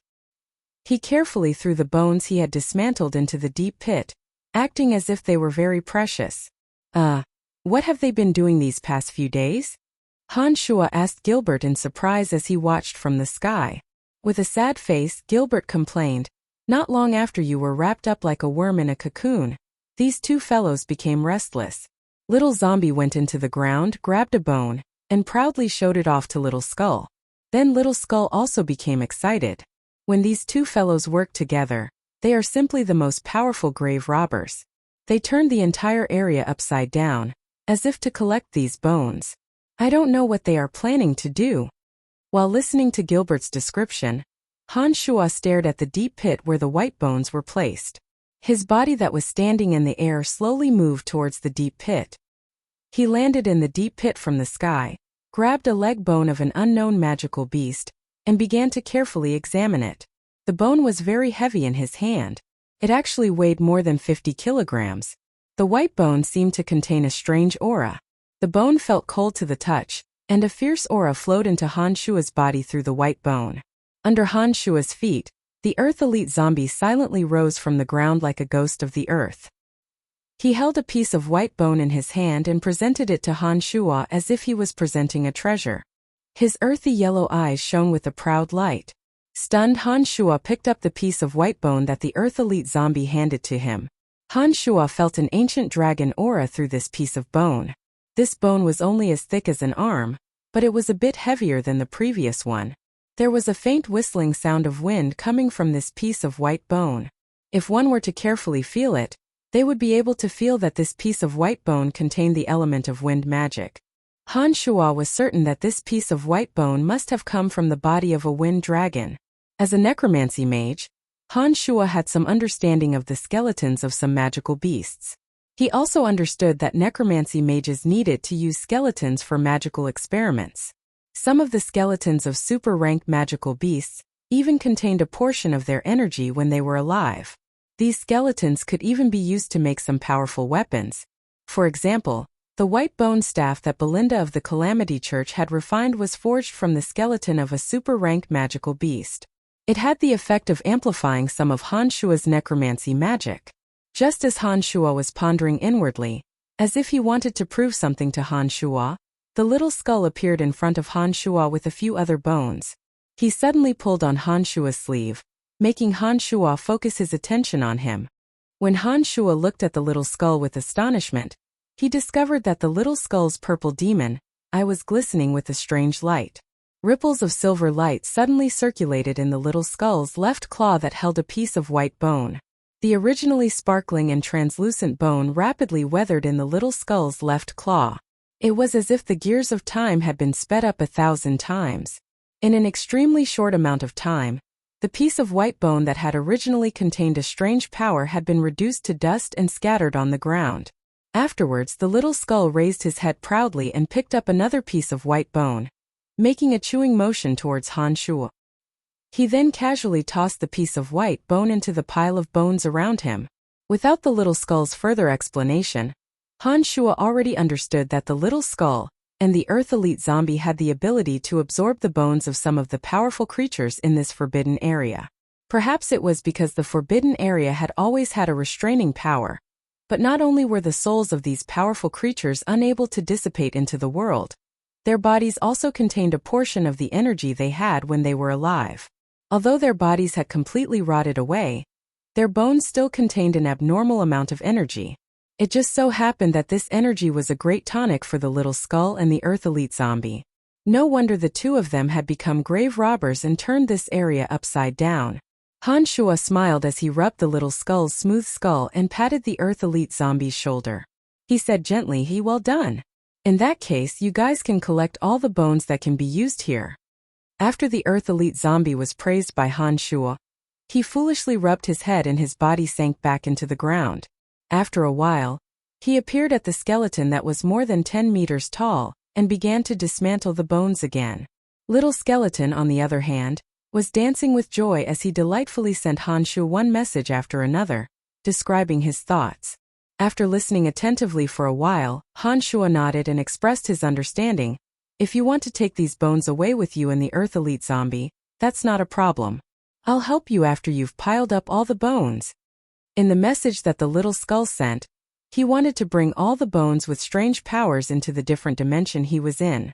It seemed that he wanted to benefit more of the undead creatures that belonged to them. After understanding his thoughts, Han Shuo was first surprised, but then immediately expressed his understanding. After getting Han Shuo's approval, the little skull was very excited. After the 7-bone spurs shook for a while, he flew into the air and landed in the direction of the Earth Elite zombie. He started working with the Earth Elite Zombie and continued to dismantle the bones of the huge magical beast. Han Shuo observed for a moment and discovered that they didn't want the entire skeleton of a super-rank creature. Based on their ability to sense the energy contained in the skeleton, they only dismantled the bones that contained energy. The ordinary and useless bones were casually tossed to the side. The dozen or so ravines in the area were littered with useless bones that had been carelessly tossed to the side. It looked like they hadn't been idle during the past few days while Han Shuo had been training. That 10-meter-long skeleton of a giant beast seemed to be their last prey. While the little skull and the Earth Elite Zombie were working, Han Shuo's eyes wandered around. Then, a tombstone engraved with Ermite Cotton's name attracted Han Shuo's attention. It was only now that Han Shuo realized that the tombstone of this eternal legend of Lancelot was originally only a small part of it. Now that the Earth Elite Zombie had dug up the surrounding gullies, the tombstone that was originally only a meter tall had grown to a height of 3 meters. From the top of the tombstone to the bottom, the tombstone that was buried deep in the earth grew wider and wider until it looked like a miniature mountain. This made Han Shuo feel very strange. Seeing that Han Shuo's attention was on Ermite Cotton's tombstone, Dark Dragon Gilbert seemed to have thought of something. He suddenly opened his mouth and said, "Master, there's something strange about this large stone slab. Little Skull and the little zombie once asked me to move this stone slab, but I tried and found that this stone slab is very, very heavy. Even with my strength, I couldn't move it at all." "Oh, that's a bit interesting." As a member of the dragon race, Dark Dragon Gilbert still possessed tyrannical strength even in human form. Even if the tombstone was twice as large, with Dark Dragon Gilbert's strength, it was impossible for him to not move it at all. This made Han Shuo very surprised. Therefore, as soon as Gilbert finished speaking, Han Shuo had already flown to the front of the tombstone and reached out to touch the tombstone with a surprised expression. The tombstone was cold to the touch. Other than the few deep scratches where Ermite Cotton's name was engraved, the rest of the tombstone was as smooth as a mirror. After reaching out to touch it, Han Shuo didn't feel anything strange or uncomfortable. It wasn't much different from an ordinary stone slab. Taking a deep breath, Han Shuo pushed and shook the tombstone with all his might. He discovered that the tombstone didn't budge at all. It looked like this tombstone was as heavy as Gilbert had said, and it wasn't something that could be easily shaken. "Come here, dig this piece of land for me." With a thought, Han Shuo waved his hand at the Earth Elite Zombie in the distance. The two undead creatures, Little Skull and the Earth Elite Zombie, were only interested in the bones that were useful to them. This tombstone shouldn't be too attractive to them. Otherwise, with the Earth Elite Zombie's ability, it would have long turned the ground under the tombstone upside down. Under Han Shuo's command, the Earth Elite Zombie disappeared into the ground in the distance. Then the ground under Han Shuo's feet shook. The ground that was buried deep under the tombstone began to roll like sand.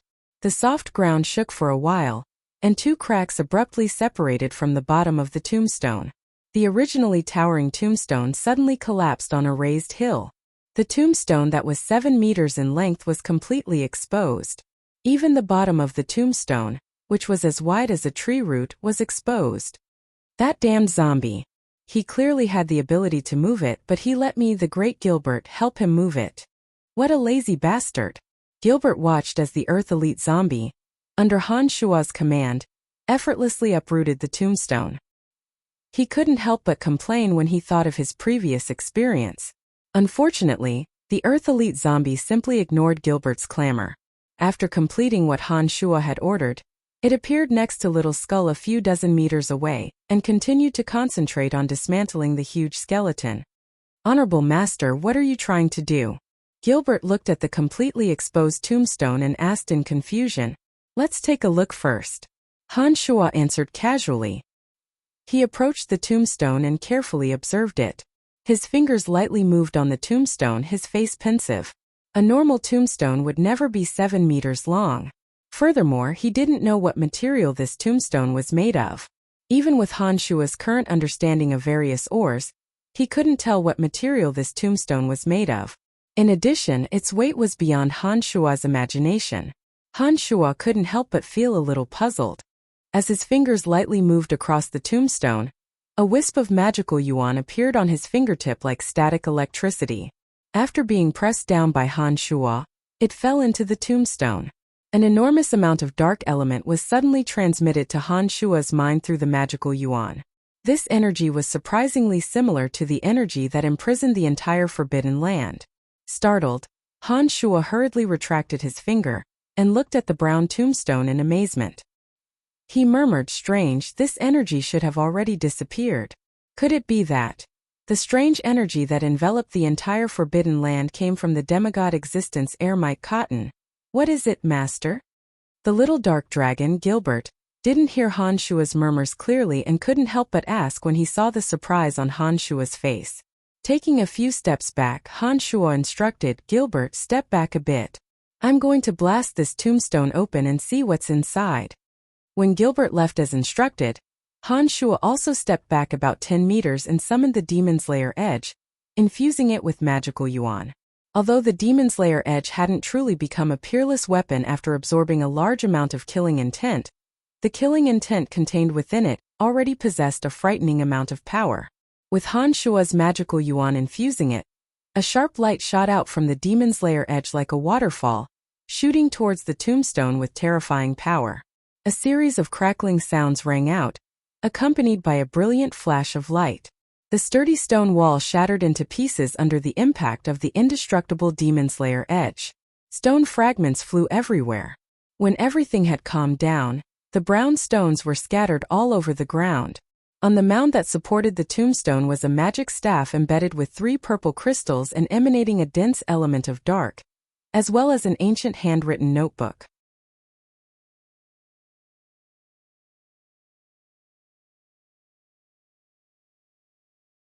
Chapter 246. He didn't know what material the staff was made of. It was grayish-brown in color and looked a bit rough to the touch. The staff was about a meter long and had a rhombus shape at the top. The 3 amethyst crystals were the size of a palm and were bright and beautiful. The sparkling light within the amethyst rippled like flowing water.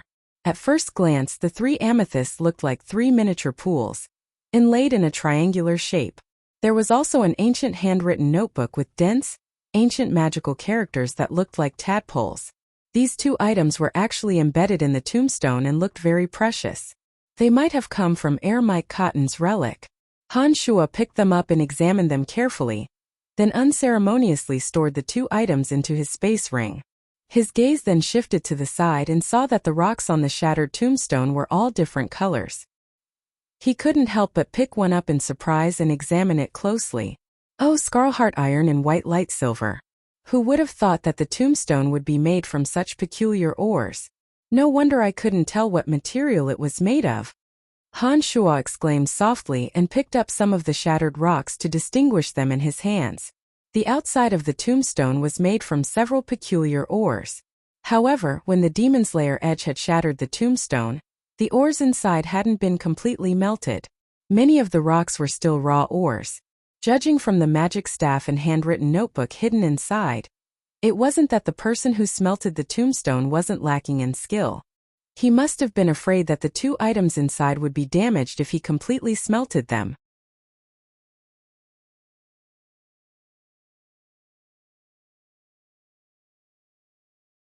Chapter 247. With Han Shuo's current strength, not to mention a character like Philide, Han Shuo wouldn't even be a match for the Dean of the Dark Major, Archmage Deo. Han Shuo strode over with a relaxed expression. A calm smile hung on his face, giving off an awe-inspiring aura. "Brian, you're finally back?" Lisa's voice was filled with joy and surprise. She couldn't help but jump up in excitement and exclaim, "Yeah." When Fanny, who was sitting on the high platform, saw Han Shuo, the trace of gloom that had lingered on her face for the past few months seemed to have been wiped away by an invisible hand. Her entire being blossomed with a dazzling radiance, as the corners of her mouth curved in a strange arc that seemed both happy and angry. Han Shuo had experienced a series of life and death battles in the past half a year, and his strength had skyrocketed non-stop. After becoming accustomed to grand occasions, his entire body naturally exuded an inexplicable aura. Even if he didn't purposefully display his strength, no one would dare underestimate him. "Athena, focus on the test. I think you'll be able to do it," Han Shuo said with a smile to Athena, who had become nervous from the mockery and sarcasm of Phyllide and the others, after walking over. "Thank you, Brian." Han Shua's arrival was like a reassurance pill, causing Athena's uneasy heart to slowly calm down. Phyllide, who had been infuriated by Han Shua's first sentence, had an ugly expression on his face. He stared darkly at Han Shua and said, "If you weren't hiding from me, why did you disappear for half a year after my body recovered?" To be honest, Han Shua really felt that a character like Phyllide was a bit boring. After experiencing so many battles with the strong, such a character really didn't have the right to make a fuss. The gap between the two was just too great, to the point that Han Shua couldn't even muster the interest to deal with him. "Aha!" Han Shua let out a strange laugh and glanced at Fred from the corner of his eyes. He shook his head sympathetically and spread out his hands with a sigh. "You really are a person who thinks too highly of himself. What can I say to an idiot like you who has mental problems?" After he finished speaking, Han Shua no longer looked at Fred, who was trembling with anger. He turned to Fanny on the stage and took a deep breath. He looked deeply at Fanny and said, "I'm back." For no reason at all, Fanny's pretty face turned red. Then, as if she wanted to hide her true feelings, Fanny fiercely glared at Han Shua and said angrily, "You bastard, you still know to go back to school?" Chuckling awkwardly, Han Shua was about to explain something when Dean Deo of the Dark Major said in a low voice with an unhappy expression, "If you want to catch up, you'll have plenty of time after the exams. I think you should hurry up and finish up your major's business. We're very busy." After Deo's words, the teachers of the Dark Major also rushed Fanny and Jean, expressing that they had many things to do and couldn't wait any longer. Han Shua, who'd been about to explain, spread out his hands apologetically towards Fanny on the stage. He then shrugged and took a few steps back, standing together with Lisa, Amy, and a few other necromancy students. He didn't say anything else. "Brian, where have you been for the past half year? Didn't you say that you'd be returning to Austin City soon? Why have you dragged it out until now?" Lisa chattered incessantly as soon as Han Shua came over. Han Shua waited for her to finish her string of questions before smiling and saying that he'd gone to the Dark Forest to train for a period of time. Who does he think he is? He really thinks he's something. One of the Dark Major students that had been taken down by Han Shua looked at Han Shua's confident figure and couldn't help but snort angrily. "Humph, I'd like to see how he plans on graduating early. I remember that he was only a novice mage half a year ago." Fred had been repeatedly provoked by Han Shua, and his face darkened as he looked at Han Shua, who was chatting cheerfully and wittily, and said coldly. This time Athena was calm enough and wasn't as nervous as the last time. She cast a few necromancy spells very skillfully and answered a few questions very smoothly. She passed the beginner mage's trial very easily. After that, some of the necromancy students began their tests one by one. Most of the necromancy students' strength hadn't changed much, but Lisa had actually become a journeyman mage. The magical undulations in her body were noticeably stronger than the other students. After experiencing the tragic changes in her life, Lisa had suddenly become much more sensible and understood the importance of strength. She was much more diligent in training magic than before, and didn't spend as much time playing around as before. She spent less time meditating and training. When all the necromancy students had finished their tests, Han Shua finally walked out calmly and said, "I'm planning on graduating directly after coming back this time. Can I take the test now?" In the Babylon Academy of Magic and Force, one would be considered to have graduated as long as they could advance to Adept Mage. Han Shua had obtained the memories of Archmage Necromancer Clarendon's soul. After this period of training, he had long since grasped all the adept magics of the Necromancy Major, as well as a few lost magics of necromancy. The magic test was divided into 3 stages. The first stage was to answer some questions about magic, the second stage was to cast a spell of a certain level, and the third stage was to be assigned a mission for the student to complete using the knowledge they'd learned. That was the end of the test. However, within the Babylon Academy of Magic and Force, those below the Adept Mage level didn't need to complete any missions. They only needed to pass the first 2 tests. With Han Shua's current knowledge and strength in necromancy, the Adept Mage test was child's play. Han Shua had even arrogantly skipped the Journeyman Mage test and set his sights on the Adept Mage level, planning on leaving the shackles of the Babylon Academy of Magic and Force as soon as possible. Are you sure you want to skip the Adept Mage test? Deo glared darkly at Han Shuo from atop the round table and confirmed once again. Nodding his head impatiently, Han Shuo said with certainty, Mr. Deo, am I not clear enough? I want to skip the Journeyman Mage test and advance directly to Adept Mage? Alright then, we can begin. Deo snorted coldly, obviously a bit repulsed by Han Shuo's impolite words. He nodded at Fanny and Jean, expressing his agreement.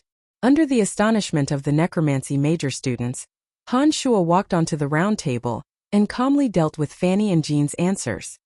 He then asked Deo and a few other dark mages about some related magical knowledge. Deo and the others purposefully made things difficult for Han Shuo, and specifically asked him some tricky and cryptic magical knowledge. However, Han Shuo, who'd received Clarendon's memories, could be considered an archmage who'd been tempered, if mental strength wasn't included. These seemingly difficult questions obviously didn't stump Han Shuo, and Han Shuo smoothly answered all of them with narrowed eyes and a smile. With this, the necromancy major students below immediately began to exhale and exhale.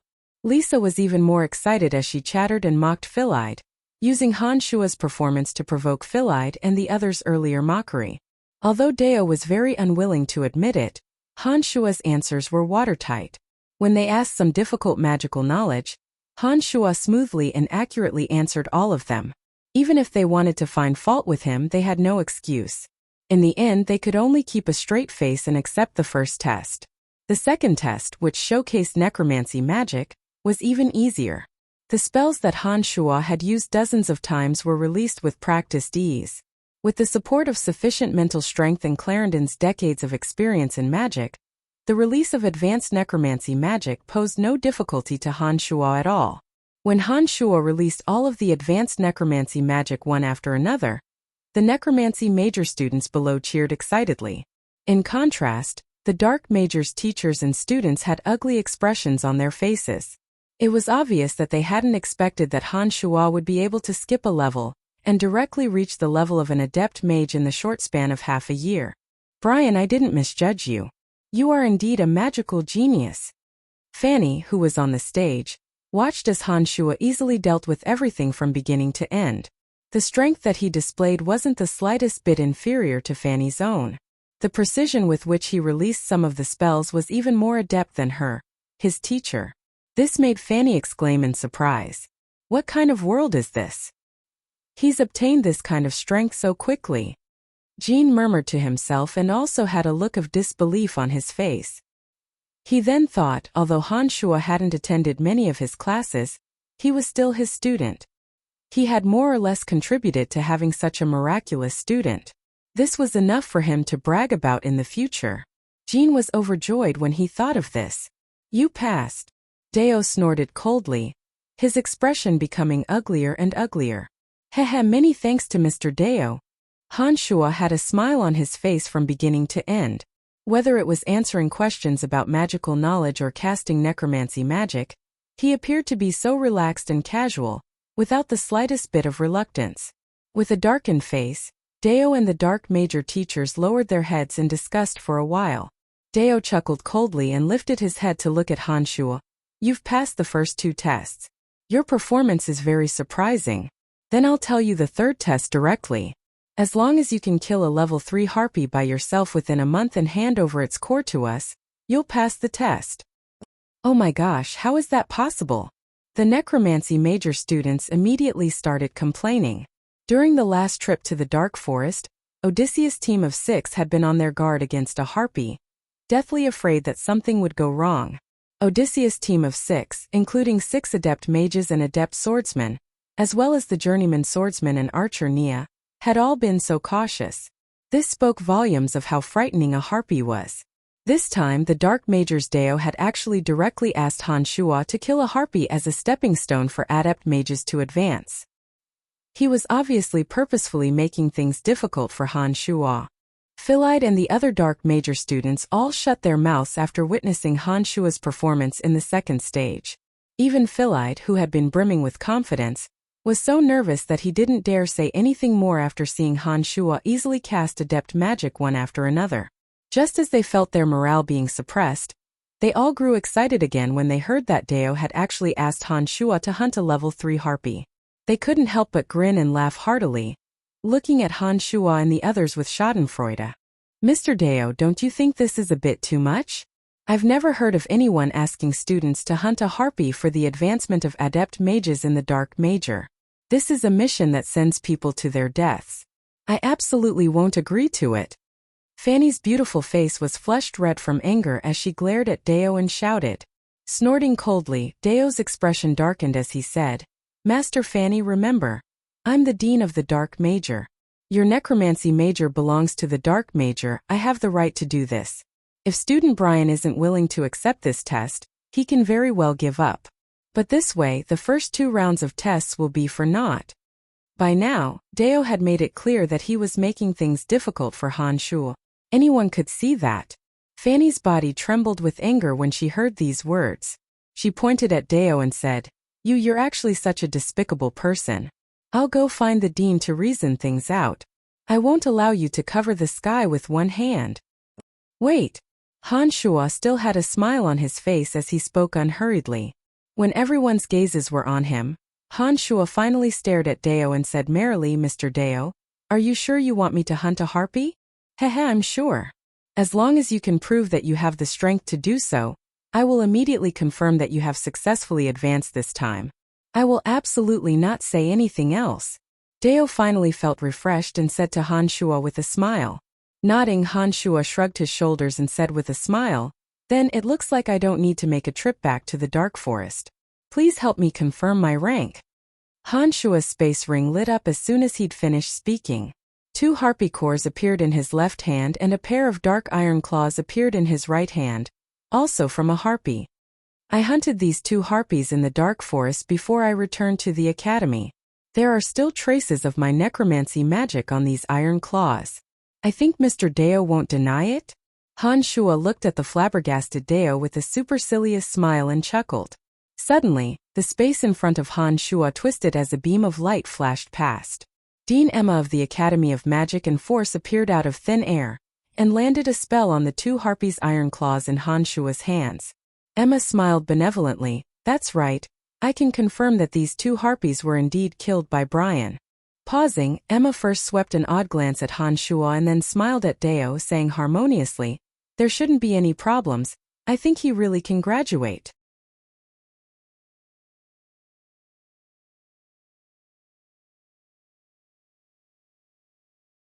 Chapter 248. Deo's face was as ugly as it could be. No matter how highly he'd overestimated Han Shua, he'd never have guessed that Han Shua's current strength was already so ridiculously frightening. Killing 2 harpies by himself was something that even Dior himself might not be able to do. Deo had nothing else to say after Dean Emma's confirmation. With so many people looking at him, he couldn't deny it even if he wanted to. He could only nod indignantly in the end and say to Emma, Since the Honorable Dean has personally confirmed it, then Brian will officially graduate. Deo snorted darkly after he'd finished speaking. He gave a few instructions to a Dark Major teacher beside him and strode away. It looked like he wasn't in a good mood.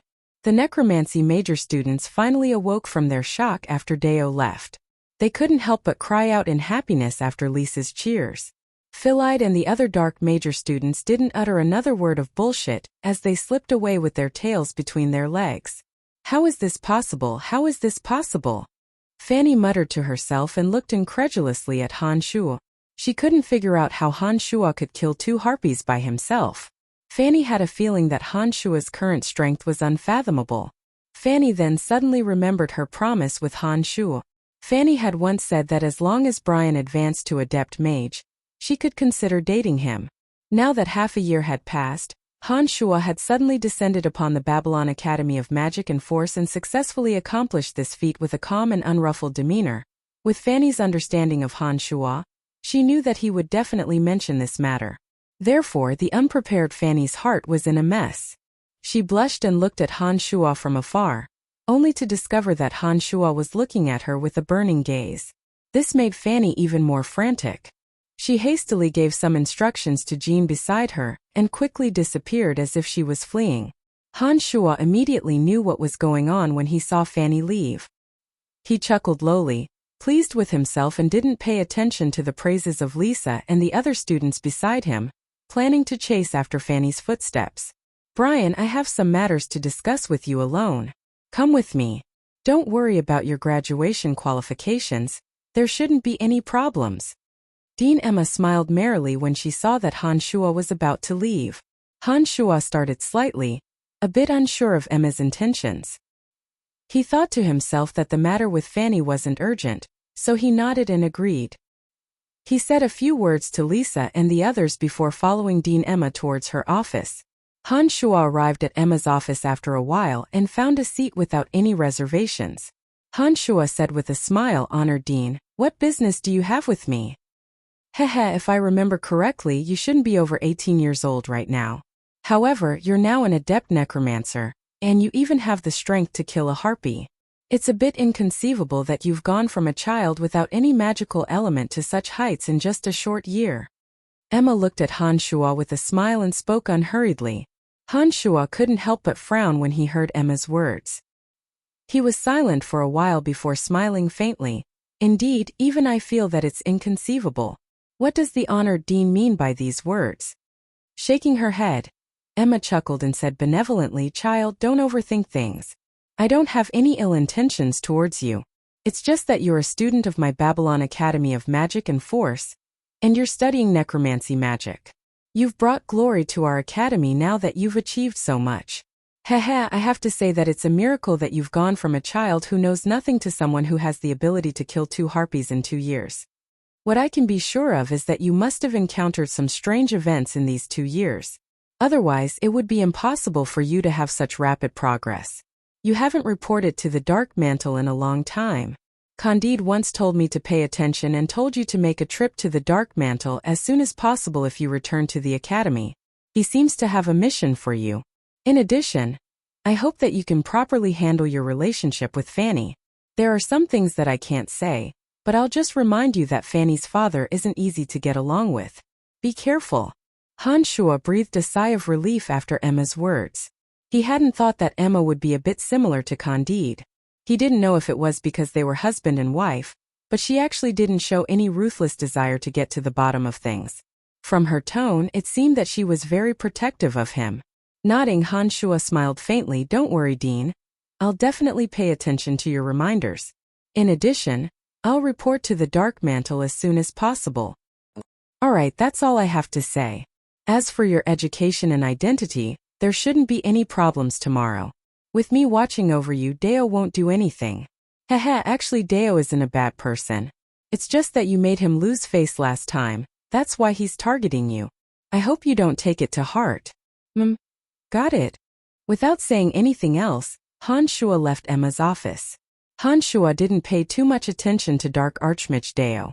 If nothing unexpected happened, he wouldn't have many opportunities to come here after graduating from the Babylon Academy of Magic and Force.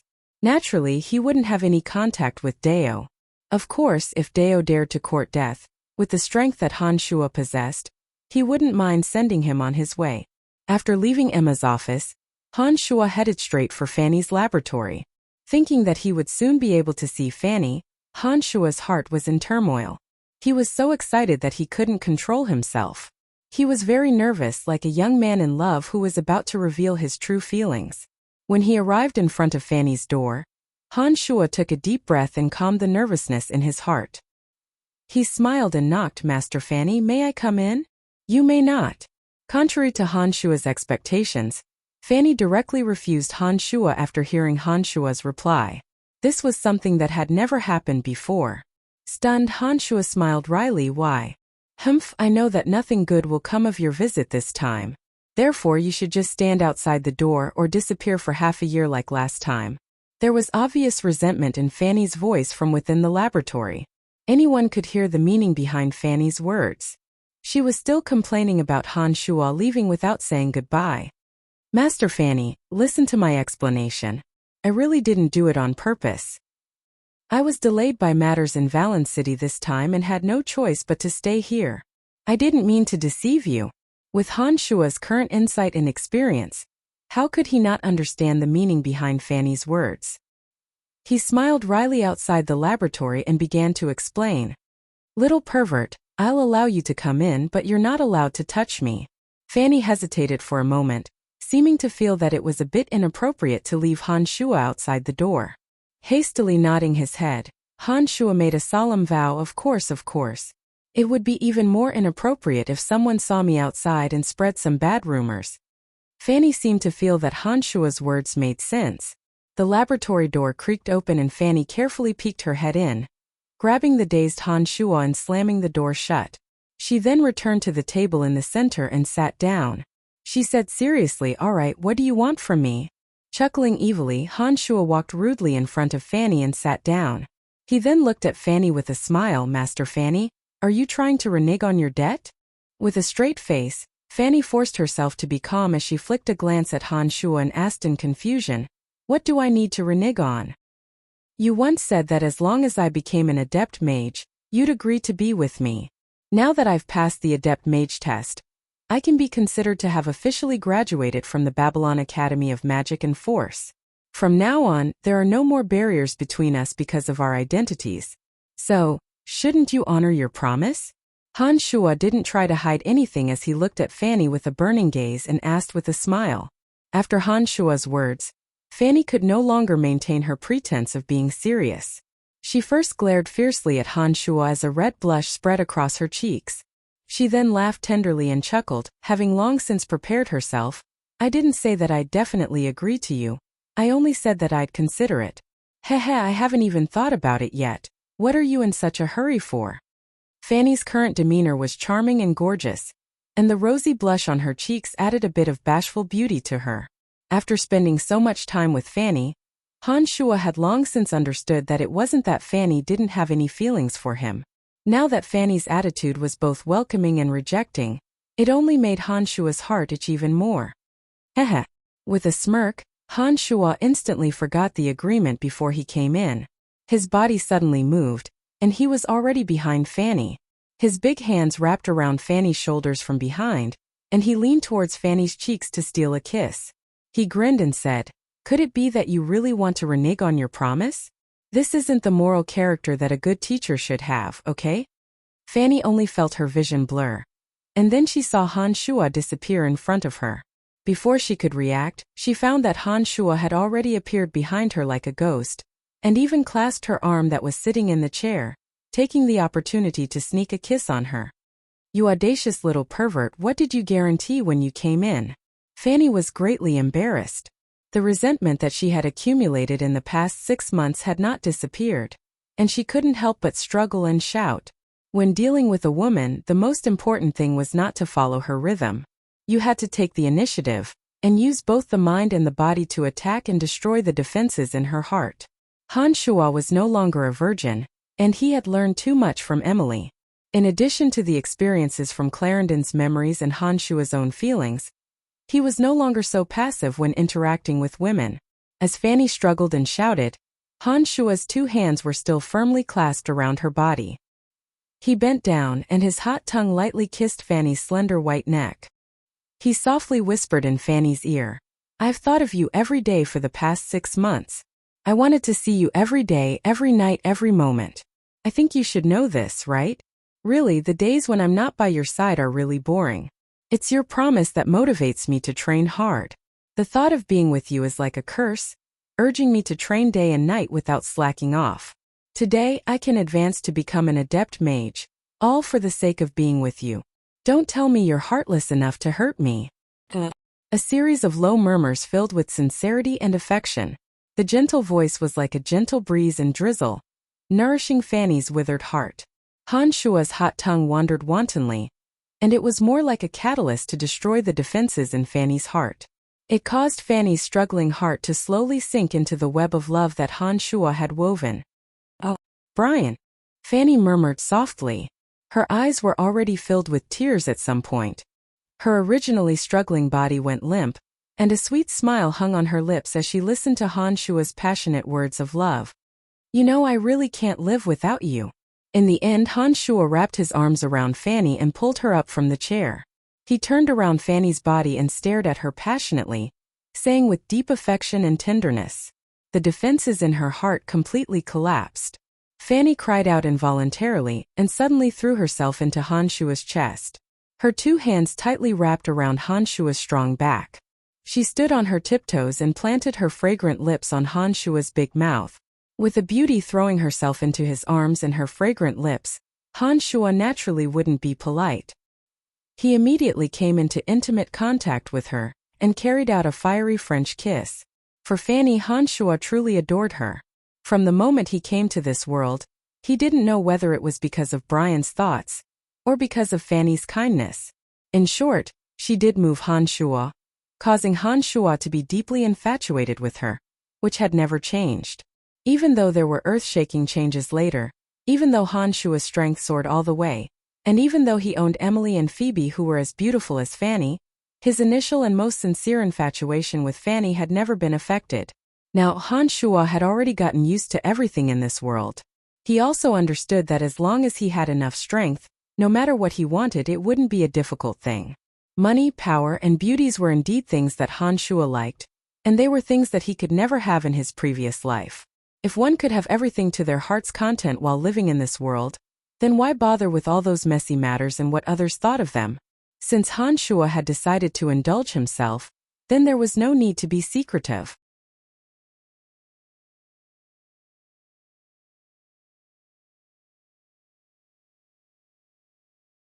Chapter 249. Han Shua and Fanny embraced for a while, but Han Shua wasn't in a hurry to violate Fanny. Instead, he constantly expressed his true feelings with words of love. Only when Han Shua discovered that Fanny had completely let down her guard against him, did he take out a pill from his space ring and hand it over to Fanny. He smiled and said, "Eat this." "What is this?" Fanny had a blissful smile on her face. Her bright eyes sparkled with curiosity as she looked at Han Shua and asked. The rebirth pill was round and translucent, emitting a delicate fragrance that gladdened the heart and refreshed the mind. It was like a brightly colored emerald pearl, refined by Han Shua in the cemetery of death. It had the effect of allowing an ordinary person to be reborn. There were only 7 rebirth pills in a cauldron. Han Shua had eaten one himself and was certain of its effects. This time, he planned to reforge Fanny's body and give her a pleasant surprise. "It's a great tonic," Han Shua said with a smile. "You always like to mystify people, you bad thing." Fanny rolled her eyes at Han Shua. She casually picked up the rebirth pill and popped it into her mouth without another word. Han Shua was startled when he saw Fanny swallow it so quickly. He then suddenly said, "Hurry and sit down, don't think about anything else." Exerting force with both hands, Han Shua pressed Fanny down onto the ground without any explanation. He then pressed both hands against the center of Fanny's back, the magical yuan already flowing into Fanny's body. "Oh, what did you give me to eat? Why does it feel like there's a ball of fire burning in my stomach?" Fanny was forced to sit on the ground by Han Shua. When she felt the rebirth pill enter her body, it was as if a ball of fire had been ignited. Her body temperature skyrocketed and she cried out in a panic. Then Fanny seemed to have gotten the wrong idea. She couldn't help but shout angrily as she struggled, "Damn it, you didn't give me that kind of drug, did you? How can you be so despicable?" When Fanny's thoughts went astray, her heart was in chaos. She was both disappointed and resentful towards Han Shua. She began to struggle violently, wanting to break free from Han Shua's restraints. Han Shua turned pale with fright and immediately pressed his left hand on Fanny's shoulder, yelling urgently, "This isn't an aphrodisiac, I swear. Don't you trust me that much?" When these words were spoken, Fanny became a little more obedient. Only then did she feel that although her body was burning like a fire, there were indeed no thoughts of lust. With this, Fanny stopped struggling and hastily said, You've always behaved poorly. That's why I misunderstood. I won't move now." Han Shua didn't know whether to laugh or cry after hearing her words. He immediately changed his mind and realized that he had indeed behaved a little improperly in the course of his relationship with Fanny. It was understandable that Fanny would speculate so maliciously about him. "All right, don't talk anymore. Just meditate. Calm your mind and don't let your thoughts run wild." Han Shua let go of the hand on Fanny's shoulder and placed it on her back. He sent magical yuan into Fanny's body, and helped her dissolve the effects of the aphrodisiac in her body. Clouds of dense smoke curled around the two as streaks of black lightning flowed from Han Shua's palm into Fanny's body. Fanny, who was sitting upright, let go of everything and allowed Han Shua to do whatever he wanted. This time she had given Han Shua complete trust. An hour later, Han Shua let go with a smile and breathed a sigh of relief. He whispered into Fanny's ear, "How do you feel?" "I want to go to the toilet." Fanny was a little shy as she said softly with a red face. Laughing heartily, Han Shua said, "That's right. You'll constantly want to go to the toilet in the next 3 days. The impurities in your body will all be expelled in these 3 days. After 3 days, your body will be beyond your imagination. I'll come see you again then." A series of crisp crackling sounds suddenly sounded from within Fanny's body. Fanny seemed to be unable to bear it as she hastily stood up with a red face and shouted angrily, "Why does this sound like a laxative? You're too hateful." Fanny didn't wait for Han Shua to say anything and hurriedly left. She pulled open the door and walked out, not daring to stay a moment longer. It was obvious that she couldn't hold it in any longer. After Fanny left, Han Shua couldn't stop chuckling oddly and left as well. He used the familiar winding path in the back of the mountain to avoid the necromancy students and walked out of the Babylon Academy of Magic and Force. Han Shua's actions must have caused a stir after he returned today. After completing the procedures in 3 days, Han Shua would no longer be considered a member of the academy. In order to prevent Lisa's group of students from chattering incessantly, it was more appropriate to leave through the back door. Han Shua didn't immediately report to the Dark Mantle after leaving the academy. He hadn't returned for a long time anyways and was in no hurry to return in a day or two. Many carriages were currently parked in front of the Buzzed Merchant Guild's entrance. It looked quite lively. Han Shua walked straight inside after he arrived. Isn't this Mr. Brian? Why are you here?" The two guards at the entrance both recognized Han Shua. When they saw Han Shua appear after not seeing him for a long time, one of them greeted him in surprise. "Yes, I haven't been here for a long time. Has your young miss returned?" Han Shua nodded with a faint smile and asked in a friendly manner. "She returned very early. If Mr. Brian is here to do business with the young miss this time, why don't you come again next time?" The guard had a pained expression as he hesitated for a moment and opened his mouth to speak. "Oh, what's going on? Is your young miss not home?" Han Shua asked in confusion and then chuckled softly. "No matter, I can go look for Fabian. Even if Fabian isn't here, I can still chat with Jack." Suddenly, Phoebe's angry rebuke sounded from inside. Han Shua blanked for a moment before his face darkened. "Just what is going on?" The guard smiled wryly as he looked at Han Shua and said kindly, "It's a bit chaotic inside. That merchant called Cameron seems to want Miss Phoebe to agree to something, but the young miss hasn't agreed. Things don't seem to be going well." "Thank you for your reminder. It looks like you don't know about my relationship with your guild." Han Shua responded and hurriedly walked inside, intending to see what was going on. Last time at Lawrence's residence, that merchant called Cameron seemed to have wanted Phoebe to join their merchant alliance, but had been rejected by Phoebe. Who would have thought that after so long, this Cameron still hadn't given up on that idea? Judging from Phoebe's angry voice, the situation inside must not be too pleasant right now. No matter what, Phoebe was now Han Shua's woman. Now that she seemed to be being bullied, Han Shua naturally couldn't sit idly by. Therefore, with a darkened face, Han Shua had already appeared at the place where Phoebe's angry voice had come from in the span of a few breaths. The group of 10 or so people were at the pavilion that Phoebe often stayed in. The crack in the fake mountain that Han Shua and Phoebe had squeezed through was still so familiar, but now there were a few unfamiliar faces, brimming with hostility. Cameron, whom they'd seen last time at the residence of Finance Minister Avi, and a few other unfamiliar faces. These people were either richly dressed merchants or highly skilled mages and swordsmen. All of them had unfriendly expressions on their faces as they looked at Phoebe, Fabian, and the others, as if they were ready to fight at the slightest disagreement. In the surroundings were a few guards of the Buzzed Merchant Guild. Each and every one of them was filled with indignation, and the weapons in their hands had already been unsheathed. It seemed that as long as Phoebe gave the order, they would immediately fight to the death with them. "Brian, when did you return?" Phoebe's beautiful eyes suddenly lit up as she looked at Han Shua. wild with joy, and exclaimed in surprise. "Humph, he's just a pretty boy, what use is he?" A burly fellow whose badge on his chest clearly indicated that he was a senior swordsman flicked a disdainful glance at Han Shuo and shouted coldly. It looked like he knew a bit about Han Shuo and Phoebe. "Oh, is that so?" Han Shuo laughed oddly and then mocked, "Then why don't you take a punch from this pretty boy?" Han Shuo, who had long since been in a bad mood, threw out a punch as soon as he'd finished speaking. There were no ripples of fighting aura, nor did there seem to be any frightening momentum. Even the speed of the punch was neither fast nor slow, and it looked soft and powerless. Unsurprisingly, the senior swordsman still had a look of disdain on his face as he said coldly, "A pretty boy, all right. Even the punch you threw out is so soft and powerless." The man then raised his hand and a sinister smile appeared at the corners of his mouth as he threw a punch at Han Shuo's incoming punch. It looked like he intended to seriously injure Han Shuo with one punch and intimidate the surrounding Bus Merchant Guild guards. The merchants who'd come with Cameron all wore relaxed smiles on their faces.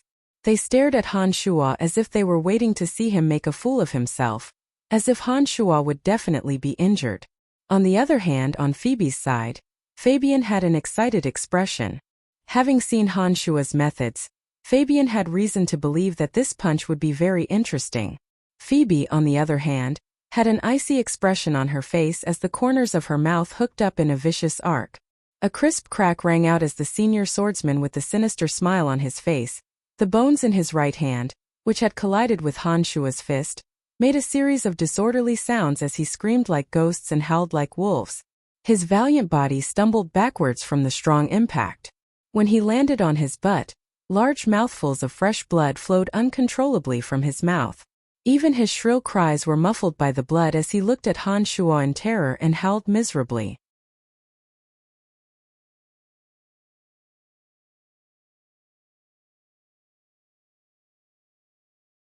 Chapter 250. Han Shuo's fist contained the terrifying explosive power of magical energy. Not only did the blood vessels and tendons of the senior swordsman, who had previously ridiculed him, explode, even his bones cracked. From now on, this person's right arm could be said to be ruined. Han Shuo grinned mischievously as he callously said, "If you dare to have a foul mouth again, then leave your life here today." The senior swordsman's mouth uncontrollably overflowed with blood. He looked at Han Shuo with extreme fright and couldn't utter a complete sentence. He was obviously intimidated by Han Shuo. Beside Cameron was a space archmage with a sinister appearance. He wore a brown magic robe and had many pockmarks on his face. His eyes flickered as he looked at Cameron. Cameron, whose aura had been obstructed, nodded slightly, seeming to agree with this space archmage's suggestion. This space archmage with a face full of pockmarks was the strongest among those who had come with Cameron. When he saw Cameron nod his head, he coldly twitched his mouth and then quickly chanted a magic incantation. Suddenly, the entire space rippled like waves in the water. Fierce magic elements filled the entire space in an instant, and a mysterious binding force followed. The space seemed to have been imprisoned, and everyone couldn't move their limbs. Soon after, the sinister space archmage chanted another magic incantation. The entire flat space was like a piece of glass that had been cut by a blade. With Cameron at the center, the invaders were completely separated from the confined space after a few flashes of white light. Refusing a toast only to be forced to drink a forfeit. "You're courting death." The space archmage's voice was like a sharp weapon rubbing against glass, ear-piercing and numbing. He coldly looked at Han Shuo's group as he spoke. "Mr. Aubrey, your skills are indeed marvelous." After Cameron's space was cut out, Cameron's group recovered from their confined state. Cameron laughed heartily as he spoke. "No need to be polite. I was only acting according to Duke Ashburn's orders." The space archmage called Aubrey was just as proud of Cameron's flattery as he yelled with a straight face. "This kid named Brian was once involved with the Betteridge family's Han at the Empire's finance minister's banquet. Wouldn't it be a bit bad if we also captured him?" Cameron pointed at Han Shuo and said to Aubrey with some hesitation. Raising his head with a sneer, Aubrey disdainfully glanced at Han Shuo and said, "What can this brat do? Do you think our Duke Ashburn is afraid of that old fellow Han?" With a smile on his face, Cameron flattered, That's right. Since that's the case, let's capture all of them and release them after I've taken over the Bust Merchant Guild. Yes, this matter must be done quickly. His Excellency the Duke is getting impatient. Within a short period of time, all the large merchant guilds in the Empire must be in your hands. If the small merchant guilds without any foundation dare to disobey, just kill them all. We can't wait. Aubrey's nose was in the air, seemingly disgusted with these merchants as he coldly instructed. Understood. How could I dare not do my best when working for His Excellency the Duke? Cameron vowed solemnly with a face full of loyalty. Nodding his head, Aubrey said, "All right, no more nonsense. I'll tie them up one by one and make it convenient for you to bring them out of the Bust Merchant Guild. It'll be convenient for you to bring them out of this Bust Merchant Guild. Just imprison this woman called Phoebe. Don't have any other ideas. Otherwise, if you anger her master, you'll be the one to suffer in the end." How could Cameron dare to say no? He repeatedly nodded his head to express his understanding. He looked at Phoebe with a somewhat astonished gaze, seemingly not understanding the origin of Phoebe's master. Even Duke Ashburn, who held great power in the Empire, had to be apprehensive of this person's existence. Aubrey took a deep breath and shook his left hand that was hidden in his sleeve. His space ring faintly lit up and a blue jade magic staff appeared in his left hand. He opened his mouth, intending to chant a magic incantation. At this moment, the space with Han Shuo at the center suddenly exploded. A faint cold light snaked past like lightning. The stiff bodies of Phoebe and the others who were imprisoned behind Han Shuo all loosened. When the faint cold light circled around his body and returned to his palm, a cold, fierce aura suddenly overflowed from Han Shuo's body. Han Shuo's expression was calm and unruffled. He stared at Archmage Aubrey and opened his mouth to ask Phoebe, "Phoebe, what should we do with these people? How is this possible? Just who are you? How could you break my imprisonment space?" Aubrey's expression was terrified. He didn't dare to accept this reality and shouted loudly. He gripped the magic staff in his left hand tightly, preparing to attack again at any time. Cameron and the other merchants were also shocked. They loudly yelled for their guards to protect them. Each and every one of them shrank within their guards and looked at Han Shuo with some fear. To be able to break a space archmage's imprisonment space, this kind of strength was definitely not something that the guards beside them could deal with. They deeply understood this, so they were on edge and on guard. Phoebe's expression was a bit unsightly. She hatefully glared at Cameron and the others before letting out a dejected sigh and said, "Let them go." Han Shuo stared blankly. The other party had already bullied them, but Phoebe actually swallowed the insult. This didn't seem to be in line with Phoebe's character. Then he thought of the name Duke Ashburn and faintly understood something. A wave of anger overflowed from his heart. Han Shuo shouted with a cold expression, "Are we going to let them off so easily? Let them go." Phoebe's voice was a bit powerless as she sighed softly. "Haha, what can you do? Duke Ashburn's power is monstrous in the Empire. How can you little merchants go against him?" Aubrey was extremely pleased with himself. He laughed wildly as he walked towards the door. A person who could break a space archmage's imprisonment space definitely wasn't weaker than a spellcaster. With Han Shuo here who could go toe-to-toe with him, and Phoebe who he knew of, Aubrey knew that it was impossible to successfully complete the mission this time. Naturally, he wasn't willing to continue staying here. Cameron and the others naturally didn't dare to linger when they saw Aubrey walk out. They turned around without the slightest hesitation, glanced fearfully at the murderous Han Shuo, and followed Aubrey out with trepidation. "Halt!" Suddenly Han Shuo roared. His entire body was shrouded in a vicious aura. A cold and cruel aura surged out like a breached dam. The extremely evil and cruel aura rushed towards the group of people who were planning to leave. Under this terrifying aura, even Aubrey's forehead was drenched in cold sweat. His body stiffened as he stood there, not daring to move. As for the merchants like Cameron, their bodies were shivering. Their backs were already drenched in sweat, as if they had been drenched in rain. Han Shuo was like a vicious beast that could go berserk at any time. He was staring at them with bloodthirsty eyes. Perhaps if they were careless, they would be torn to shreds. "Brian, this is the Bust Merchant Guild. I beg of you." Phoebe was shocked. After 4 months, Han Shua's strength had obviously skyrocketed. The terrifying aura emanating from his body now made Phoebe both happy and shocked. She was happy that Han Shua's strength had greatly increased, so her own safety would be more guaranteed in the future. She was shocked that she couldn't predict Han Shua's temperament. He now had the strength to heavily injure this group of merchants. If he really disregarded everything and made a move, it was very likely that it would bring disaster to the Bust Merchant Guild. Therefore, she was half happy and half worried as she hurriedly begged. Taking a deep breath, Han Shua understood Phoebe's meaning from the 5 words that Phoebe had deliberately emphasized: Bust Merchant Guild. No matter what, making a move in such a place would bring great trouble to Phoebe. This was also the capital of the empire. Most of the time it wasn't something that could be solved with blind slaughter. With a sway of his body, Han Shua had already appeared behind Aubrey. He reached out his hand and patted Aubrey's shoulder, saying coldly, "Aubrey, was it? I'll remember you. Please remember me too. Anyone who dares to make a move against me will pay the price sooner or later." As Han Shua spoke, the hand that had patted Aubrey's shoulder emitted 2 faint red and purple lights from the middle and index fingers of Han Shua's hand. Under the cover of his palm, they entered Aubrey's body. At this moment, Aubrey was scared out of his wits. When Han Shua had yelled "Stop!" he had already prepared to make a move at any time. However, Han Shua's ghostly speed had completely destroyed his defenses. Before he could even react, Han Shua had appeared behind him out of thin air, and then he felt Han Shua's large hand land on his shoulder. Even an archmage would have no chance of winning against a fellow with such terrifying destructive power. Therefore, Aubrey's aura stopped and he didn't say a single word.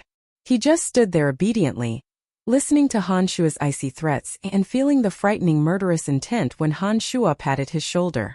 It was precisely because of this nervousness that he was on tenterhooks that he didn't calm down and sense anything out of the ordinary. When the 2 auras, one cold and one hot, concealed themselves in his body, he didn't notice them at all. "Alright, you damned bastards, now get the hell out of here." After planting the poison of ice and fire in Aubrey's body, Han Shua walked towards Phoebe with a callous expression. When he arrived at Cameron's side, he casually patted the frightened Cameron. A purple light flashed, and Han Shua indifferently said, "You be careful too." Then Han Shua stood at Phoebe's side, withdrawing the murderous aura that seemed to have materialized from his body. Aubrey and the others didn't dare to say another word and hurriedly left in a panic. After taking a trip to the gates of hell, these people had a deep fear of Han Shua in their hearts. After these people left, Phoebe looked at Han Shua apologetically and said somewhat timidly, "I'm sorry, these people were following Duke Ashburn's orders. If something happened to them in our guild, it would be very difficult to handle." Nodding with a smile, Han Shua didn't seem to have the murderous aura from before, and had recovered his usual indifference. He said, "Don't worry. Nothing will happen to them in the Bust Merchant Guild. However, I guarantee that they won't have it easy." Phoebe stared blankly for a moment before crying out in alarm, "You want to assassinate them?" With today's unforeseen event, if they were assassinated not long after returning, everyone would know that it was us who did it. This isn't a good idea. The corners of his mouth hooked into a secretive smile as Han Shua comforted, "Don't worry. Am I such a person who can't see the big picture? All of you can leave first. I have some things to discuss with Brian alone." Phoebe looked at the surrounding guards, as well as Fabian and a few other trusted aides of the Merchant Guild, and ordered with a somewhat distressed expression. After experiencing the unforeseen event earlier, the guards and trusted aides of the Merchant Guild seemed to have once again recognized the relationship between the 2 of them. Under Phoebe's orders, they didn't say anything more and dispersed in different directions, disappearing from the pavilion not long after. What exactly happened? After those people left, Han Shua asked in a soft voice. Seeing that there was no one around, Phoebe threw herself into Han Shua's arms and used all her strength to hug Han Shua tightly. She then murmured softly, "It's so good to have you by my side." Afterwards, the 2 of them held each other tightly as they briefly described their encounters after they'd separated in the Valley of Sunshine. They had a general understanding of each other's whereabouts during this period of time. Han Shua also understood from Phoebe that because he and Phoebe had stayed in the Valley of Sunshine for a period of time, the Bust Merchant Guild had no one to rely on and had been taken over by a group of merchants led by Cameron. All right, I know what I'm doing now. Han Shuo patted Phoebe's shoulder and comforted her as he took out a rebirth pill and handed it to Phoebe. Eat this. In order to prevent a repeat of last time's encounter, Han Shuo briefly explained some of the effects of the pill to prevent her from mistaking it for an aphrodisiac or laxative like Fanny. When Phoebe rolled her eyes at Han Shuo and ate the rebirth pill, Han Shuo also helped Phoebe refine the pill's effects. He left the Buste Merchant Guild to report to the Dark Mantle as Phoebe hurriedly looked for the toilet.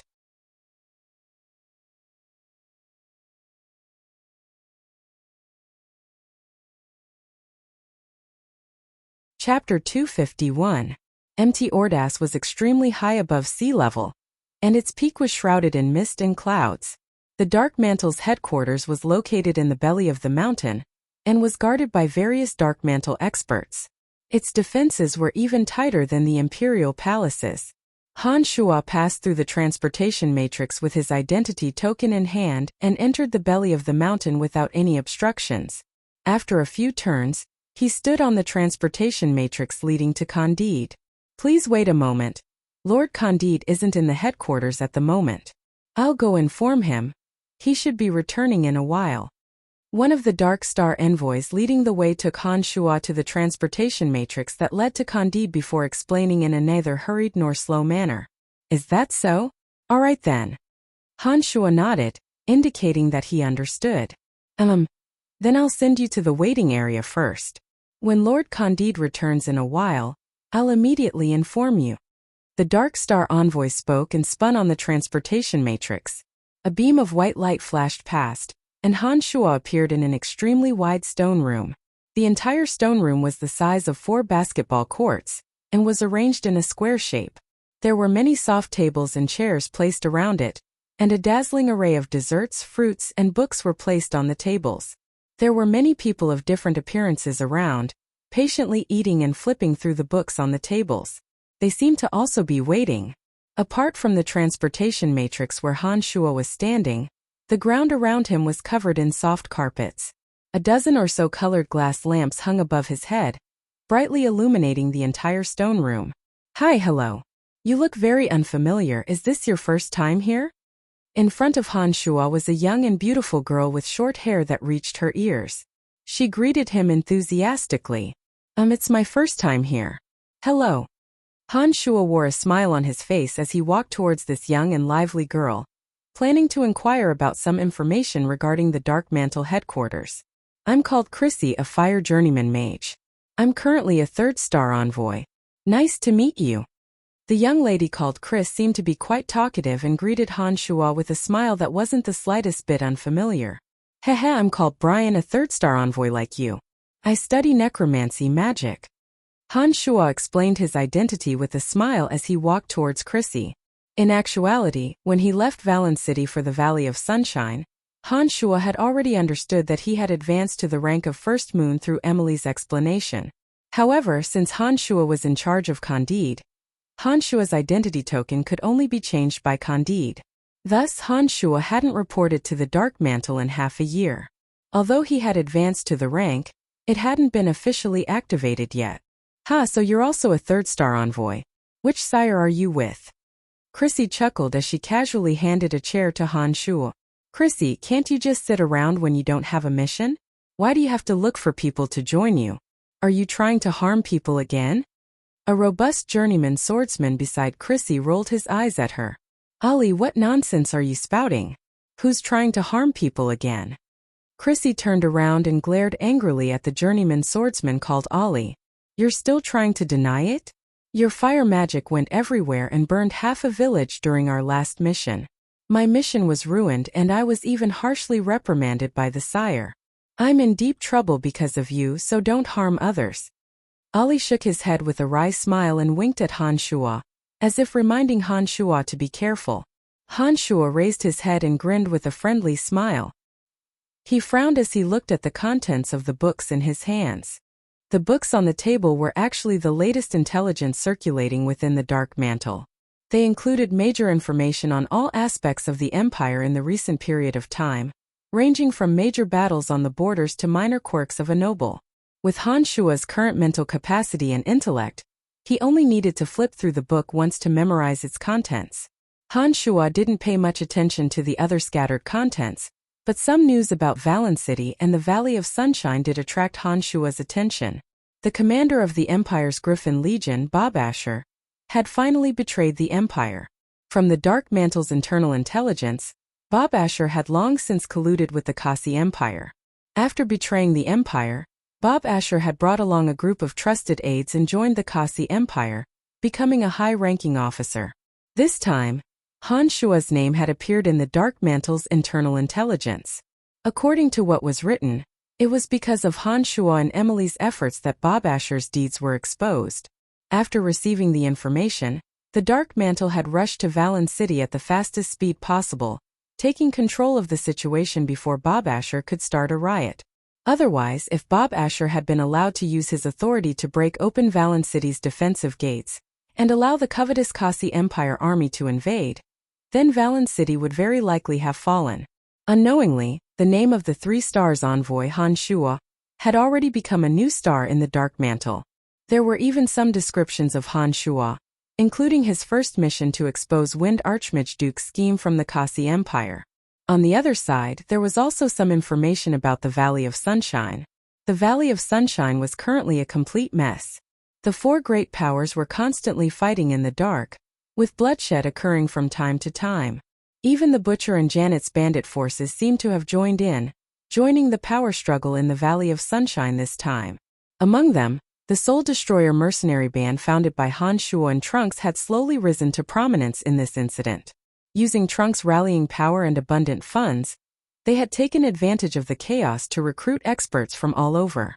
Now that the name of the Soul Destroyer mercenary band had appeared in the Dark Mantle's internal circulation of intelligence, it was clear that the Soul Destroyer mercenary band had grown to a small scale.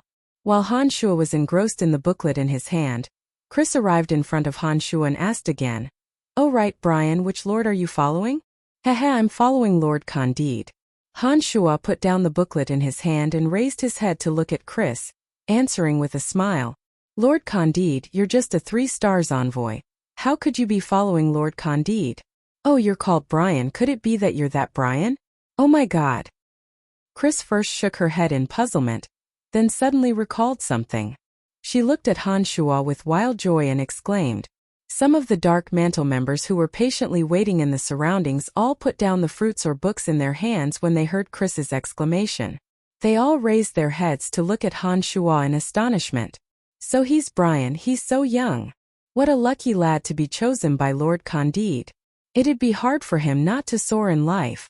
Heh, he's really not bad looking. If I can do a mission with him, it'll definitely be a profitable job. Chatter and chatter came from the mouths of the idle members in the surroundings. All kinds of astonished, envious and strange gazes were cast on Han Shuo. "Oh my god, my luck is really not bad. Brian, if you're short of people on a mission, can you bring me along? Don't listen to that Ali's nonsense, I'm actually a pretty good fire mage. I promise I won't cause you any trouble." Chris cried out in surprise and immediately reacted. She reached out and grabbed the corner of Han Shuo's clothes, begging pitifully, "Brian, Lord Candide has returned. Please wait for the transfer at the transportation matrix." A member who seemed to be in charge of sending messages suddenly shouted from the side of the transportation matrix. "If I need more people, I'll consider you. Goodbye." With a slight twist of his body, the corner of Chris's clothes slipped from her fingertips as if it had been coated with a layer of oil.